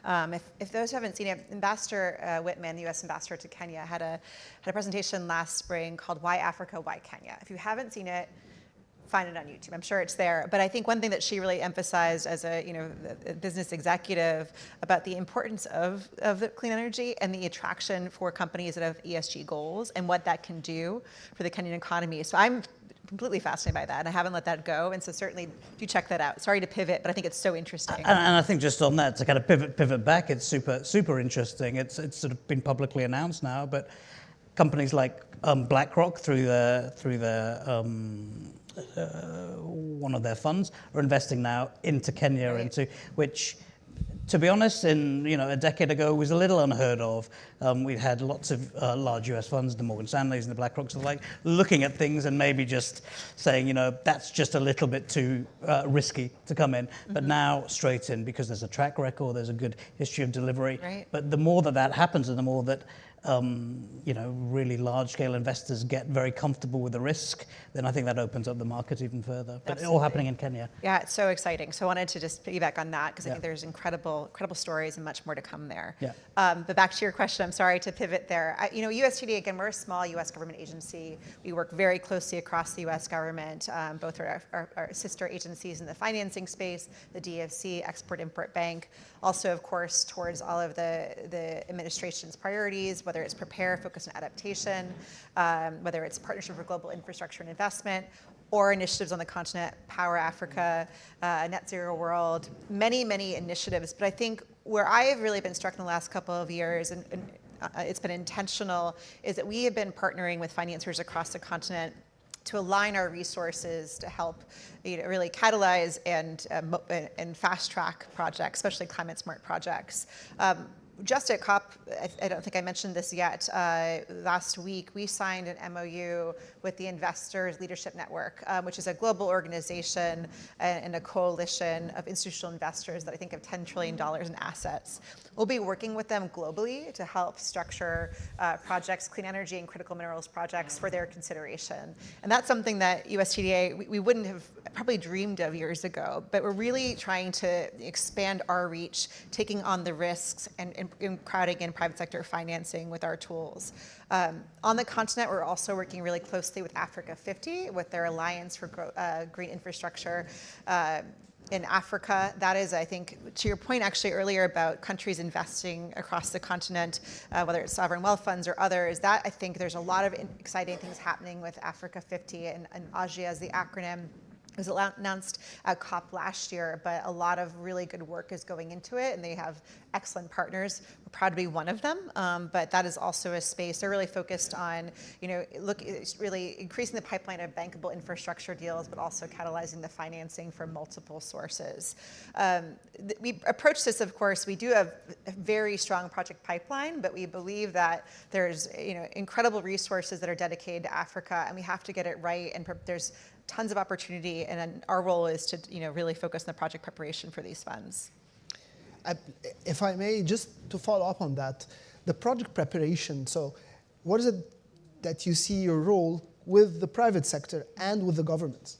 Because this is something that is always, Mali said, there isn't enough project, there isn't enough pipeline. And it's such an open-ended question, there's so many things to address. So if we were to be a bit more specific on something, say this is what we do and this is what we want the private sector to do with this, and this is what we want the governments in the region to work with us, to prepare those bankable, as we call them, pipeline of projects for development that are climate smart? Yeah, absolutely. Great question. Every project's obviously very different, but when we're looking at projects, we of course have our own due diligence looking at projects, and one important part of that is talking to financiers before we fund projects. We, depending on the market, we have a very strong network of financiers, understand their priorities. So if we're considering, say, an off-grid project in Nigeria, I mentioned these earlier, we have many of them. We would talk to the likes of Chapel Hill Denham or InfraCredit or others to say, is this a priority for you? It's a priority for us. How can we look at your considerations and weave those into our terms of reference for our projects? So that could be scaling a business model. It could be looking at a regulatory, it's obviously usually all of that combined, but there are different considerations, I think. And so I think every project's quite different, but again, I do see us taking on the risk to help bring comfort to the private sector. Good to hear. And if we go to the private sector before we go into our audience today, again, one thing that needs to happen to bring in more private sector, if you were to name one amongst... One. So I mean, I sort of see the world in a sense that split between the public sector, by which I mean host governments, Yep. Multilaterals, you're represented by yourself, and then true private sector investors in various countries, the likes of whom you support.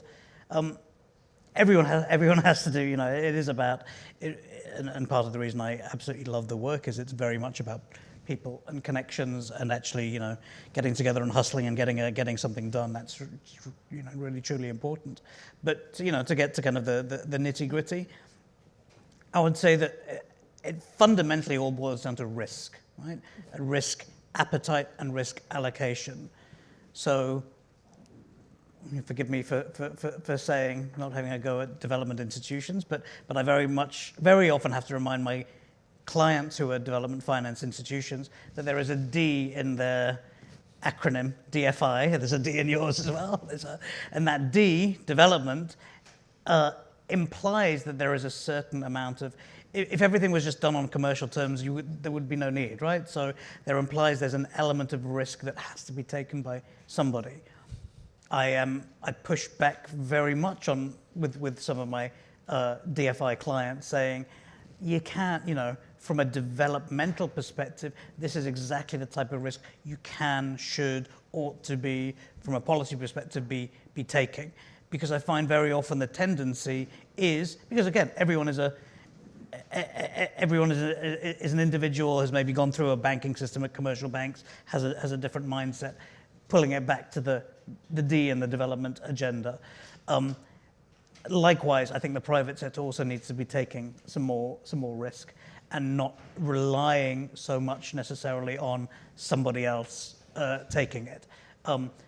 As a statistic, which isn't a very old statistic, it's something I put together for a panel about a decade ago, but at the time, I looked into default rates of power projects in Africa and actually it was in the Midwest in the US. African projects had, the US projects were 44 times more likely to be in default than the African IPPs. Now, there's a number of good reasons for that. The African IPPs are structured to within an inch of their lives, right? They are gold-plated. You don't get better transactions from a risk perspective because everyone thinks it's so super risky. We have to carve off every single thing. Whereas a IPP in Texas, people throw money and say, oh, it'll be fine. And Obviously, I'm talking anecdotally, but that's what the evidence shows. I think that statistic has probably changed a little bit over the last decade. As a result of COVID, debt sustainability, there have been more pressures on the continent. But nonetheless, to me, that says there's more risk that can be taken by the private sector. Thank you, and thank you for not blaming development organizations alone. I'm saying the private sector needs to take more, but certainly was pointed out in many of the points we made. We've already eaten about 2-3 minutes from the audience time, but I know we have an active audience, so over questions to the audience. Okay. And please let us know if you'd like Kaushik or Heather to answer the question.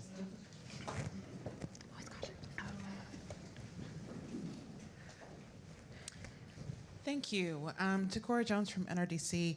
I appreciate your last moment comment about the difference between the risk in some of the U.S. projects versus the the African projects.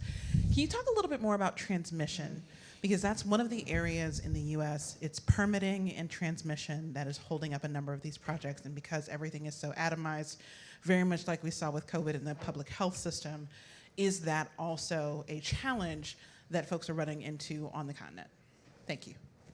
I'm happy to take Maybe that. take one more. If you have a preference for who to take the question, please do also let us know. Ahmed, you need to answer questions too. Yeah, we have a senior climate change specialist as well who's going to answer some questions. Thank you. Good afternoon, and thank you, panelists. A brilliant conversation. I took notes while you were speaking. My question is for Mr. Kaushik, Ray. In developing a climate resilient agenda, we talked about development keenly. What role do you see local communities playing, especially those in rural areas? I'm talking Africa. My background is in Nigeria. Sorry, my name is Joy Afor with the Bellcrest Institute, and we are located in Nigeria. So what role do you see local communities playing, especially in rural areas, and how can their knowledge be integrated into the policy frameworks? Thank you. One more, perhaps? Joseph. Hi, hello. I'm Joseph Lemoine. I work at the Atlantic Council for the Freedom and Prosperity Center, a center that deals with international development, and in particular the angle from the development model perspective. So a lot of the questions that we're obsessed with are, what are the conditions that government need to set in place to do things right? And in the context of renewables, I was very interested in hearing from both of you. If I'm an African country today, what do I need to do from a regulatory point of view to attract investors, but also have the right environmental regulation that makes that thing possible? Because a lot of the in that field, it's very liberal approach to it, but I'm very curious about the regulations that we need to make it happen as well. Thank you. Thank you. So maybe I turn to the panel now. So yeah, questions. I'm happy to. You want to start on transmission? Yeah. Go ahead. Yeah, sure. Transmission, I'm going to just plug something. If you Google understanding power transmission financing, I'm a co-author of a book. It's a free book, free resource that will tell you everything that you need to know. Also sponsored by CLDP at the Department of Commerce. Also co-authored by the World Bank. So between us, that has all the answers. But specifically, absolutely, and you've really correctly identified the fact that it's a massive issue. Because for the last 2 decades, the focus has been on generation, which is great, obviously clearly important. But then suddenly there are bottlenecks, both on interconnectors, so transmission across the continent and between countries, but also at a local level. So I gave you the example of Kenya, the Lake Turkana. We had to build a 423-kilometer transmission line that hadn't previously existed. That is fantastic. Now it's built, and other plants can be put online. It's also very close to the South Sudan and the Ethiopian border, so at a later stage can be. But the reality was, less than a decade ago, it didn't exist at all. And countless other parts of the continent are like that. So it goes to all things, rural electrification, building up economies across and within countries themselves and cross-border. But it's probably a topic within itself. transmission. I'll just quickly touch on the local communities and then pass on to Heather. Absolutely crucial, frankly. I won't say there's an easy answer. It is really complicated. I think the Capetto developers did a very good job of bringing the stakeholders, local communities on board. Lake Turkana, they did a very good job, but the difficulty is a lot of the local communities are nomadic. And so they have a pastoral way of life and have done for centuries, potentially millennia, saying, which they did, that we guarantee everyone over the age of 18 a job within the plant doing something, security. That's great from a purely economic perspective. That's fantastic. But of course, what does that do to the community, to the way of life?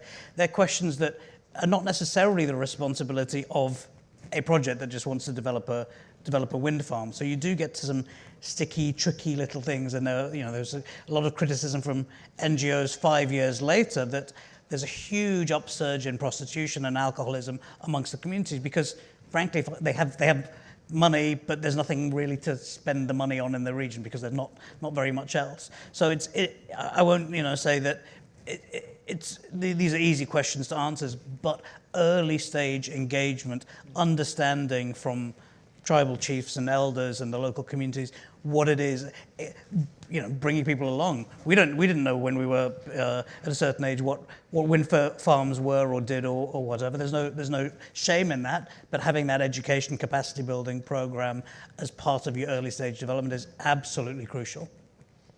If you don't mind, I'd love to actually quickly address both of those questions as well. Please. I think transmission, and I was actually asking our climate advisor yesterday, but he just got back from COP, still a little jet lagged, and I said, what do you think about? I mean, what are you looking at our portfolio in Africa? And he said transmission. And we have actually a really exciting ongoing portfolio working with the West Africa Power Pool. But another project we just launched last summer is with Eskom in South Africa. And it's a really cool project. It's looking at AI, machine learning, and a couple of other interventions that are very specific. And we also looked at the financing structures for those, knowing that Eskom obviously is going through transition in itself. But that's an exciting project. US company Power Engineers out of Idaho is working on that. And that's just, I think, looking again at the best of US technology and looking at a challenging environment for transmission. So that's an example. And we're also hosting events on transmission with South Africa as well. So I totally agree that that's an important area. A lot of lessons learned we can come together on for sure. On the community engagement, just one thing to add, I think there's a really great potential for job creation too. We have many off-grid projects, as I've mentioned, throughout the day, and there's a project we have with Standard Microgrid in Zambia, and just the job creation, especially young women who are working on behalf of the company in the community, they know the community best, but also offers them a job and a leadership opportunity, which I think is incredibly important to consider as we develop projects in the continent. So for Joseph, I think it's the jurisdiction. No. I mean, I think you addressed it good, and I think part of the thing, and this was mentioned earlier about the local experience and regional experience, and this addresses the community part at least, because those experiences are quite. And it's a different topic, but the WAP, for example, the West Africa Power Pool, this is a very good platform, and I've heard you earlier in your remarks say that you facilitated a lot of that. Those regional transfer of knowledge, South-South exchange, as we call it, is very important in these contexts. As you said, we haven't seen many of those projects before. So it's good first to get the local experience, if there is any, and to consult as early as possible, engage as early as possible in the conception stage. And I guess after that's also the regional experience from within the continent, because people also tend to listen more to people who have similar circumstances and come from a similar environment. So this is maybe something that is worth flagging and for both questions, especially the community one coming early.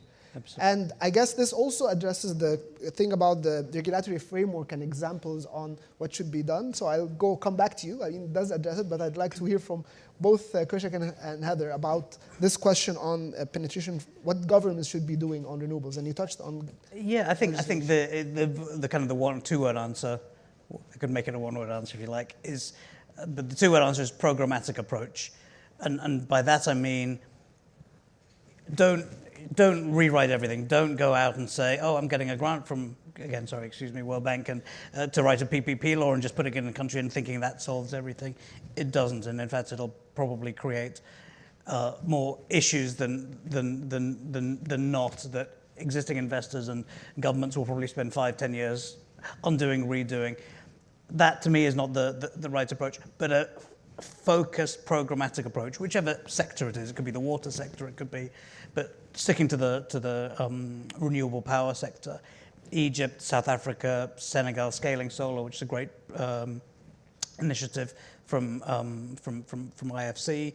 These programmatic approaches have had tried and tested results. And what they do is they bring together technical, financial, legal expertise, very often supported and funded by multilaterals, by donor agencies, and working then with government, with all parts of government, from ministry to the regulator to an off-taker, to create something that is bespoke, bankable, works for the sector, isn't just, you know, a PPP law that's pulled off the shelf, but really responds to the needs of the sector.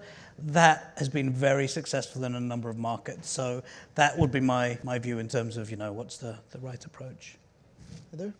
Completely agree. I think I would just add one word: predictability. I think that's really important. There is a lot of opportunity across the continent. There's a lot of opportunity around the world. And so I think that's something that we hear a lot from US companies who have invested a lot in certain markets. Things could obviously shift. They do always, in many parts of the world, including the United States. I think that the predictability element is really important in the regulatory environment. Great. Maybe room for one more question, if there are any? If there's...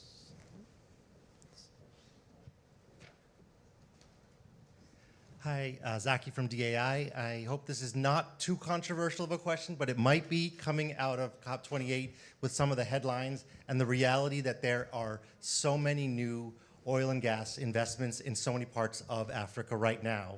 How, and I would welcome World Bank's perspective as well, or yours personally, maybe not your institutions, but how do we think about engaging with, or is there a role to have oil and gas at the table for climate action and a development agenda for Africa? Kaushik wants to go. I'm happy to answer. I'm happy to go after my personal my institutions. I'll use an example of Mozambique, which I think is a good example of somewhere where huge amounts of LNG potential, gas potential, but equally a huge amount of renewables potential. Again, talking about the energy sector, but it kind of touches the economy more widely. I think Mozambique, frankly, has it right. Mozambique is saying that currently the whole of the African continent is about 3%-ish of sort of global total emissions. If we exploit absolutely every last hydrocarbon in our economy, that moves the needle up to 3.4%. So, and anyway, that's not the plan. In the meantime, we very much plan on using the 80 billion or so that we are getting to transition over the next 20, 30 years. I think it's up to 2050 in Mozambique, with a very well thought out, clear, here are the 4 pillars of our sort of green transition. So I think, yes, there absolutely is room for fossil fuel development, even in a sort of a climate action program.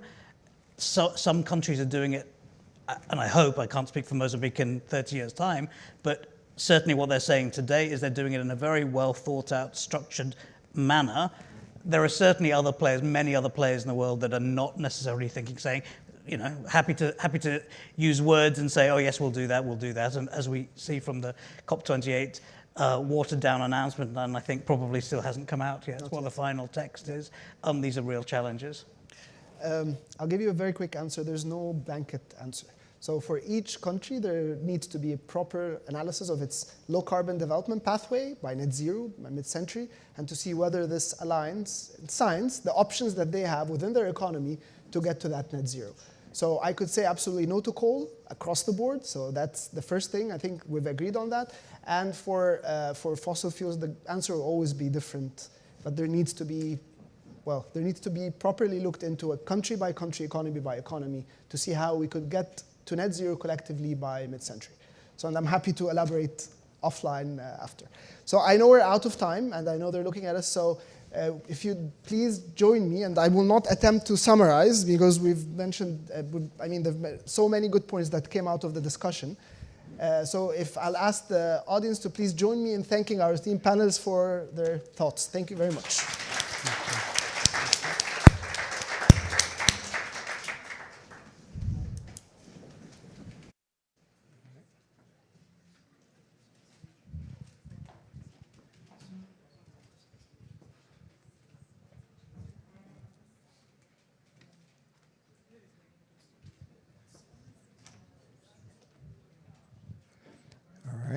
Ladies and gentlemen, please welcome to the stage Sarah Zaimi to moderate our next panel from Day One, Advancing Women's Leadership in Africa.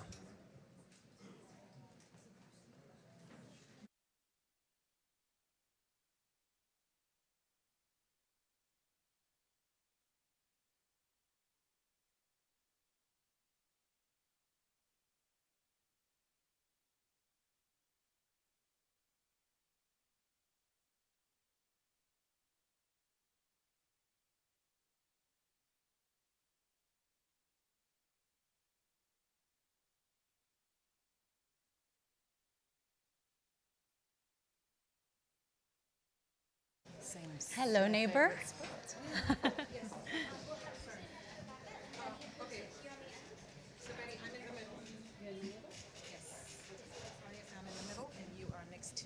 Yes. Camera there? Fantastic.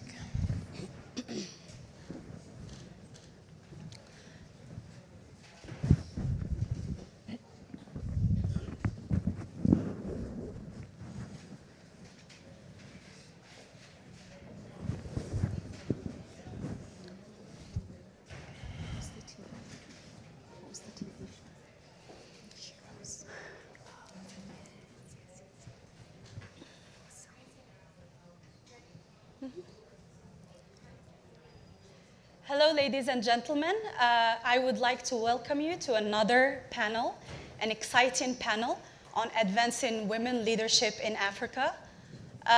Let me first start with a conundrum that I've been struggling with myself. Women in Africa represent half of the population, and yet they are only 8% of wage earners, and they only bring 13% of the GDP. But yet, if you scratch the surface, you will find a thriving ecosystem where women entrepreneurs, such as the ladies here on my left, and all the attendants that you've been listening to throughout this conference, they show a different image of Africa. They tell a different story of Africa, where women leadership is a true success story. For example, numbers are also talking about this. Women entrepreneurs, for example, in Africa are over 26%, and that's above the global average. And also, most of the women in Africa are self-employed, and that's like over 58%. So to help me untangle this conundrum and discuss this, we have a panel of trailblazers and entrepreneurs, inspiring ladies who've been working in the continent. Let me introduce to you our panel today. So to my immediate left, Rebecca Harrison, who's the CEO and co-founder of Africa Management Institute. She comes to us from Kenya today. She's been doing a tremendous job. Her institute has over 50,000 beneficiaries from over 35 countries in Africa. Next is our host that you've been acquainted to throughout this morning, Anita Erskine, who's the CEO of Erskine Global Communications. She's a media personality. She runs her own shows on the radio and TV, but she's also a social entrepreneur, advancing women, especially young girls, learning in STEM. Among other things. I'll let you discover more. And last but not least, coming from Zambia, is Betty Vizu Shilonde. I'm sorry I butchered your name, I'm sure I did. And she's the founder of Bulongo Incubator, but she's also a social entrepreneur herself and a fashion designer. She's passionate about sustainability and have been doing a lot of work on the ground. So welcome, ladies. Let me start with you, Anita. How can we tell a better story of African women beyond the headlines, the scary headlines of war and conflict and things we've been listening to? How can we scratch the surface and show the real face of women leadership in the continent? Thanks, Sarah. I think, first of all, we can by pretending or not pretending that those negatives exist. You know, because you don't tell a real story by sweeping the realities under the carpet. You actually look at the problems head on. You talk about drought and flooding in Somalia, and you talk about the women who are perhaps who bear the brunt of this. You talk about the entrepreneurial ecosystem and the women who are frontlining it, who are the forefront of it. You talk about perhaps the corporate world, you know, technology, etc. And you also underline the women who have, quote unquote, broken the glass ceiling to be at the forefront. But I think ultimately the element of owning that narrative is also, it's kind of like double-sided. You don't tell Africa's story only on the one side of talking about how beautiful and how culturally layered it is without talking about the negatives as well, so that then you own how that story is told. So when you focus on women's leadership specifically on the continent, you also don't focus on the CEOs, you know, and the entrepreneurs. You talk about, you know, the women who lead their communities, you know, right down there, so to speak, at the grassroots level, and the women who, you know, sacrifice everything to ensure that their children go to school. That is a form of leadership as well, you know. So make sure that you project the entire story so that somebody doesn't have to tell the other side for you. That's very, very pertinent on how granular the story of Africa is. And I would just want to add to that also is that there is some kind of essentialism on the way we tell the story of Africa as if it's one country or one culture or one thing, although there are different layers and layers to this continent and sometimes many disparities and many success stories, but also stories of sadness. So thank you for saying that. I'm moving to you, Betty. I know you care a lot about innovation. And I think that's a theme that's recurrent throughout this conference that we've been hearing, throughout the different panels this day.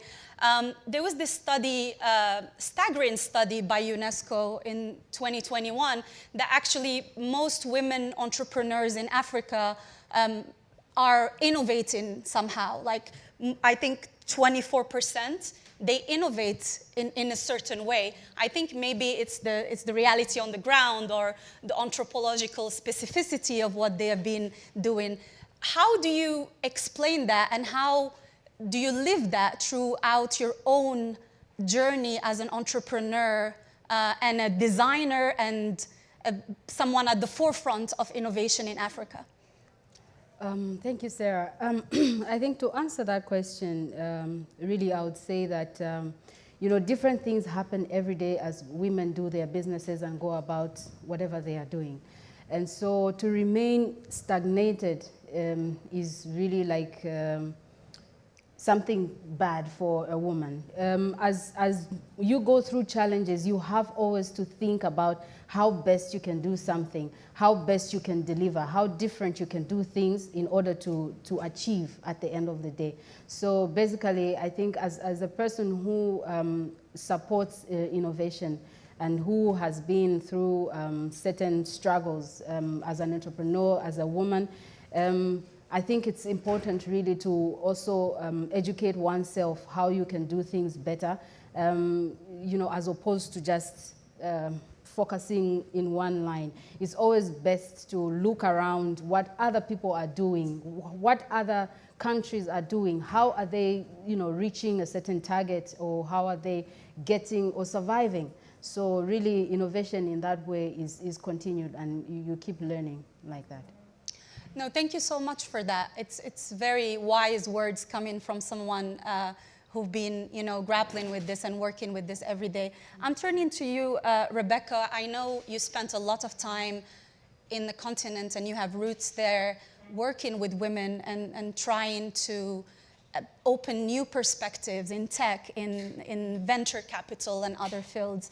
I want to go back to the fact that women are still underrepresented in businesses. in board members, for example, they make less than 8% in board members of businesses, but they also make less than 24% at best in parliament. So even as decision makers, they are largely underrepresented.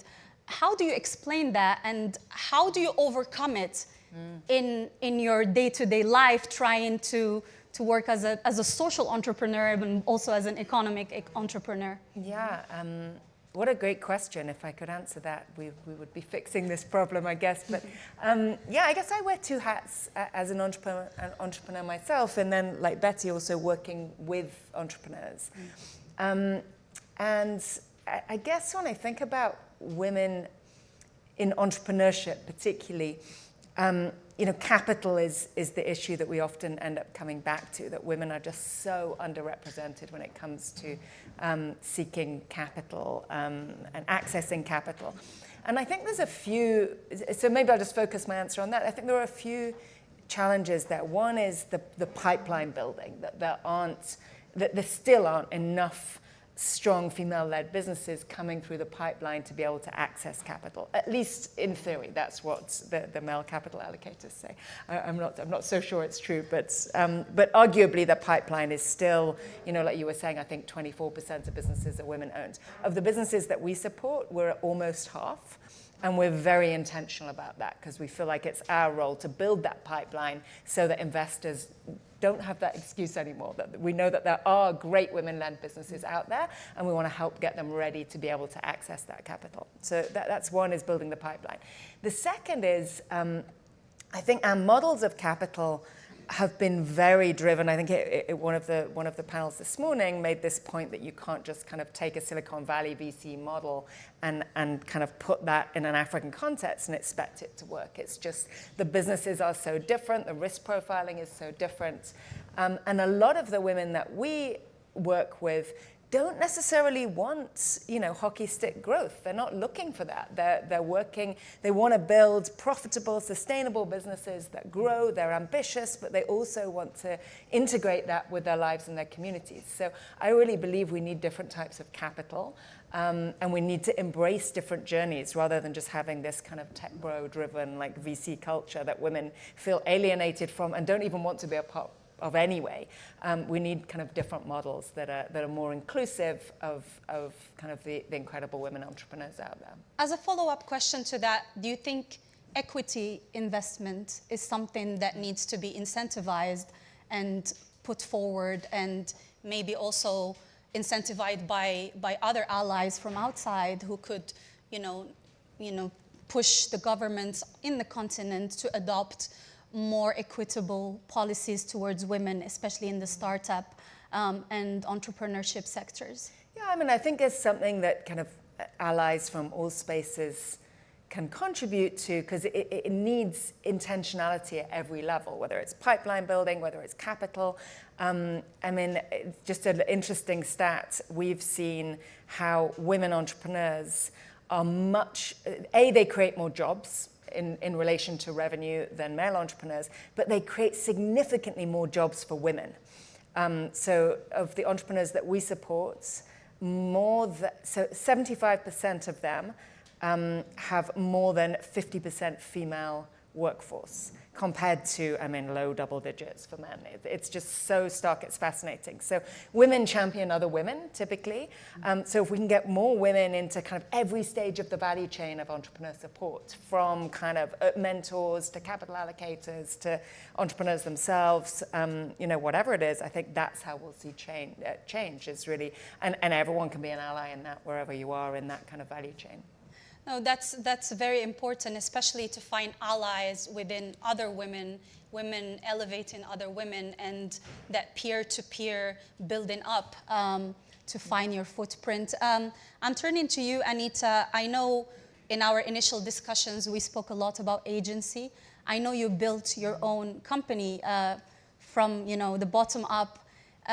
Is the startup and entrepreneurial ecosystem in Africa hostile for women, and how can agency reverse that trend or help empower women in that leadership? I'm sorry, I think women own the startup and entrepreneurial space. Okay. No, I think we own it. And I don't have the data in front of me, but you can challenge me. I find that so many more small organizations, startups, created from fashion startups, innovative startups, tech startups, share butter startups are all run by women. But you perhaps don't know about them and see them, perhaps because women tend to focus on getting the work done. Sorry, guys, mean no harm. Her focus is in the back office, is in the factory, because she's responsible for so much more than just herself. So I find that, no, the women are there. Of course, I mean, post-COVID, we're all going into a world of telling our stories and people becoming a lot more vocal and people saying, well, you know what, let's own the narrative, which I strongly and, I advocate for. But I think that women really do what they do best, and that is they lead. Women don't necessarily stand up and shout that, hey, look at me, I'm the founder, I'm the CEO. But she will start something, even on a small scale. And when you talk about agency, I find that a lot of the time, women are over-mentored and underfunded. So when you talk about agency, you tend to confuse that with a woman being able to start her business. No, my focus on agency really is her ability to not only empower herself, but ensure that she's got a story to tell that empowers other people. Ensure that she's educated enough to make the kinds of decisions that affect her positively. Ensure that she's able to understand the business. She's able to understand the financing behind the business, financial literacy, and that when she comes up with an idea, she's surrounded by people who only aren't ready to say, a tap on the back, go Rebecca, go Betty, but who are able to back that up with cash, with money. So listen, we could talk all day about this, but I think that, to be very honest with you, and I'm very happy, Rebecca, you need to help me to find the data, but I think that a lot of the entrepreneurs, a lot of the leaders in the entrepreneurial and startup ecosystem are women, and they're getting the world to pay attention to the continent. They're just not talking about it. No, thank you for that myth-busting discourse. I would like to challenge you on that.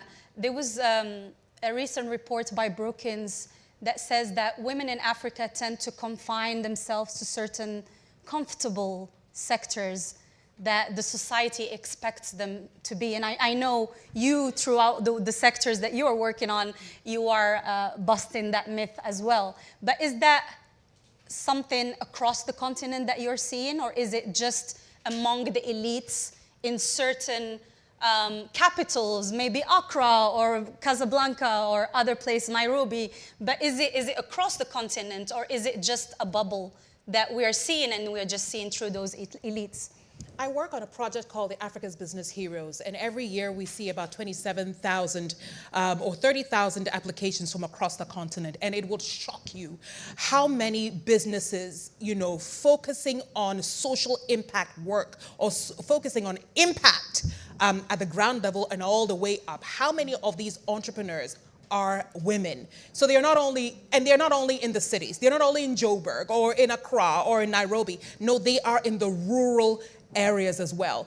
Some of them are giving up their full-time glamorous jobs in the big cities and then moving to their hometowns to build businesses just so that they can feed and employ other women on the ground. So no, it's not, the bubble is not per city, or is not, according to, the 1% or 2% from middle to high income. No. In fact, if we did our research a little bit well, and perhaps we should have, prior to coming here, we'd find out that a lot of the women are, grassroots driven.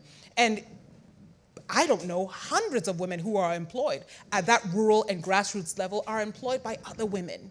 Yeah. Just to deconstruct that a bit further with you, Betty, we chatted a bit briefly about the weight of culture and the cultural restraints and cultural norms that sometimes would tend to belittle the work of women. That's what you were telling me through your story and through how people perceive, for example, designers. They say, well, designer is not a real job. There is a lot of weight of culture on women trying to lead. Can you develop more on that from your personal experience? And How did you overcome that, and what would be your advice for young women entrepreneurs having, to overcome all the stigma around what they do and trying to explain themselves to the society? Thank you, Sarah. I think I'll also just echo what Anita has said. There are so many women, young women out there who really want to do it, who want to make it, who want to do big things out there. But then also, speaking from experience back in Zambia, you'll find that, just like you have mentioned, the weight of culture. There's a certain responsibility that is placed on the woman to be able to be the homemaker. Okay, she's expected to take care of the children. She's expected to nurture everything that is around, and the man is supposed to work. So you find that even as much as she, excuse me, wants to make it, certain responsibilities restrain her from achieving more than the male counterpart.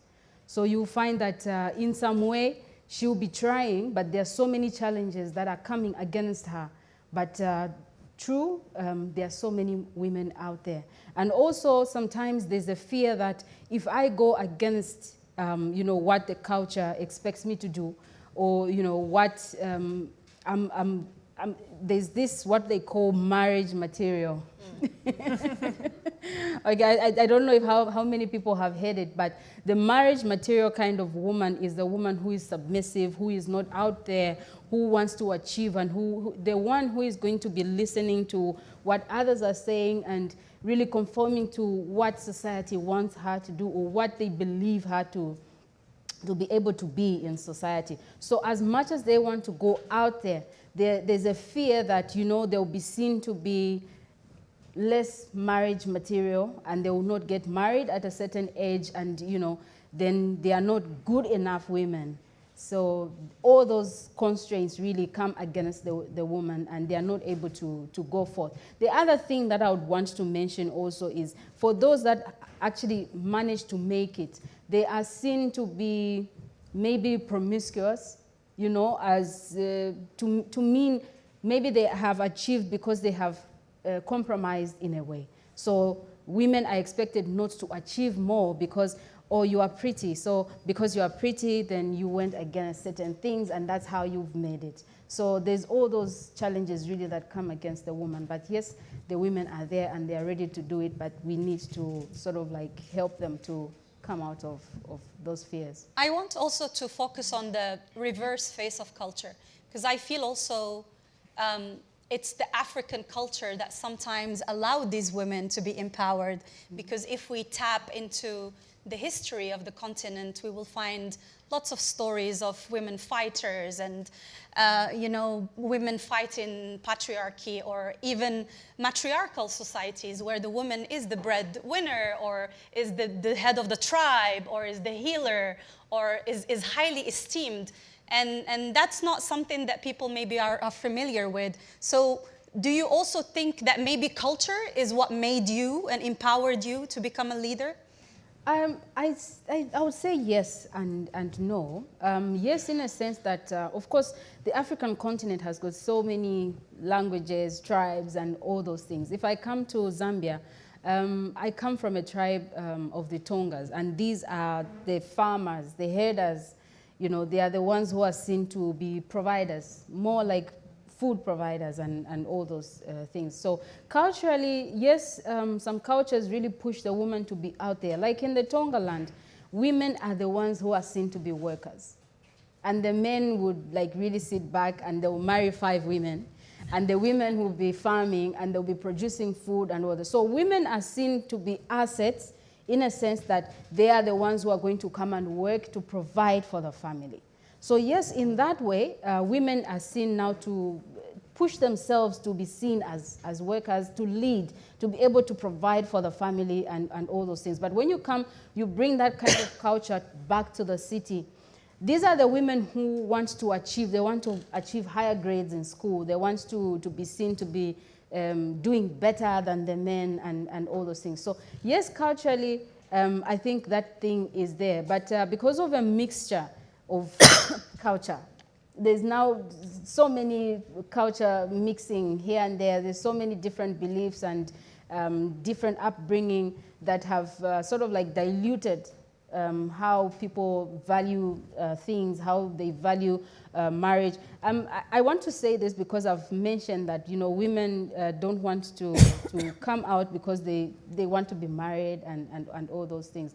But then also, I would want to say that I think, you know, the way people are brought up, the values that they are instilled in them as they are growing, also sort of like affects how they think, you know, and what they pursue. Yeah. I want to explore that point a bit further about what values and what education do we instigate in women and plant in women that seed of empowerment and self-reliance. And I know, Rebecca, you care a lot about training, about education, about advocacy. How can we empower women to play that role through effective education? And are there any case studies or anything you care to share with us from the success stories that you've been living or implementing around you? Yeah, and I'm ambivalent on this one because I agree with you, Anita. Women are empowered already. We have power, and we're doing it. We're building businesses across the continent. And sometimes I feel conflicted about this. I feel like as an ecosystem, we've responded to what's essentially a problem with the system by telling women to be more confident, right? Like sometimes I'm like, well, actually women are just quite accurate at describing their business success. So if we look, for example, when I look at the data from our businesses and we disaggregate by gender, we see that women are really good at describing accurately the performance of their business. When we ask them, you know, a few months later, how's your business doing? Have you increased revenue, profit, whatever? What they tell us matches up with what we see the actual business has happened in the business. Men, on the other hand, consistently overestimate how well their business is doing. They always tell us their business is growing, they're making profit, they're doing so well. And we look at the numbers, we're like, so some of you are, you know. And we're guilty of this as well. Not guilty. I mean, it is a real thing that we need to encourage women to take up space and to own their voice. And particularly in some countries. So we have a program called Speak Up to Lead, which we often run. We try not to run too many programs that separate out women and men because networks are so important. But we sometimes give women, we offer women on a program this extra module on kind of finding voice and agency and speaking up to lead. But I have to say, I have this ambivalence because at the same time I'm like, you know, rather than telling women to be more confident, sometimes I'm like, men should just be more accurate. Maybe that would solve things. But. Is it maybe a marketing skills that they need to present their work better to the world? Yeah, I mean, I think that there's something in it, and for sure. Like, I think, you know, many women do need to be bolder at times about telling our stories. But again, like when you look at the data on raising capital, male VCs consistently ask women about risk mitigation strategies, and they ask men about opportunity. So no matter how good you are at being bold and telling your story, if the system is consistently kind of asking you the wrong questions, I mean, yeah, we need to get really smart about navigating that. But yeah, I really resonate with your point about kind of over-mentored and underfunded. I think as much as we need to encourage women to get out there and own our stories, really the system's got to shift for us as well, I think. Yeah. On the point of over-mentored, I'm turning to you, Anita. Also, maybe accessing funds and capital has to do with access to networks. And sometimes what's lacking is that one contact that you meet, that someone who is willing to take the risk with you. And so how can we make women have more access to those networks where capital resides, and how can women empower women and help them get that access instead of having an ecosystem where women are competing with women because there is so little capital that everyone is just preying on that 8%. Got something to say. It's resonating. Listen, I think women compete with women because women are told there's only 2 seats in the room. And half the time, you really don't want to bring the other person or the other woman who's as good as you. Then you don't become the first. I love awards. I love recognition. But sometimes I think that women are made to believe and think that there can only be one winner. And there can only be, and you want to be the first woman to be the oil magnate. You want to be the first woman to be the diamond magnate. You want to be the first woman to tell, and so the entire space is filled with, you must compete for this one spot. But if there's a second spot, do not bring someone who is as good or better than you, because then you won't be the first. And that's the bottom line. So I feel that women are in the space. We are in this. Look at us. We are here. We are in this space. And then, of course, women don't ask each other, what's your name and what are you into and how can we interact? How can we work together? Women always wait to be asked, ooh, what's your name? And half the time, because we don't have the confidence to walk across the room because the room is so cold, we kind of wait and hope that someone will ask us the necessary question. And with that question, we can give them the right answer. And with that right answer, it can open a door. But having said that, I see a shift. And that's why I love the new generation of women. The new generation of women don't even wait to be invited. They ask and say, I am coming too. The new generation of women will hop on a flight and will travel across the world because there's something essential happening on the other side of the world. And so access to that capital is in the rooms that we find too cold to enter. And access to capital is in breaking that essence that there can only be 2 of us. For me, every single time I'm invited somewhere, I am known to be the SHIT disturber who will always say, hey, can I have 5 more invitations? Because there are 5 young women who are in my program that I would love to be in the room. We didn't get taught how to speak in these kind of rooms. We had to discover it the hard way. And Betty, you said it. Then they say, oh, Anita, you talk too much. Oh, this one is too wild. Oh, this one is too this. Oh, you know what? She's too aggressive. But it's not that. It's the self-assurance. It's the self-knowledge. It's the self-empowerment. It's the self-inspiration with which I walk. And so you have this generation of women. And so if you want to break that concept of being in the room, accessing capital and all of that, then you mustn't have a room filled with 50-something-year-old women. You must have a room fairly balanced with 50-something-year-old, 30-something-year-old, 20-something-year-old, and perhaps sometimes even late teenagers to understand how you do it. How do you move in the room? How do you shake it? How do you not be so concerned that one person is Caucasian, another person is Indian? Who cares? So the perception that we can't, we can't all win is absolutely wrong. Then the perception that, oh, well, if one person wins, it means next year there can't be another female winner is another wrong thing. But it happened to us. Let us not let it happen to the generation of women that are coming. Did I even answer the question? Oh, yeah.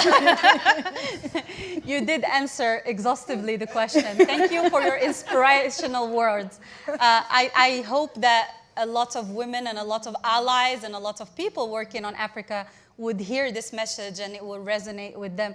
I'm moving again to you, Betty, to maybe talk about solutions. I think we entangled enough the challenges and the landscape itself. If we move to actionable things, let's start by government policies. What needs to be changed, reformed? I come from Morocco, and I know in the 90s there was that women quota system that really elevated women representation in the parliament by, instigating a 35% representation in women. There are other things that could be done in the continent. You spoke about family and about perception and culture, maybe reforming family codes and giving more margins to women could be helpful. Maybe also gender-sensitive budgeting, or maybe even removing taxation on some of the startups that are women-led. What are other things that you think, from your experience, from the concrete challenges that you are facing every day, should be made at the government level? Thank you so much, Sarah. I think mentorship is one thing that can work to help women be elevated. I say mentorship because, you know, just like Anita has said, whenever there's an event, there needs to be a balance, okay? And this balance sort of like creates an opportunity for the younger generation to learn from those who have already done it before. And I think what the government needs to do, I know back home, the government has made intentional provisions for women to be in politics, for example, a certain percentage to be also like in parliament and all those things. But I think when it comes to women entrepreneurship and business and all that, I think maybe what other incentives that can be there really is to allow the woman to be a woman. I say that because, you know, we cannot be the same as men. I know there's gender equality, all those things, you know, but let the woman be the woman. And when I say that, really, I mean, let the woman experience being a mother, for example. Give her enough rest when she needs it. Okay, when they have babies, do you give them enough time for them to recover and then come back to work? Because when you look at the work landscape, you find that maybe the leave for the woman is 30 days or 40 days, same as the man, but you need the woman to recover. You need her to take care of the child and come back to the same opportunities and be able to be at the same level with the men. Because biologically, the woman is different. So I think that needs to be recognized. And also, by virtue of her being a woman, obviously, she needs more time. You find that certain opportunities she's not able to take on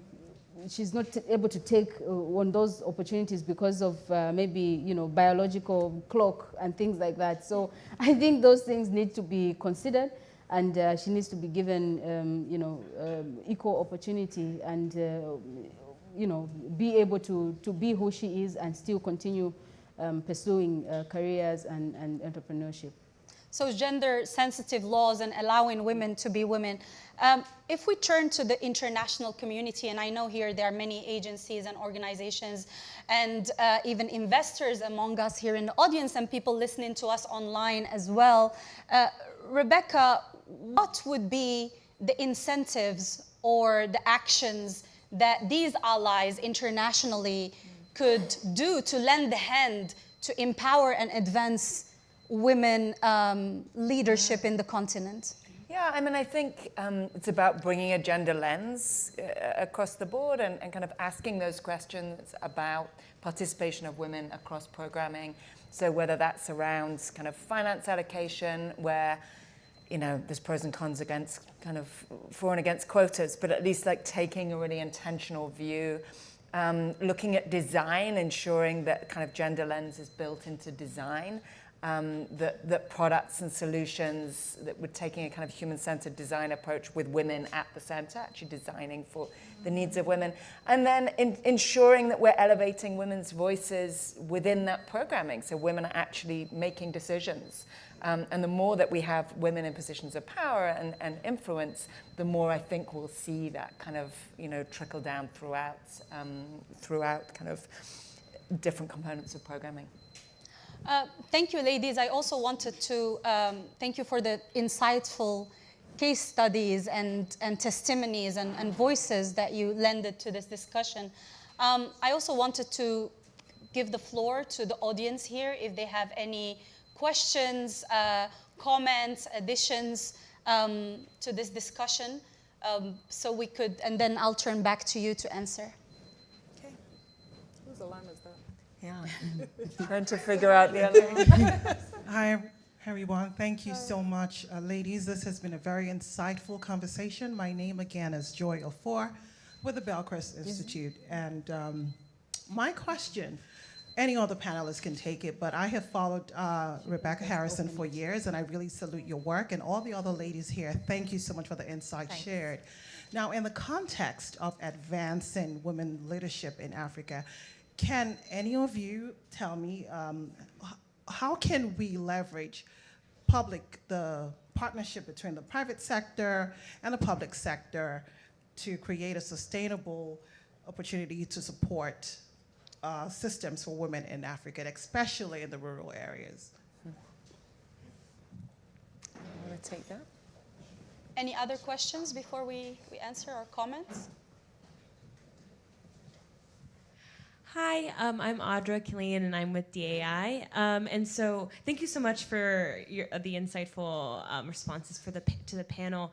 And I think one of the things that's clear from the panel is the amount of female entrepreneurs across the continent. I was wondering if the female leadership in the private sector has been translating to the public sector, into politics and government, not necessarily just at the high level, but also at kind of like the public-facing role, so with civil servants at the ministry level, just because not everybody can be President Sirleaf. So I'm just wondering about, has there also been like a gradual growth of women leaders in politics and governance? Thank you. Anyone else before we answer? No? Okay, any one of you want to take those? I can start from the first and then come to the second. So I think it is Rwanda that has an increasing amount of women in government. 50%. 50%, yeah? Yeah. And if Oh, 61? is it? Wow. Is 61? Yes. So then my automatic answer would be yes. And even when I look at back home in Ghana, every 4 years when we have the presidential and elections and for members of parliament, you see more women actively participating in wanting to be in those various rooms, so to speak. So yes, you can see the increase. And I think that gradually we're being able to debunk or break down the fears and the concept that to be a woman in politics, you've got to be the female version of Arnold Schwarzenegger. And, so making it a little bit more attractive for women, but also realizing that the more we wait for, certain decisions to be made on our behalf, the more regression that we encounter. So I'm seeing that a lot. And in terms of the first question about, I guess, the interface between public and private, let me just talk from the perspective of girls' education and banning early marriage as an example, because leadership doesn't just happen when you're born. Leadership is actually the result of where you come from, how you're brought up, who leads you, what you're protected by. And I see that a lot more African countries are beginning to fight against, for example, early marriage. A lot more are beginning to look at helping girls pursue careers in STEM, because that's where the leadership eventually comes from. So, of course, as I said before, I don't have the numbers in front of me, but I know even in the space that I work in STEM or in communications or the media or across other industries, that there's a lot more government policies and conversations, at the parliament level about how to get more girls educated. In Ghana, we've got the free SHS, which means that more girls automatically are able to go, to school. But that doesn't mean that girls don't go to school where there is poor sanitation facilities, which eventually kind of kicks them out. So I see that increasingly we're all becoming very conscious of how to make sure and ensure that the ecosystem, so to speak, is favorable, for girls. Can I just add something on the public-private partnership? And thank you so much for the shout-out. But we stumbled upon a super interesting model for public-private partnership recently, which is leadership incubators. So we've been running a program on agricultural transformation with a partner, Agra, where we bring together leaders at fairly senior level from public, private, and civil society, and put them through a pretty intensive kind of transformational leadership experience. And what's been so exciting and unexpected about this is how individuals connecting with individuals drives change so quickly. I mean, it's obvious, right? But it's just to see this happen so quickly. So, for example, we saw we have the delegates working together on kind of practical action learning projects, right? And so, one project in Tanzania, we had a female entrepreneur who's one of the leading entrepreneurs in the poultry sector in Tanzania, in a group with a policymaker in the agricultural ministry, and they together worked to change Tanzania's poultry policy, just through like a leadership project. And it really, you know, I know that's ag, it's a little bit off topic, but it really got me thinking about, you know, could we make this happen for gender? Could you get, you know, women from across public and private sector, civil society together in a really transformational leadership experience? What might that kind of generate? Could we do it for climate?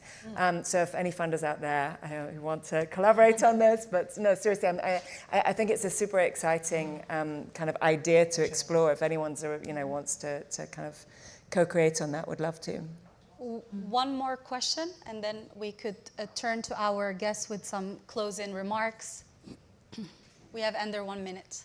Thank you. I'm Sarah from Zimbabwe. I just wanted to appreciate the panel. I enjoyed everything that you said. I'm just wondering at the top of my head if maybe you could comment on the role of men in supporting women's leadership. Because I'm thinking that we are fighting this battle because of mostly the patriarchal systems that we have. And maybe the battle is harder because some of the men are pushing back. So I feel that maybe if we don't have them on our side, or at least allowing us space, it's gonna take some time for us to be 50-50 at the table, be it in government, be it in the private sector, be it in the academia. So I'm just thinking, what are your thoughts on that? Thank you. Thank you so much. I'm turning to you, Betty, if you could quickly maybe answer and also give any last remarks. Yeah, thank you so much. I think that's very important what you have just brought up, because as much as we talk about these things, I think it's very important for men to accept and want to support women.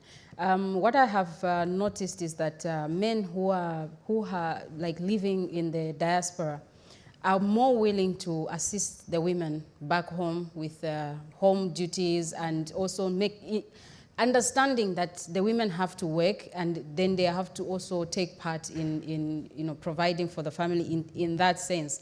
But when it's back in Africa, it's a very different story. You find that the men are not willing to assist the woman. So that becomes very, very difficult for the woman, and that actually brings out the fact that men are actually pushing back. And as much as they are talking about it on the political level and all those things, they are not willing at a personal level to accept and support the woman. So the woman has double work.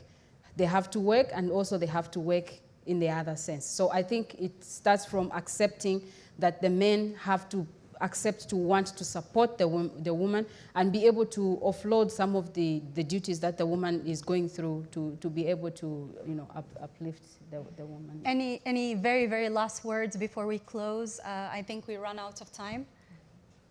Oh, my husband absolutely loves the fact that I'm who I am. But no, I mean, that's why I said it initially, there's two sides to everything. Yeah. I married someone who absolutely loves the fact that I get to travel around the world, and who's at home right now taking care of the kids. My daughter was unwell yesterday. He's happy to give her Benylin. You know what I mean? So I think there's the other kind of, you know, we don't even have time to talk about the kind of man you should marry. But just to finish off, I think that if there are women who have the money, we talked about women not being funded. Fund a women-owned business or a woman-owned business. What stops you from putting money into a woman-owned business? I think that's the thing that is key. 2, stop trying to be the only woman in the room. And 3, gender equality doesn't mean you get to do what the man does, or you know, they say sometimes what a man can do, a woman can do better. I disagree. I think women are good at doing exceptional things, some things, and women cannot do other things. Same thing with men. So if you pursue your career, pursue your dreams, pursue your ambition, pursue it from the perspective of being the best woman you can, not the best woman that is better than the man in the room. And I think that's how then you are able to also get them to get the men to support. Thank you. That's a great way to finish. Thank you, everyone. We run out of time. Thank you for being with us. Thank you. And continue listening. Thanks so much. Well done, Sarah. That was a fun panel. Thank you. Ladies and gentlemen, we will now be enjoying a short 10-minute coffee break before welcoming Betty Binzu Chalonde back to the stage to present her lightning talk on the Balungo Incubator for Creative Skills.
are we feeling? The lady who just said great, what's your name? Yes, you. Joanna. Joanna, thank you very much for bringing that great energy into the room. So we're moving into what is called a moment. Is it a lightning talk? Yes, it is. Bringing light and life to the stage. You just, heard her. She was my co-panelist on the conversation around women and leadership. Ladies and gentlemen, please welcome none other than Betty.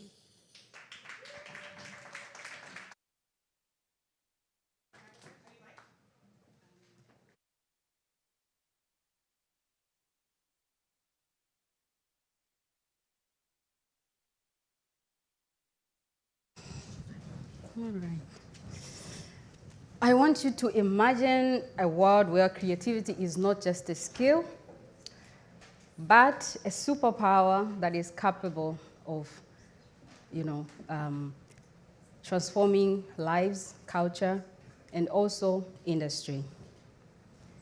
My name is Betty Venzu Chilonde, popularly known as Betty Bulongo back home. And the Betty Bulongo really comes from when I used to sing. I am a fashion designer, and I own a label called Black Forest. I think this is not working. Okay. I think I need to swing it. Okay, so I own a fashion label, which is Black Forest, and I also am an educator. I deal with fashion education, entrepreneurship, and business development. I'm also a financial literacy trainer for SMEs, small and medium enterprises. And I am also a curriculum developer.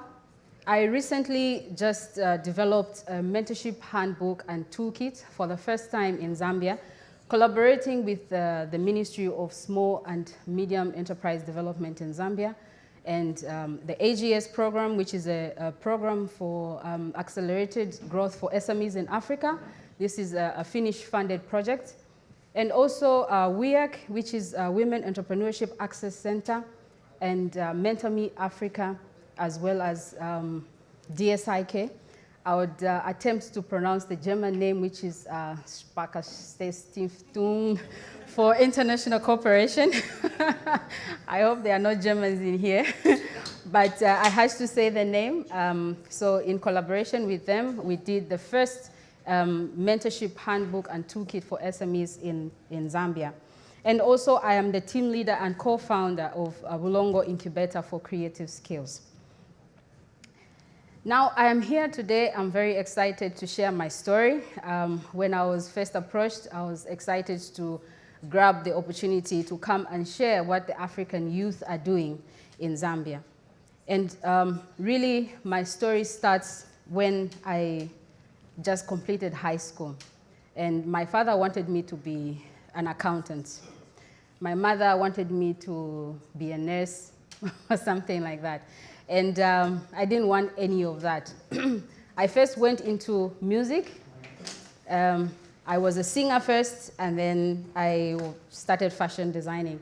Now, how I started fashion design was because as a singer, you have to wear certain outfits and you look a certain way. And I was not able to buy those outfits. And I had a cousin who was making clothes somewhere. So I went to her and I asked for her help to help me make certain, outfits here and there. And she did. But of course, she could not continue that for a long time. So I had to learn to do it myself. And so I learned a little bit from her. And so my journey really is a self-taught fashion designer. And from there, the resources that I managed to get from the fashion design business, I then used this to educate myself. And now, as I stand before you, I'm a master degree holder of fashion and textile design technology with education. Thank you very much. Now, as you know, in Africa, back home, Zambia, being a fashion designer is something that people don't appreciate. Actually, it is considered to be for people who are academically challenged. So even as I pursued this route, I knew that I would get a lot of backlash from society, from my parents themselves, from family. And so I didn't have enough support. So I taught myself and I started looking around for opportunities in Zambia and also across, in other countries, because we didn't have a very built fashion education home. So I started looking around, and that's how 10 years ago, I visited the United States of America for the first time, 2014.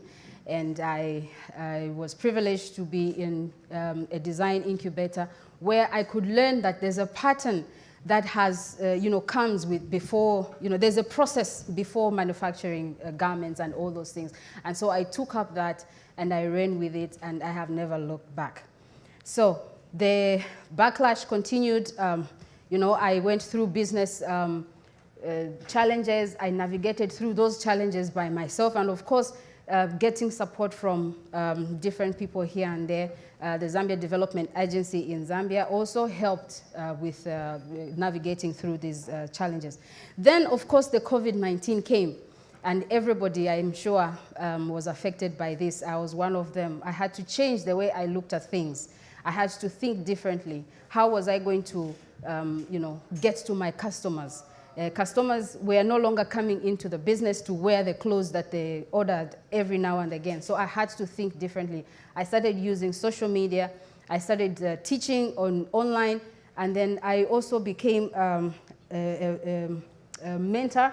And I worked with the World Skills International. I am not sure how many of you know it, but there's World Skills International. This focuses on the TVET skills, and they develop skills, different skills, including plumbing, hairdressing, fashion technology, aircraft, and all those things. So I became a mentor there, and I mentored a lot of young people, young designers, and all those things. So this is where the dream came from for me to now found the Bulongo Incubator for creative skills.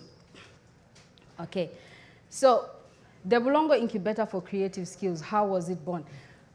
Coming from all these challenges and looking at how people achieve, go around them and make a difference, I wanted also to create an environment where young designers could come in and feel at home, where they could be themselves, where they could receive support, and then they can be guided in the right way. So this is how the Bulongo Incubator was born. So what do we look at? The Bulongo Incubator, really we look at design thinking. We are not just looking at fashion, we're looking at design thinking in a lot of areas. Say for example, when I mention agriculture, most people would not associate agriculture to fashion, but actually fashion, textiles start from agriculture. You start with farming the cotton, and then from there you move up. But nowadays, now you have fiber from banana, from pineapple waste, and you turn that into leather and all those things. So it's all different ways. So we touch agriculture, and basically what we are doing is we are saying design thinking in looking at different ways of designing products and textile products and any other design for any product that you may think of. We look at skills development and also affordable access to finance for creatives in this industry. And also the most important thing that we do is sustainable environmental sustainability. Okay. So how do we go about doing our business in the Bulongo Incubator for creative skills? We have a three-tiered approach.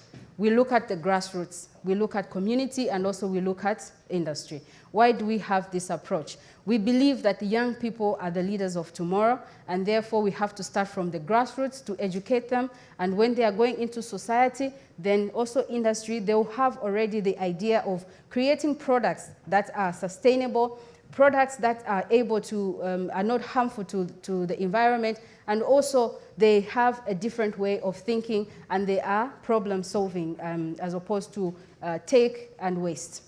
Okay, so that's the three-tiered approach. And we target schools. Already we are working with schools. Through the British Council, we are working with schools, and we have set up smart corners for young creatives who can be taught and various skills in that corner on climate change, also on circular design principles, and all that. So we have those in the schools. And we look at communities also. I talked about mentorship. So we have a graduation kind of system where learners from schools can learn from community, and also community can learn from industry, and it goes on like that. Okay, so how many people have we worked with, and who do we work with? So far, like I mentioned, we have worked with the British Council, and with the British Council, what we have done is we have developed a book which is called Climate Change and Skills Development. This is like a curriculum enhancer, really. So what we have done is we have taken the curriculum and we look at biology, for example, and we say what skills are in biology that young people can learn. So we do that skills development in that area. We have also worked with the AGS program. This is Accelerated Growth for SMEs in Zambia.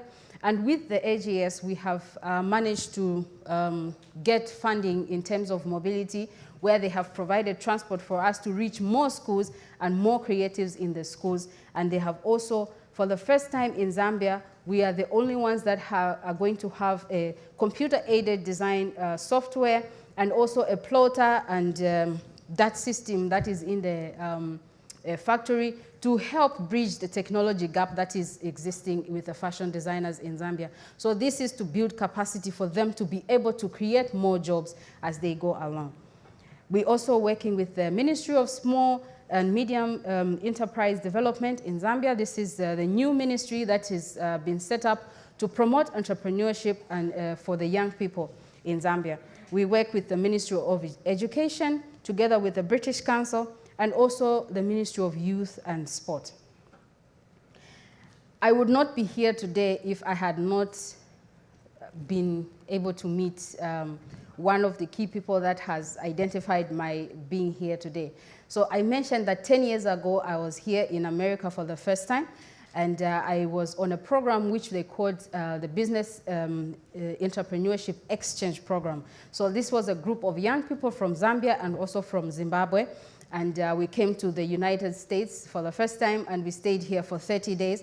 And in that 30 days, I was at the Denver Incubator, Denver Design Incubator in Colorado. I hope I've said it correctly. Yeah, and my first professional mentor was Christine Laka-Jones. And this, from what I learned from her, I would like to say thank you so much. And also to Gretchen from Atlantic Council. I know that time she was working with Meridian Center, I think. Yeah, so from there, she identified and has been following up on my activities and was able to approach me to be here. The other people, of course, I would like to thank Atlantic Council and DAI for having brought us here and given us this opportunity to share the stories that young people are doing in Zambia. What we are doing is we want to inspire the next generation as we navigate the creative space. What we want to do is to stand as a beacon of hope. We want to shape the future. We want to influence culture, because we believe that Africa has got rich culture that they can share to the world out there. They've got ideas, and it's us now to give them a platform for them to excel. Okay, so our aim is to be more than an incubator, to inspire, to be a pillar of strength, support, and belonging, like I mentioned before, where creatives are able to belong, to feel they belong to a place where they can be themselves. Zikomo. That means thank you very much in Zambia.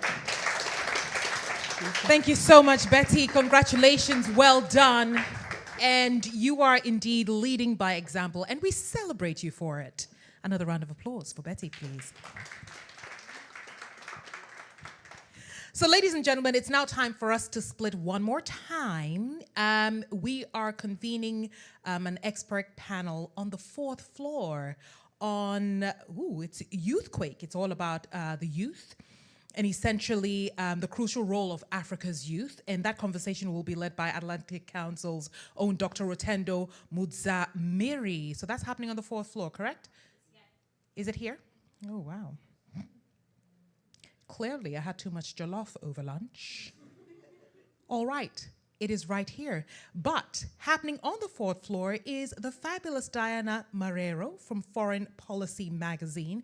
And that conversation will be on the unique landscape of entrepreneurship in Africa. So that's happening on the fourth floor. And so for those of you who want to be on the fourth floor, this would be the time for you to move downstairs for that conversation with Diana Marrero from Foreign Policy magazine. And it's all about the unique landscape of entrepreneurship in Africa. And here we have the crucial role of African youth in conversation led by Atlantic Council's Dr. Rotendo Mutsa-Miri. Rotendo, is that you? Oh, you look like a Rotendo. Okay. So ladies and gentlemen, for those of you going downstairs, please do so. And if you're staying here with us, then Rotendo, I hand it over to you, my sister.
Can I have them?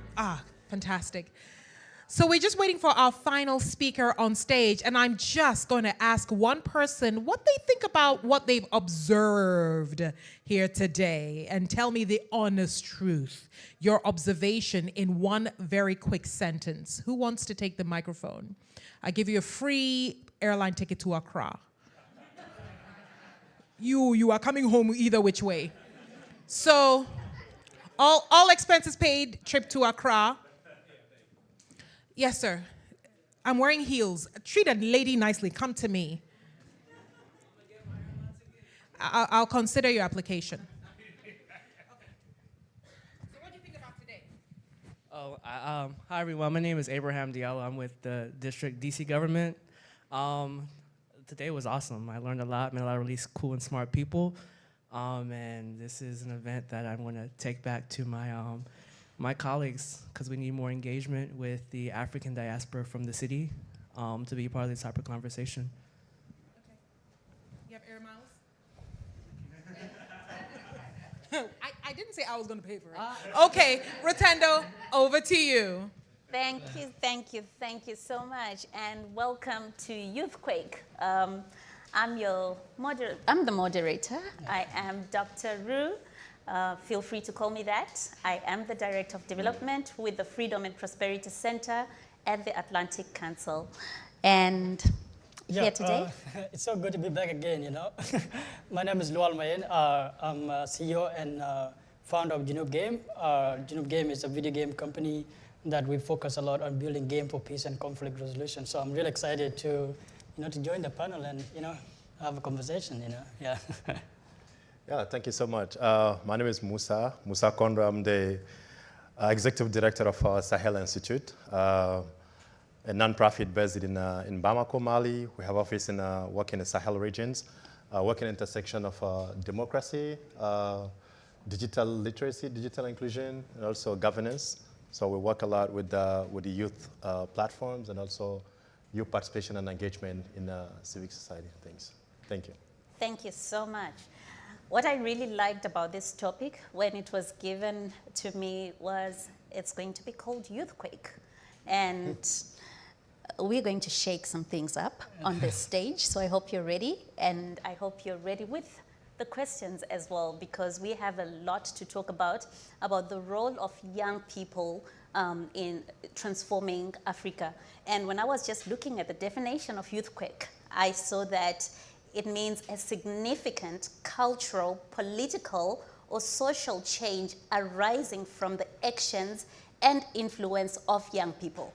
And what a befitting topic, especially if we're discussing the youngest thriving economy and continent where, if we're going to be discussing prosperity, if we're going to be discussing political transformation, if we're going to be discussing innovation technologically. So those are the things that we're going to be talking about today. So I will start with you, Musa.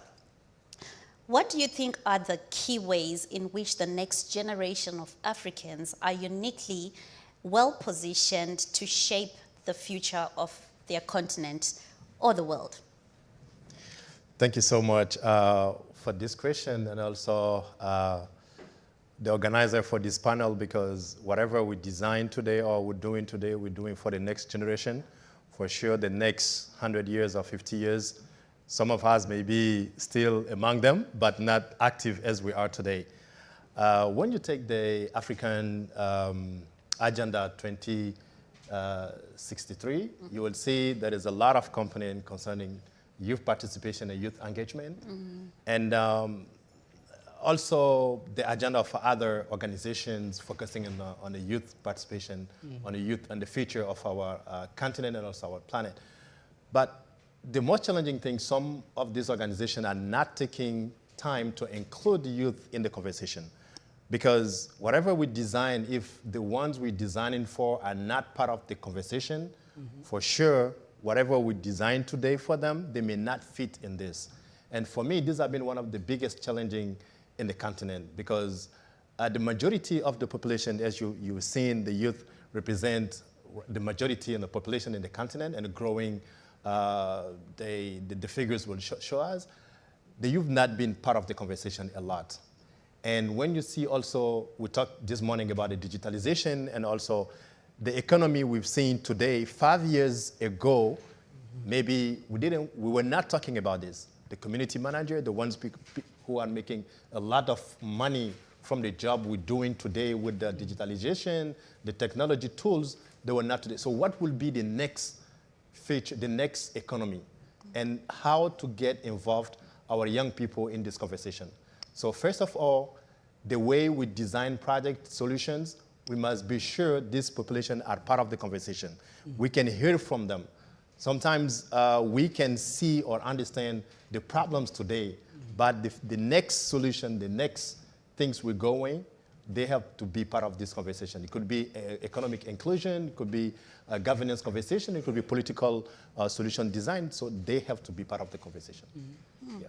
Thank you. I'm going to come back to you because I know before, when we were planning for this session, we had a pre-session, and we spoke about a lot of things that I think will be interesting to the guests. But I just learned in the last few minutes that there is power in telling our own stories as Africans. And I know you have such a powerful story on how you are changing the world, our world, using digitalization, through digitalization. Would you like to share with the public the work that you're doing and the role that the young people are playing in digitalization, please? Yeah, that's a really good question. I think that when you look at Africa itself, like the population is so young people. For example, I'm from South Sudan, whereby almost 73% of the population are under the age of 30.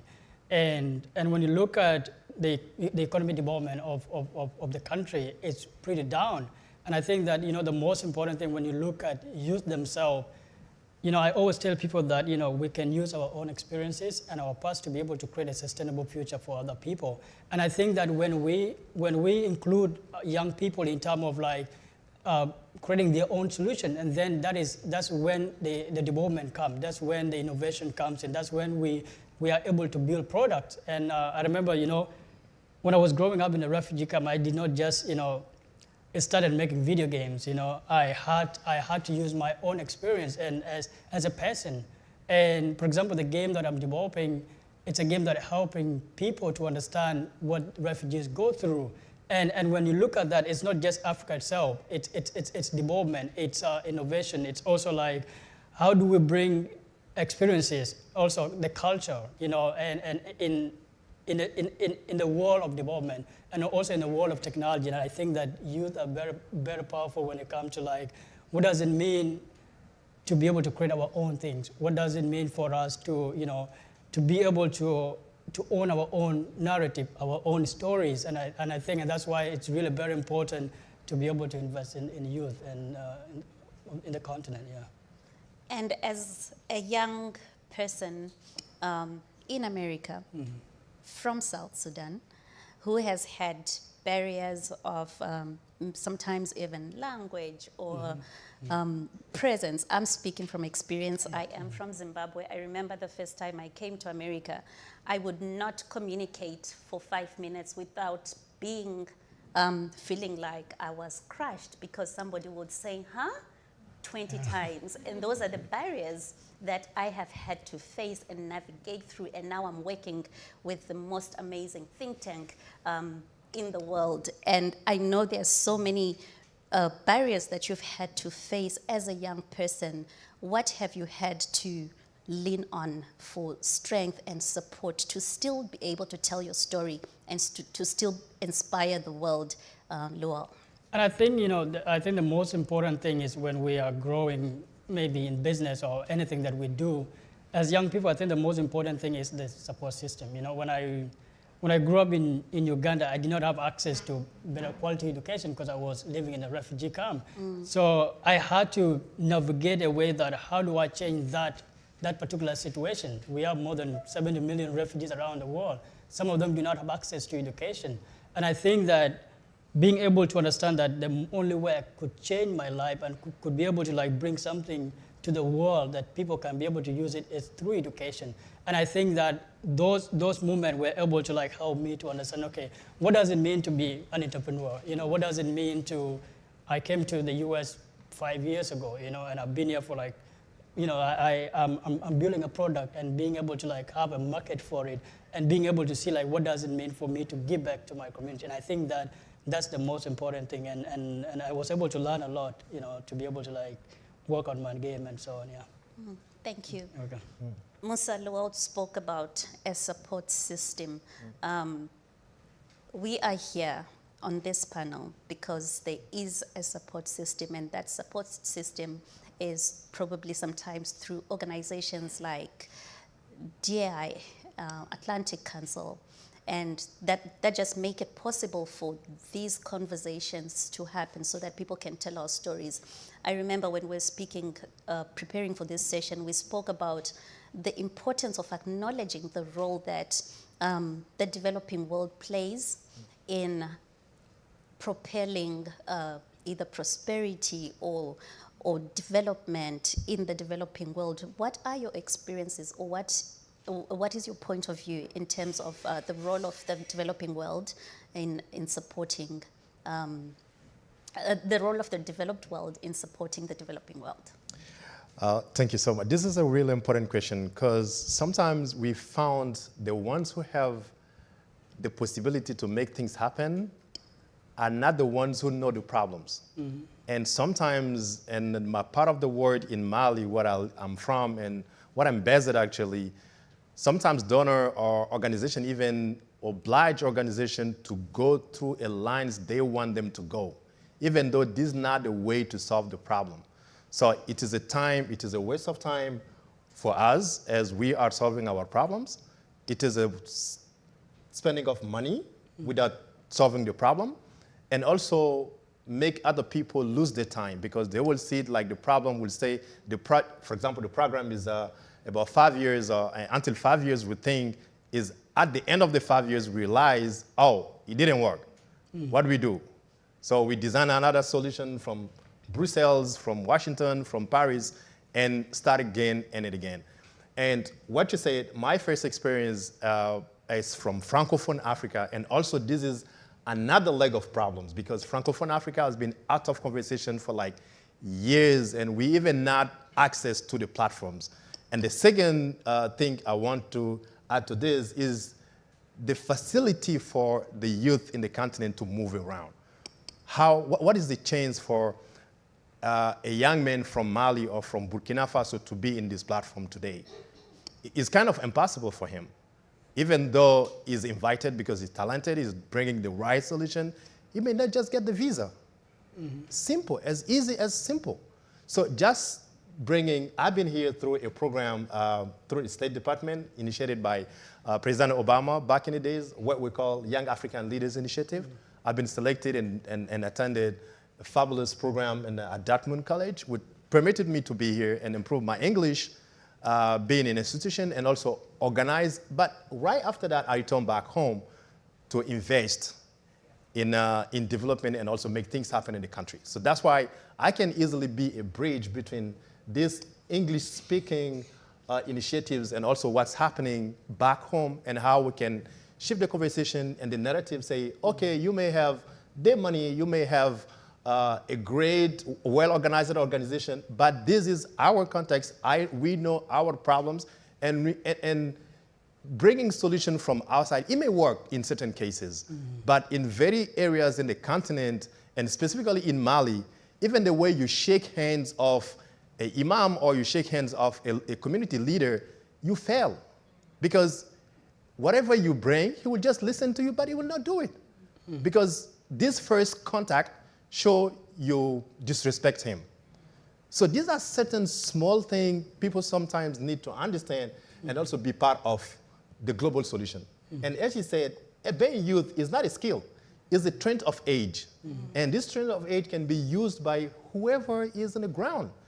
If the well-organized crime organization want to use this youth power, they will use it. But how we can do a civil society organization and other platforms as we are having here Like earlier, I had this conversation with my fellows from Zimbabwe earlier. I say, it's so good and great, like we are having this conversation about the future of Africa here in Washington, D.C.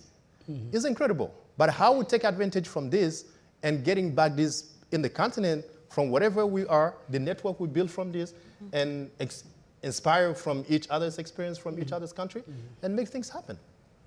Yeah. Thank you so much for that. Thank you. Maybe before I come back to Lual, I know you've worked with some interesting offices in Mali and doing some amazing work where politics and governance is concerned. What is the role of young people that you see right now? What is the role of young people, especially in organizing towards good governance, towards great political leadership, and towards hopefully prosperous economies? What is the role of young people, not just in Mali, but also looking at all the countries that you've worked with? Thanks so much. What I've said the first is we have a long time get out young people of the conversation, the national and the global conversation. And because of what? They have not been at school. They don't know how to read or write. And which language? French or English? That's the point. And it doesn't mean they don't understand. It doesn't mean they are idiots. Excuse me for the term. Because this is exactly, when I say being young or the youth is not a skill, is a trend of age. When I say this is energy, is a creativity, is leadership, is taking initiative, is a power, is activity. So if the right reason doesn't use these young people, the wrong reasons will use them. And in Mali and in Sahel region, this is what's happening. For a longer time, the democratization of the country, the conversation was really elitist. And people think this is now you understand, like in the big cities, you understand, you are part of it. But the majority of the people, he said about his country, in Mali is almost the same. The majority of people have not been a part of the conversation. And now, these are what the others are using against the democracy. And say democracy in Mali, just to give you a short context, we had like 6 military coups in the region in the past 3 years, right? So how these military regimes are having rooted because they are having conversation to people who are understanding their language, even though it's not predictive for the country in the longer term. And also we have a shift of partners where we have a lot of Russians coming in the game, in the conversation, and they bring with expert on populism, on propaganda, on disinformation, and this disinformation is designed for these young people. So that means they receive, when all the conversation is built around what French felt doing in Mali and what they are proposing to solve as a new way of doing things. So for me, in economy inclusion and also participation in everything is how we reach to them. Even though they don't speak, this is one of the things we are doing in the Sahel Institute. We design programs in local languages so we can get to them, not just on digital space, but also in physical space. So we can have like direct conversation, not only in big cities, but also down in the countries, like inside the countries, where you have people who have never been at school, they don't know how to write or read, but they are very active on WhatsApp, for example. So we have created what we call WhatsApp radios, where all the messages are vocal format, and then in the language they speak. So the message is made in the language to combat first disinformation, because the disinformation is designed for these people, and they will not use the same route as the checked information. So we have to create our own route to disseminate verified information so people have access to other information, not just the ones who are designed for them to fool and also to make them believe this is the way to go. Yeah. Thank you so much. Lual, you mentioned that you use technology as a form of addressing conflict resolution, and I did not hear you voice that out a lot. What are the other innovations that you can talk about that are available for young people, not only in the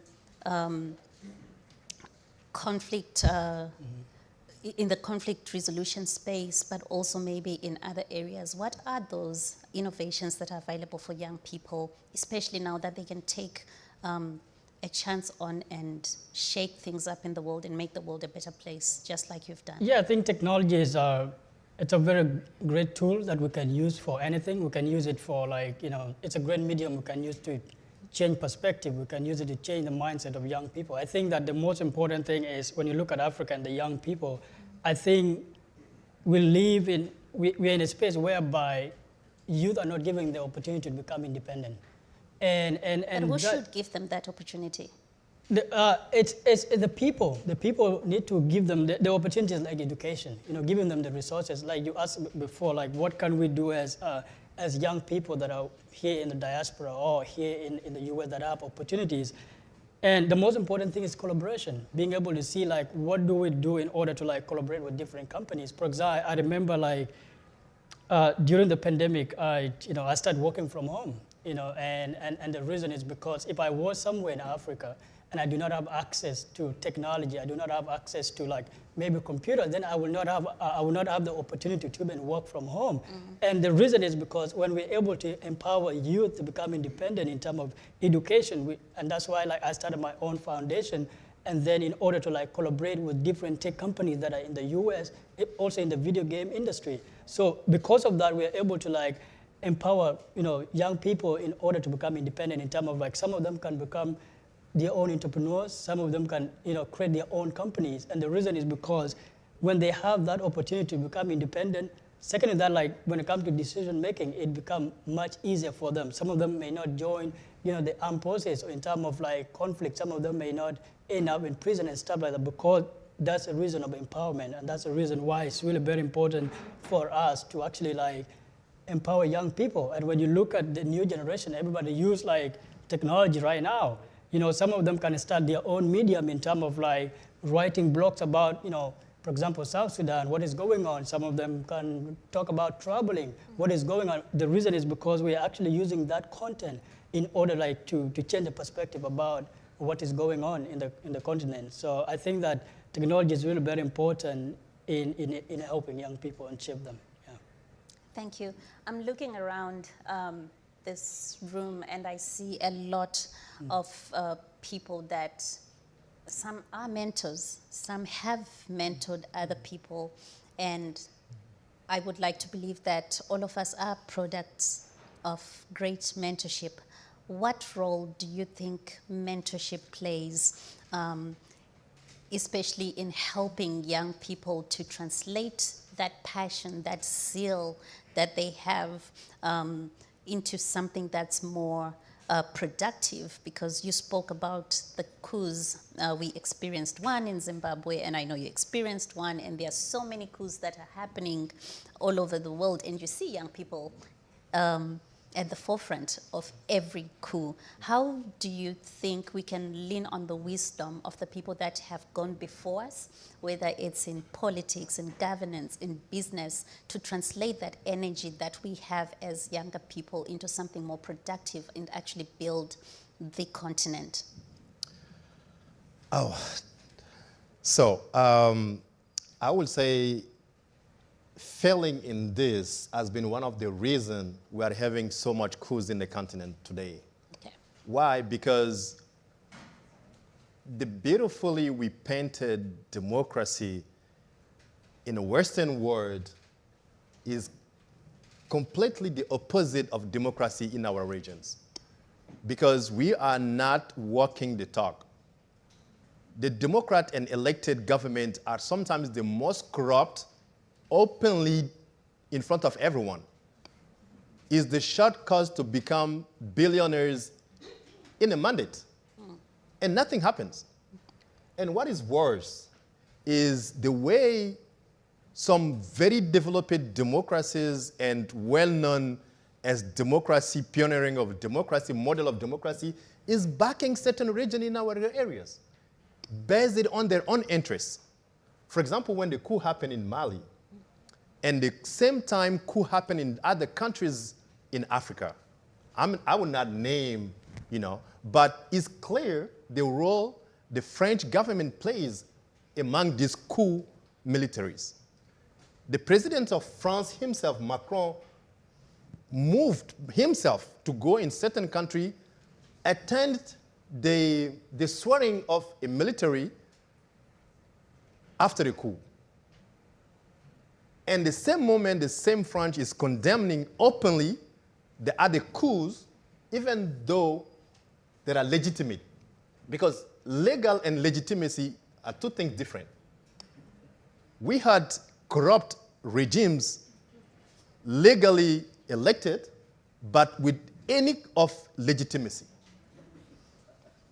And we had the military regimes illegally in position, but supported by the population. So what happened? We should ask ourselves these questions. First. Secondly, we have designed also the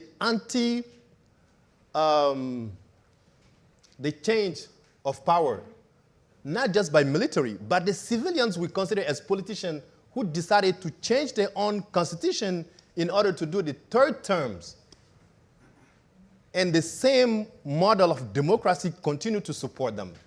So what kind of the message you are sending to these young people who are not going through 100 paths to understand? They will just see USA is red here, and you say is white here, and we're talking about the same democracy, and the elected ones are not solving our problems. Because for me, one of the first things in democracy is being able to solve current problems and anticipate in future challenges. Mm-hmm. If a government cannot provide this, that means you're not here for your people.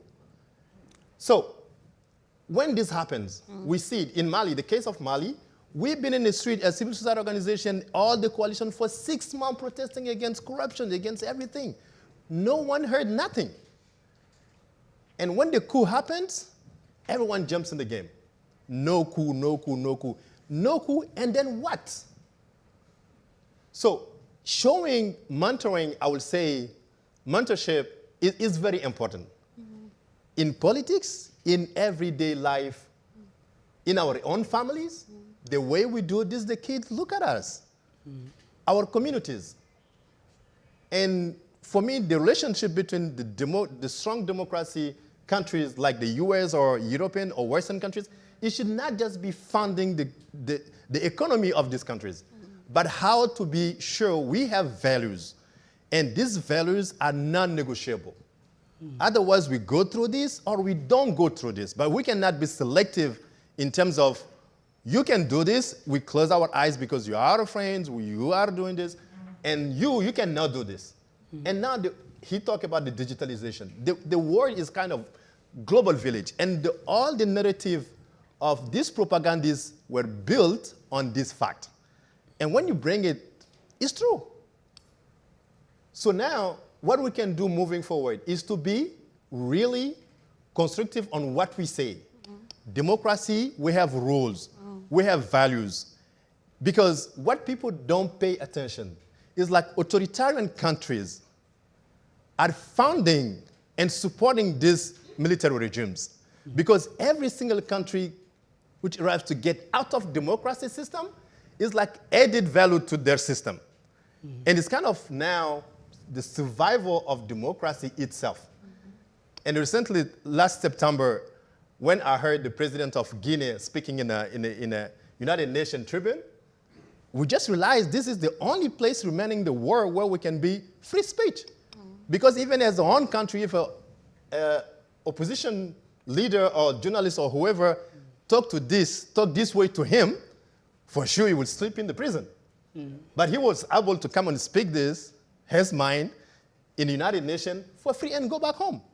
So this is the thing we do. Otherwise, we decide to do it, or we improve the way we're doing and we do it. Otherwise, we don't have a choice.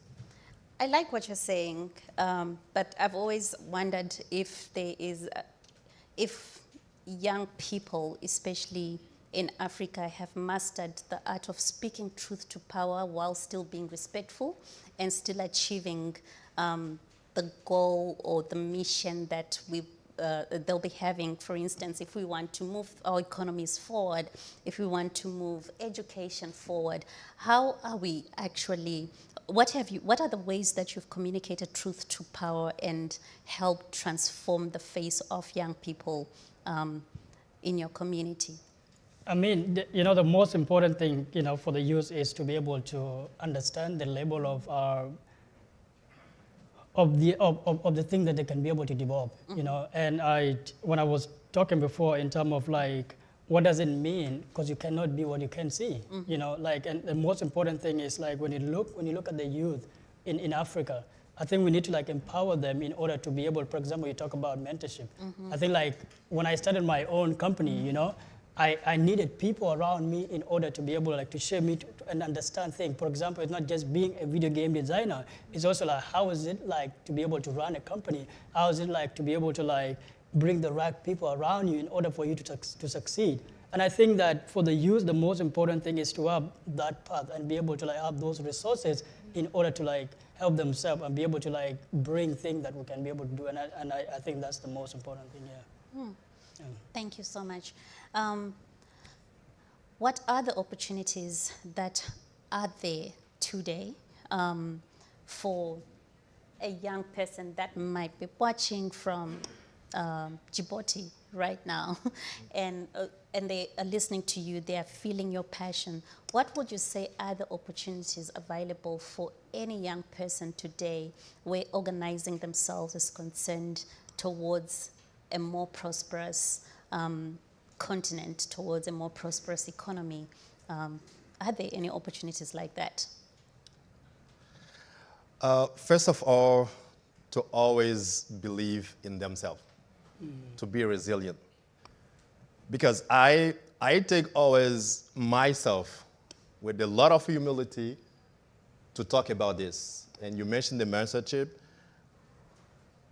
The conversation always happened back home like, oh, you are advising us to do this, to do that, based in Washington or based in Paris. So how do you asking us to be resilient back home? That's been one of the reasons when I finished the programs here, I returned back home. Now you cannot say, oh, Musa, you're there, or you. So it's easy to have this conversation open. Now we are all here. What we can do to move forward, first. Secondly, my parents are about 500 kilometers from Bamako, like a very, very small town. Thanks God, they're all doing well, thanks God. I tell them, what was the change of a young man from a Francophone Africa, from inside 500 kilometers in Bamako, have a barbecue with Obama and his wife? What is the change for you? Zero. Zero? So I got this chance to make this happen in Chicago, 2018. So just to tell you a little bit, you can even dream, like dream big, like dream until you lost. Never think this could happen, but you made it happen.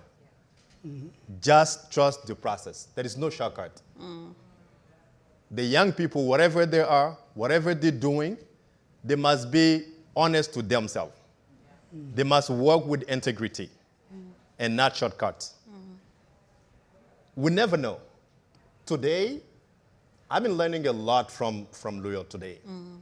So what is the chance we collaborate from his opportunity and what's happening in West Africa? The young men I know in video games business is 100% because I'm in touch with him. I'm already following him on all the platforms, right? So maybe starting there home, video gaming in Mali, Francophone, what is the chance for them to get to the level? But now I can be the bridge. I don't know much about this, but knowing him directly, and I'm sure you will be available to even talk with these young people, to tell them this is the way to go. You should do this, you should do that, and et cetera, et cetera.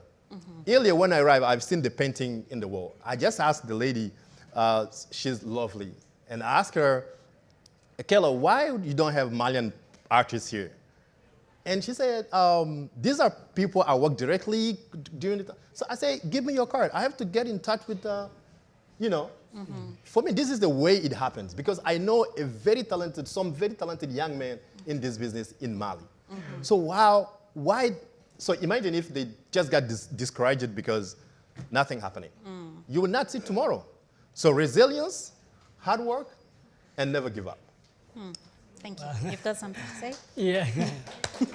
Well, I mean, like that's really fantastic. I think for me is that there's a lot of resources that young people can be able to use. The most important. I remember the most important thing is being content with what you have. For example, you might live somewhere in Africa where you don't have access to a lot of resources, but the most important thing is make sure you believe in yourself and not make sure that what you're doing is something that you love, because there's going to be a lot of challenges in order for you to achieve what you want. So for example, when I was in a refugee camp, I had to work almost 3 hours every day to go and charge my computer. But the reason is because I want to utilize that. And today I have a video game company. I never thought in a refugee camp I would be able to have my own video game in a refugee camp. Second to that, I never thought I would be in the industry. And I think the most important thing is pick up your computer, learn. You can be a self-taught. You can be able to do anything. And I think that's the most important thing. And being able to do and create product that can be able to change the world. And I think that's the most important. The young people, we should never think that we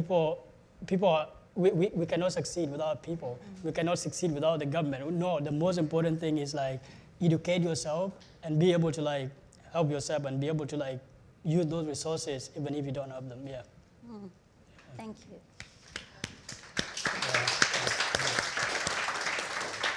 I'm sure listening to Musa and Lual, you will agree with me that it's worth the effort investing in young people anywhere.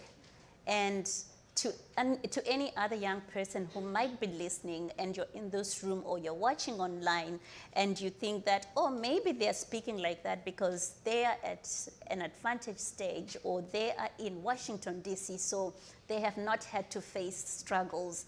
Lual has had to navigate the barriers of working through a refugee camp. And he still made it. And he is transforming the role of young people, not just the young people that look like Africans, but any young person who can look at Luau and listen to his story will be inspired. Musa, on the other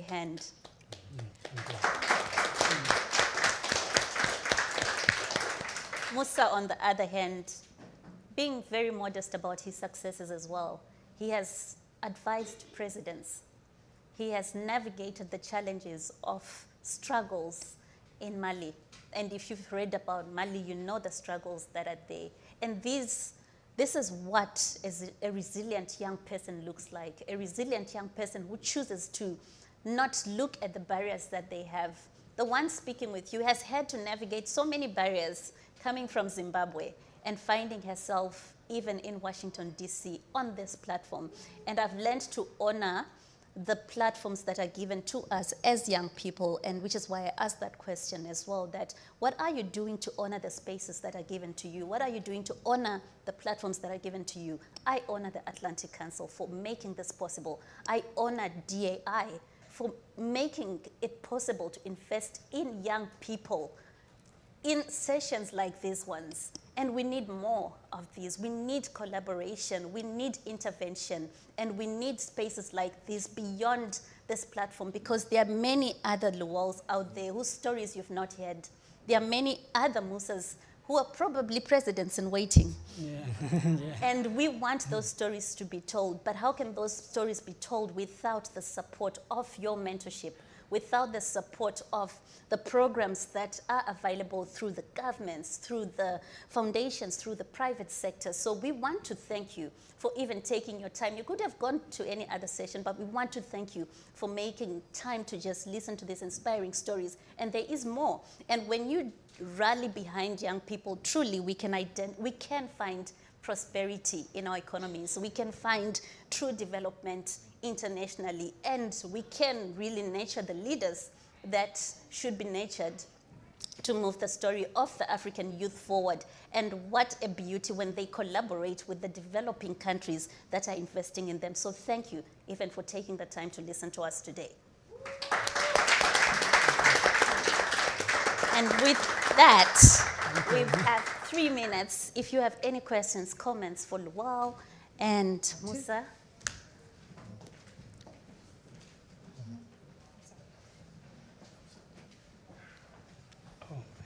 Everybody again. Auntie, I'm waiting for my flights. It's booked. But no, I just want to say this is an amazing panel. As someone who is a member of the diaspora, my parents are from Senegal and Guinea, and my parents have never had a chance at an education.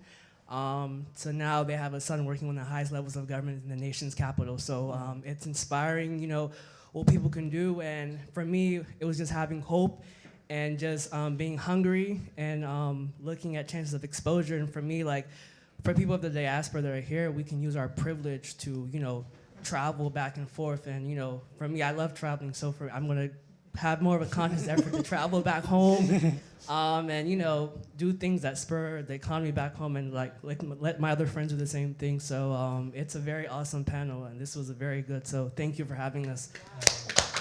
Thank you. Thank you so much.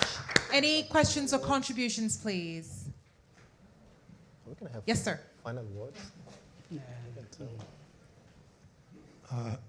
Hi, everyone. Dan Langford from DAI. Thanks for the great discussion.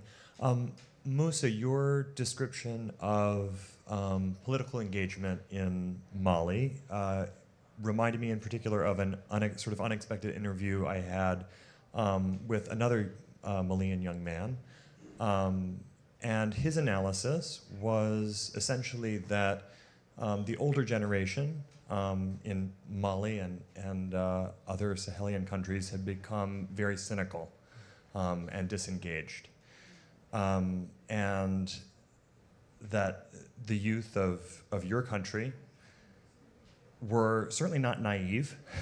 You saw the political corruption, you saw the environmental degradation, the ongoing exploitative, neo-colonial economic patterns, but you remained hopeful and continued to engage. So my question for all three of you is, what do the Atlantic Council, DAI, the donors that fund us do? What do we do that we should do less of and not continue doing to prevent your generation from following that path into cynicism? And what could we do more of? Okay, we have 1 minute and 55 seconds. Okay. I don't know how you're going to do it, but good question. Thank you. This is a great comment, and thanks so much, Mr. Diallo, for your. So we hope to see you back in the home zone. So about your point, the former president of Nigeria, Olusegun Obasanjo, used to say, "They will never give you the space. No one will open the door of power and ask you to come in. You have to go and get it." So we may have excuses. Sorry, I don't know the interview with the person. We may, in Mali, if we want tons of excuses every day, we will have it, and the very relevant ones. But we have to decide if we stop because of this or we continue to move. I'm a very solution-oriented person. I'm not saying there is no problems around me. Every day, when we talk about corruption, when some will talk about the corruption in Washington, D.C., it will say it's the most corrupted city in the world. Some may say this, right? But we don't have the same level or the same context. But if you decide to show the positive way, you will move through this positive way. And myself and my organization and people around me, we worked much more around the constructive and solution-driven approach. And about what you can do, this is a very good question. She mentioned this kind of platforms. And she said, I personally know tons of people who are smarter than me in Mali, people more active than me in Mali. Why they are not here? So this is how we can open doors. I'm here today. Whatever I can take back home, for sure I will take back.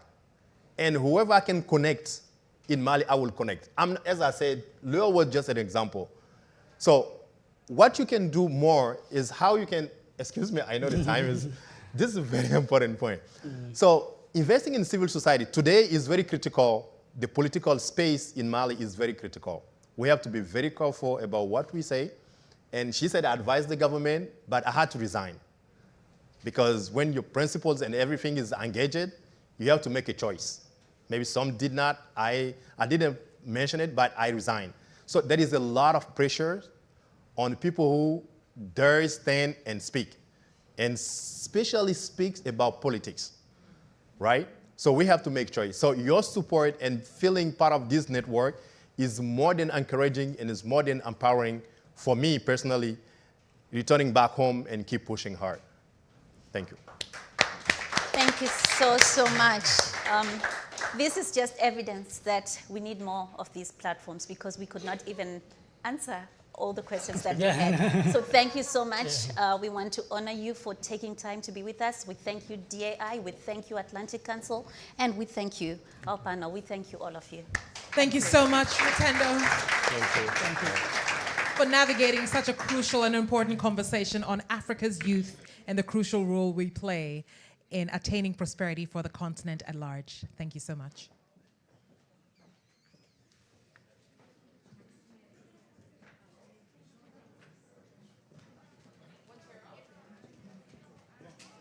And now, ladies and gentlemen, the very last, definitely not the least conversation. I think we have some of our colleagues coming from the fourth floor. How you feeling? Would you do this all over again? I can only hear one voice, but that's fine. Ladies and gentlemen, I'm just going to ask you to kindly settle down for our last conversation. Rebecca, are we ready? Okay. So my discussants are ready. Please give a warm welcome to two of the continent's most recognizable voices. Join me in welcoming CNN's Larry Madowo in conversation with Westprop Holdings Zimbabwe CEO Mr. Ken Sharp to give us a conversation on 1 billion bricks, reimagining African development. Please warmly welcome them. They are seated.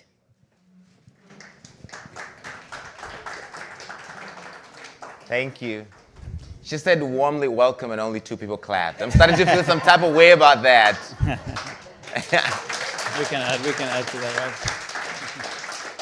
Thank you. We came a long way from Zimbabwe and Kenya to be here to talk about this. And I'm so glad that, Ken, you're here with us to talk about this 1 billion bricks and what you're doing in Zimbabwe. You're bullish about the economy. You're bullish about Zimbabwe, even when all the headlines say you should not be. So let's start from the top. What is 1 billion bricks? Thanks, Larry, for the question. It's really important. And just to clarify, it took me 21 hours to get here. 21 hours, and a long way from Harare. I'm leaving tomorrow morning, so another 21 hours back. I'm less time on the ground in Washington than in... He did all that just to come speak to you guys. How just amazing to be here is for that? you. So yeah, 1 billion bricks. It's a journey that's taken a long time. You know, Tsao says a journey of 1,000 miles starts with 1 step. This journey started with many steps, and the final step actually I owe to the USA, to America, to an institute called Harvard Business School in Boston. I studied bricks. We literally have a brick digital meter on every one of our building sites. We've got 10 current sites, 10 projects on the go at the moment. Right. We're increasing it next year by adding another 3 big projects. And at each one of the sites, we've got a digital brick counter that says number of bricks at this site, number of bricks on all sites, and number of bricks in pipeline, which is the total sales that we've generated to date. So we've currently got about 62 billion bricks, 62 million bricks committed, which is about 6% of the billion. And we've got there in the last sort of 3 years. So we believe we definitely will get to 1 billion bricks. So this plan includes bringing Dubai to Zimbabwe, includes the Mall of Zimbabwe, which is going to be one of the largest on the continent, includes a PGA tour. So low-cost homes in a high-density suburb. We are different. Our segment is high income, low density. And in that market, probably we're 1% of the total. But if you take 1% of a million, you still got 10,000 units. And we're selling at the moment about 500 units a year. So we believe there's enough pipeline, not only for us, but for other competitors to actually enter the segment we're in. And we've seen it. I did a comparison for the president to show him that in that area we were building the 1,000 flats, where the Mall of Zimbabwe is, where there's office parks, We have $500 million of investment going into that one node. And the area around us, within 1 kilometer radius, has 20 other developers currently building, and the combined value of just the housing that they're building right now is $100 million. So others are following in our footsteps. What happens if tomorrow Zimbabwe changes currency again? Yep. Because right now, 80% of the transactions are carried out in US dollars in Zimbabwe.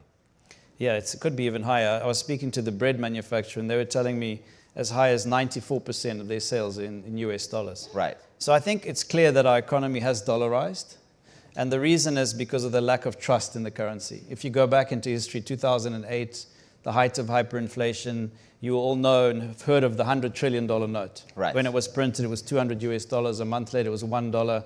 A month after that, it was 1 cent. So complete savings were wiped out of the economy. And this is currently, we're in the third hyperinflation of Zimbabwe. Our currency currently officially is around 6,000 to 1, unofficially 9,000 to 1. And yet a few years back, government redenominated the currency as 1 to 1. Right. So the problem is, once burned, twice shy. People just simply don't trust local currency. And for this reason, we're very encouraged that the president recently, at ZedCon, I was invited as a speaker at the Zimbabwean Economic Development Conference in Victoria Falls just over a month ago. And I presented a paper why the real estate sector had stabilized and in fact grown, in some cases, 12-fold in the last 15 years. Right. And the single reason was that not one transaction in the last 15 years has been in local currency. You will not find a seller of a home today willing to sell his home unless he's being paid in US dollars. So we need the confidence of a currency that you can calculate risk, because the problem with the local currency is actually the risk calculation. And when you price the premium of that risk, it actually distorts pricing. So I presented a paper, and the next day the president actually announced that he wasn't going to support multi-currency. He wanted the country to go back to Zimbabwe dollars. So if I'm getting you correctly, the dollarization of the Zimbabwe economy is actually good for business. I believe so.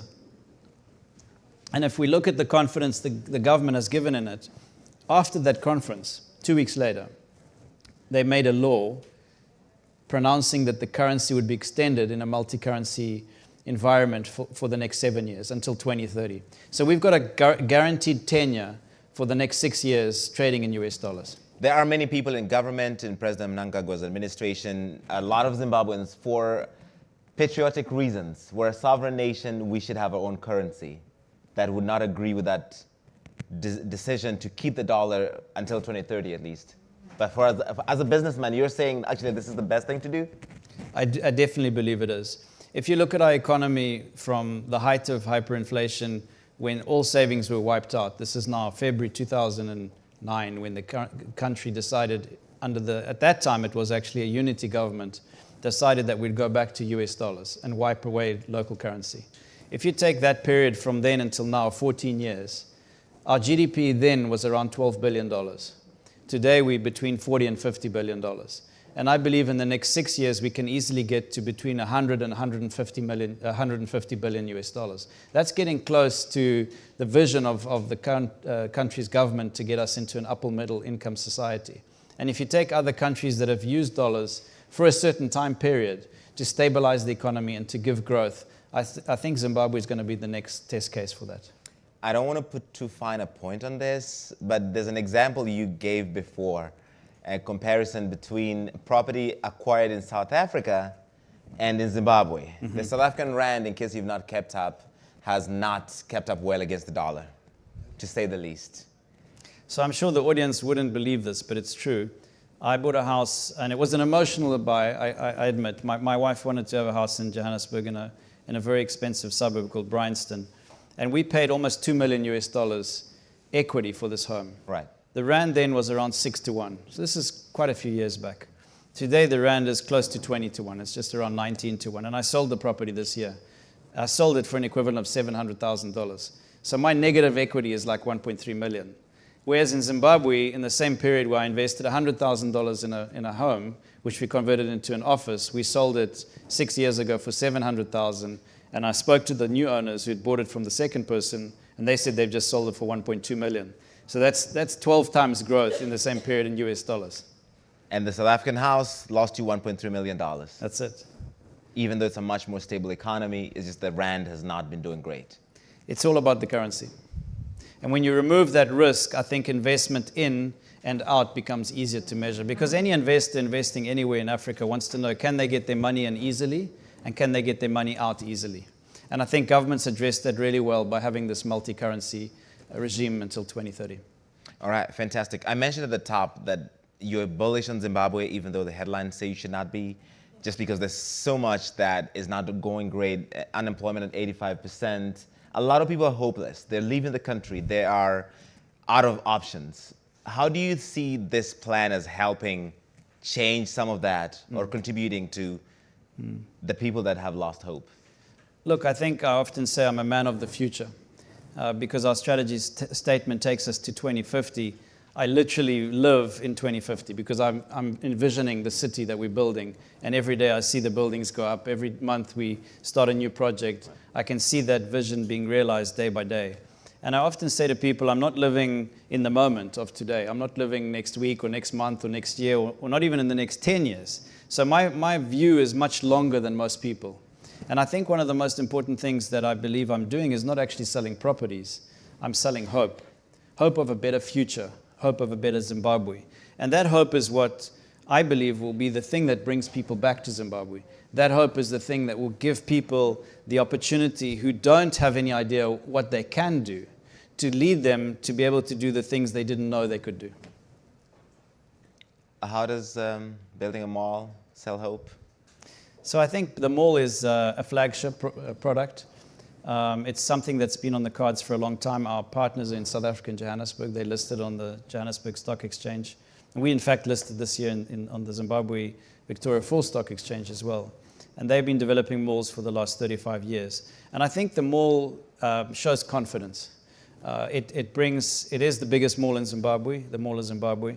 And it brings the retailers that haven't been in Zimbabwe before into the mall. So we'll be getting a lot of regional retailers, South African chains, South African brands coming into the mall. It also gives the local population a reason not to travel to Dubai in South Africa, but shop locally.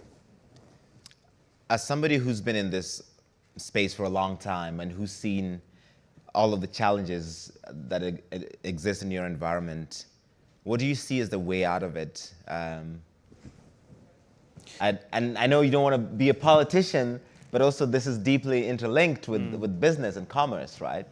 It is. And I'll use a statement from the government. The president's been saying for the last sort of few years, actually, from let's call it the dispensation when he came into power 6 years ago, the Second Republic, the president has been saying several things. Firstly, he's been saying we're open for business. Right.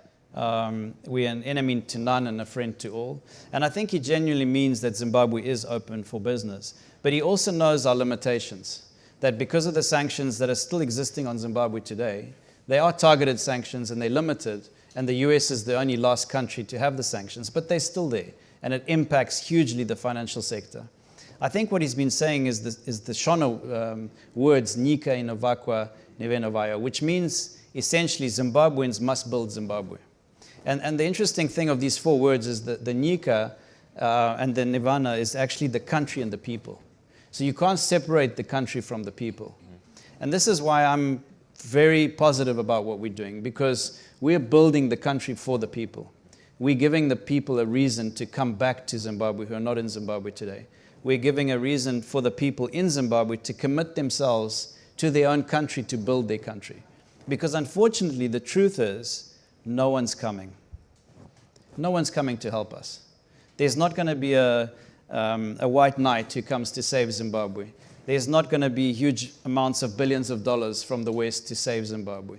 We're going to be the only solution to ourselves is ourselves. And we are going to have to face the reality that we have to build our future now. So what will make people come back? What is your pitch to this Zimbabwe? There's a big Zimbabwean diaspora community here and everywhere else in the world, in the UK, across Europe, because the country stopped working, so deeply dysfunctional that anyone had an opportunity to leave, left, or is leaving. So what is your pitch for Zimbabweans to come back and rebuild?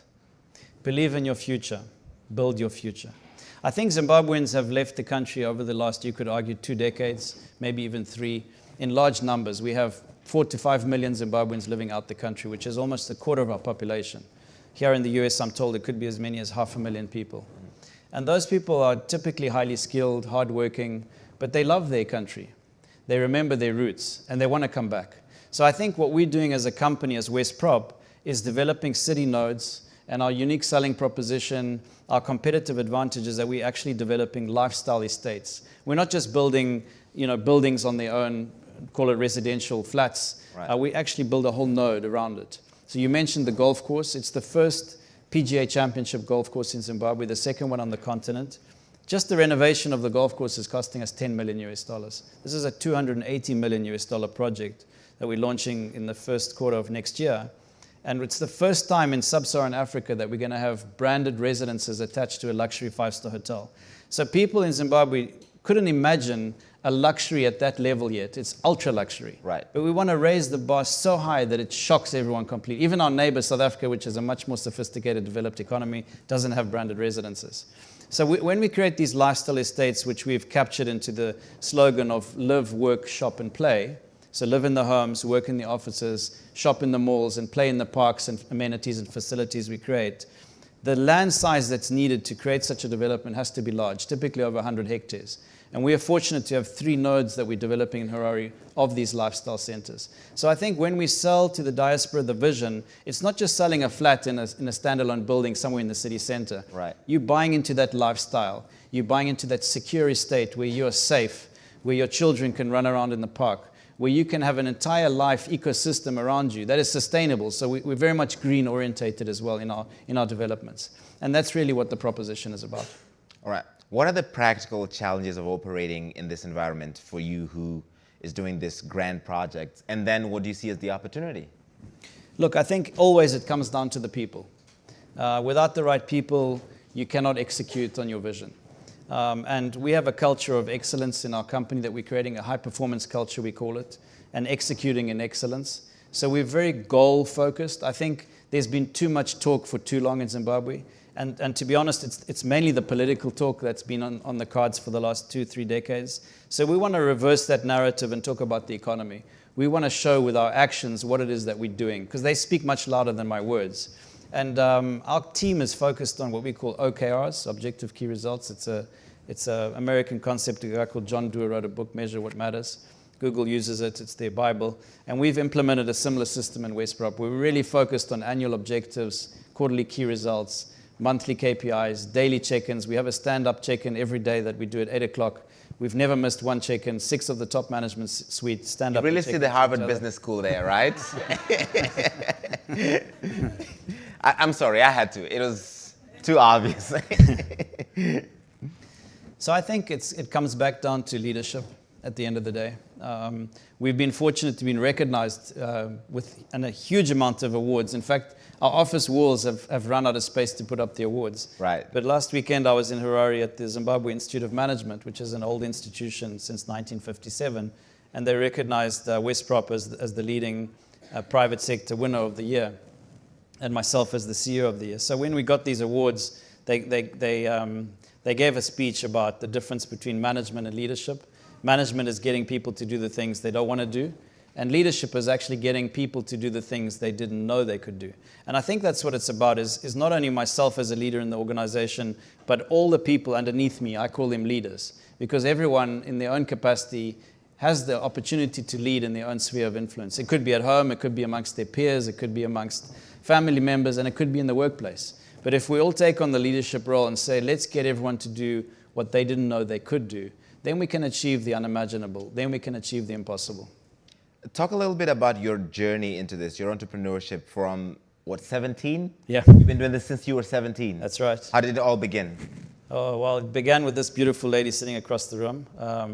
I was studying in the UK and came back to Zimbabwe, and she was traveling from the Soviet Union. This is back in 1991, before the Soviet bloc had fallen. She's from Bakhmut, which used to be called Artyomovsk, which is in Ukraine. Right. Unfortunately, it's now an occupied war zone with Russia. And I fell madly in love with her and decided to follow her back to the Soviet Union. Dropped out of school at 17, became an entrepreneur, and the rest is history. That's his wife over there, by the way, in the front row, with the proudly filming this session. And so, of all the things you've done, why did you decide property would be a key plank for it? You know, one of my Ukrainian partners, I have business in Ukraine, said to me, in the 90s and 2000s, you could say there was similar things happening in the two countries with economic development. We went through what's called ESAP, Economic Structural Adjustment Program, from 1990. And that's when the economy kind of opened up. The walls fell down in the Russian sense, and the economy started to open up. So you saw a similar growth of property values from back in the 90s, early 2000s. You could buy an acre of land for like $20,000. They just broke the record, and an acre of land in Harare was sold for $800,000. Wow. In Nairobi and in Cape Town, you can find the same land being sold for $2 to $4 million for an acre of land. So I don't believe we've reached the ceiling yet.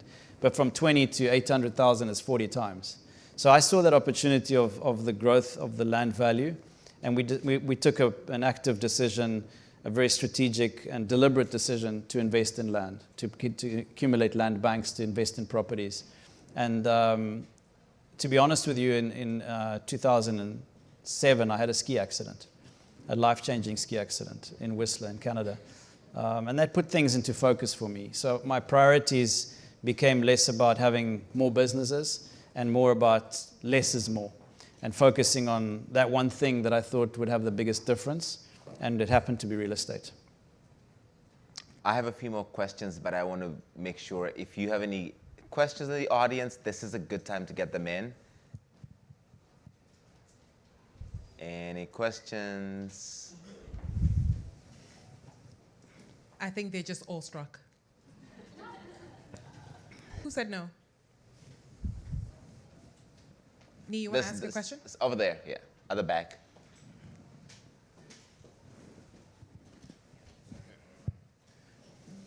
Good evening. My name is Nee Simmons. I'm a non-resident fellow at the Atlantic Council's Geotech Center. Thank you for your anecdote. Great talking points. You mentioned that Zimbabwe is adopting the U.S. dollar, or it has adopted it. I'm wondering what your thoughts are to Argentina's new president, who has also said that he's adopting the U.S. dollar for Argentina. He's also said some other things. There's some, he's very flamboyant, let's just say. But what are your thoughts to what's going on in Argentina? Well, besides our political classes at Harvard on Argentina, my knowledge of it would be limited. I did go and stay there for 2 months when I tried to climb Aconcagua Mountain. But I think Argentina is its own unique situation. It's different to Zimbabwe. But I do believe that it could help them. If I was to give the simple answer, I would say yes, definitely for the next 5 to 10 years, if they did dollarize the economy, it is a solution for them. And there's some South American countries like Bolivia, for example, that did dollarize and then went back to local currency not so long ago, and it's totally destabilized the economy. Others like Ecuador have continued to maintain dollars, and this has given them the stability to grow to an upper middle income country. In fact, they have a population very similar to Zimbabwe, and they're above 250 billion now, which puts them as an upper middle income country. All right. Anything else?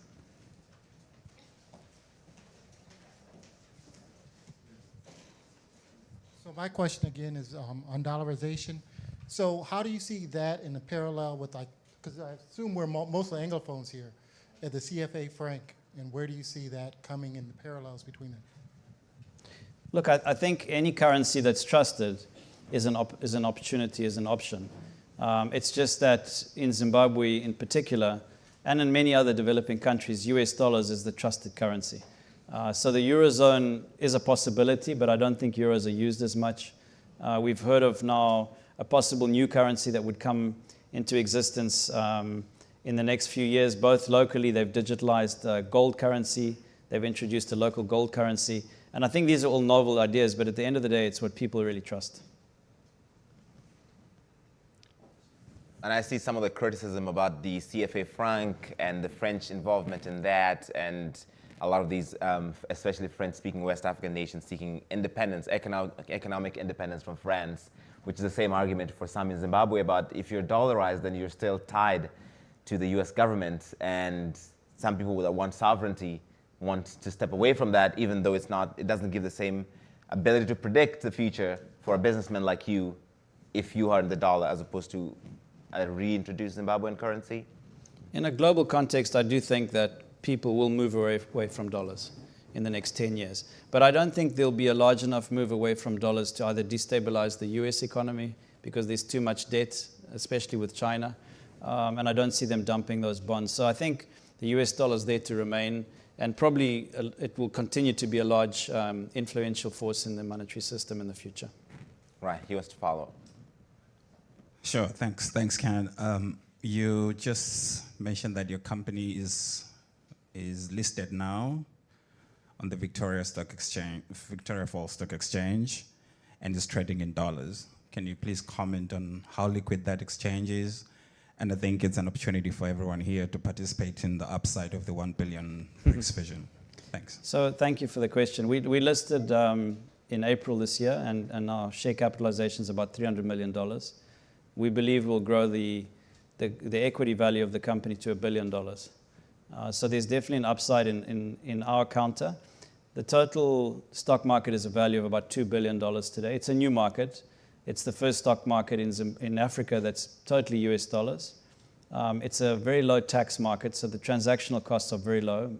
And there's special capital concessions on the tax rate. So the most preferential tax agreement in the world with Zimbabwe has a 10% withholding tax, and they've reduced that to 5% from listed entities.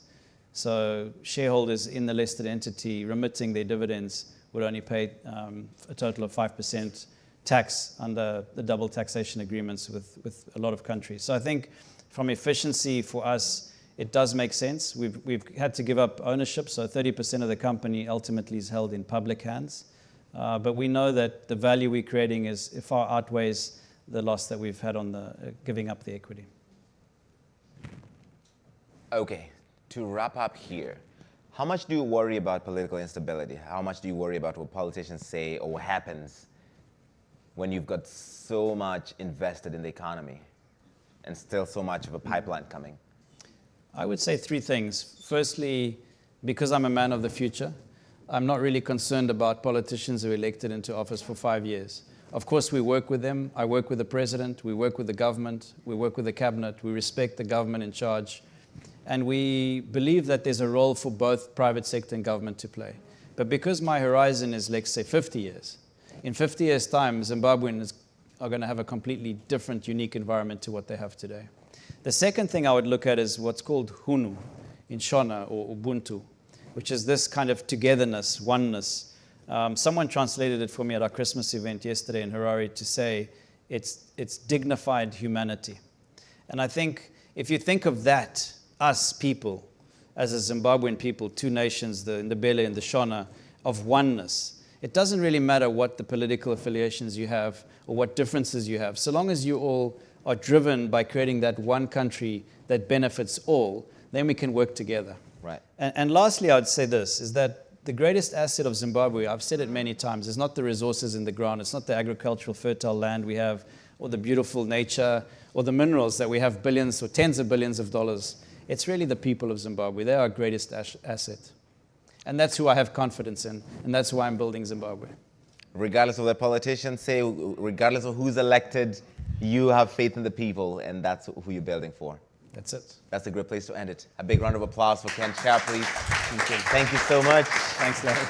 That was great. Thanks. Thank you so much, Larry. Thank you so much, Ken, for a wonderful fireside chat to wrap up an extraordinary day where we've moved from one topic to another, leaving absolutely nothing behind, no one behind, from women to entrepreneurship, to youth, to business, to agribusiness. What else?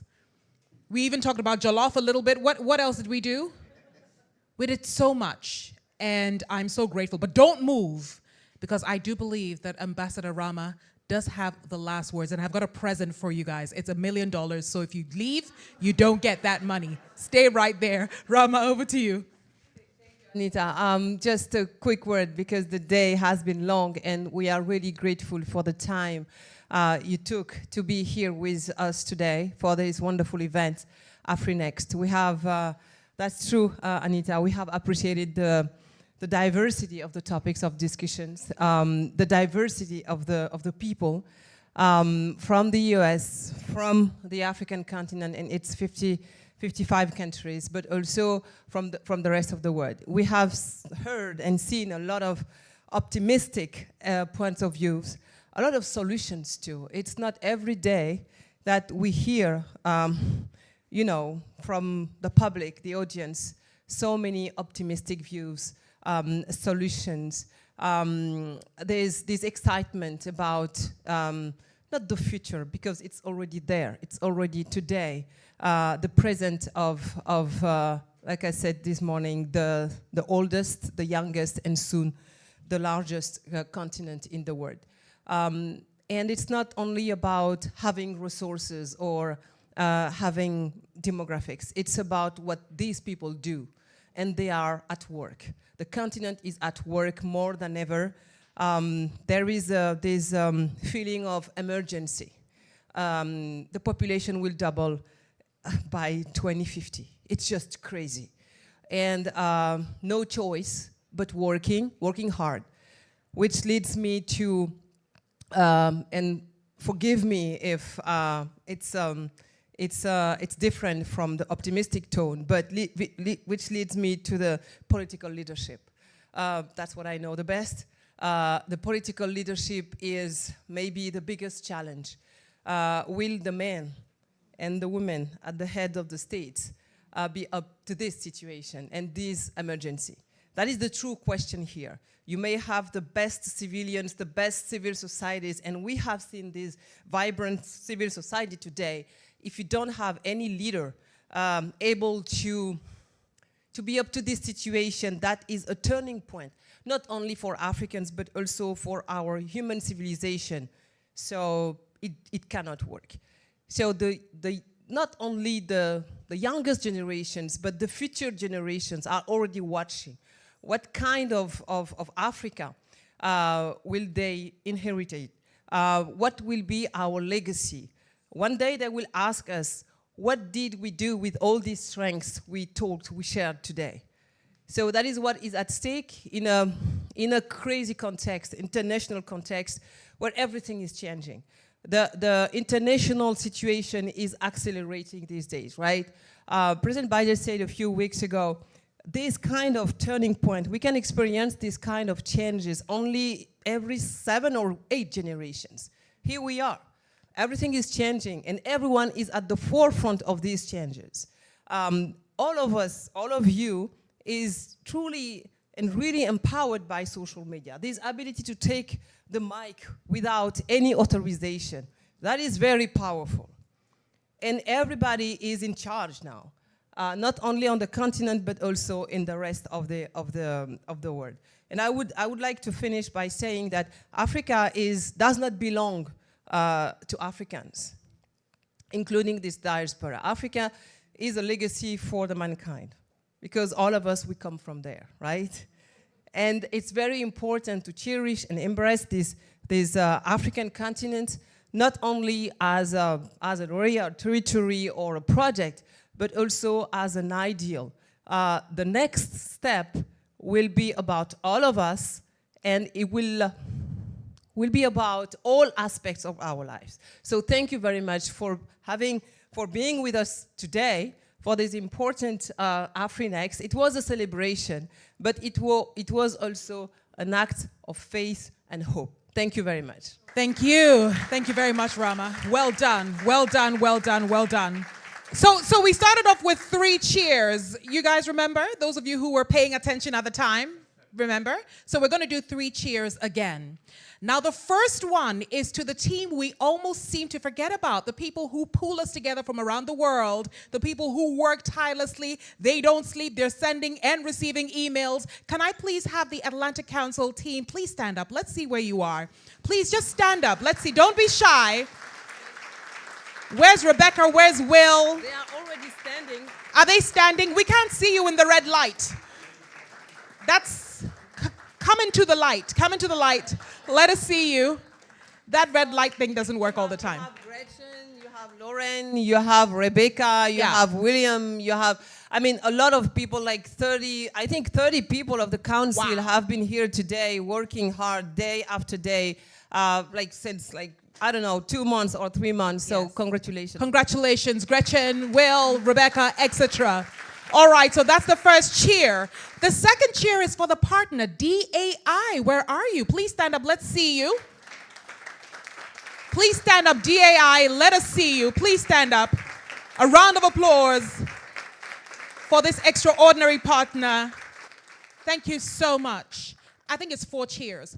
The 4th cheer is for our speakers, or our 3rd cheer. Please, for our speakers, our panelists, the people who have put everything aside and flown 21 hours. But I can beat you, Ken. I flew 25. From Dubai to Accra to Washington. So I beat you, bro. So round of applause for our speakers and our panelists. Thank you. Last but not the least, the loudest round of applause. The loudest for the continent we love, the continent we serve, the continent that birthed us, the continent that cradles us, and the continent that we have to do a better job of taking care of. Please, the resounding round of applause for the one and only, well, Anita first, but then a big round of applause for the continent of Africa.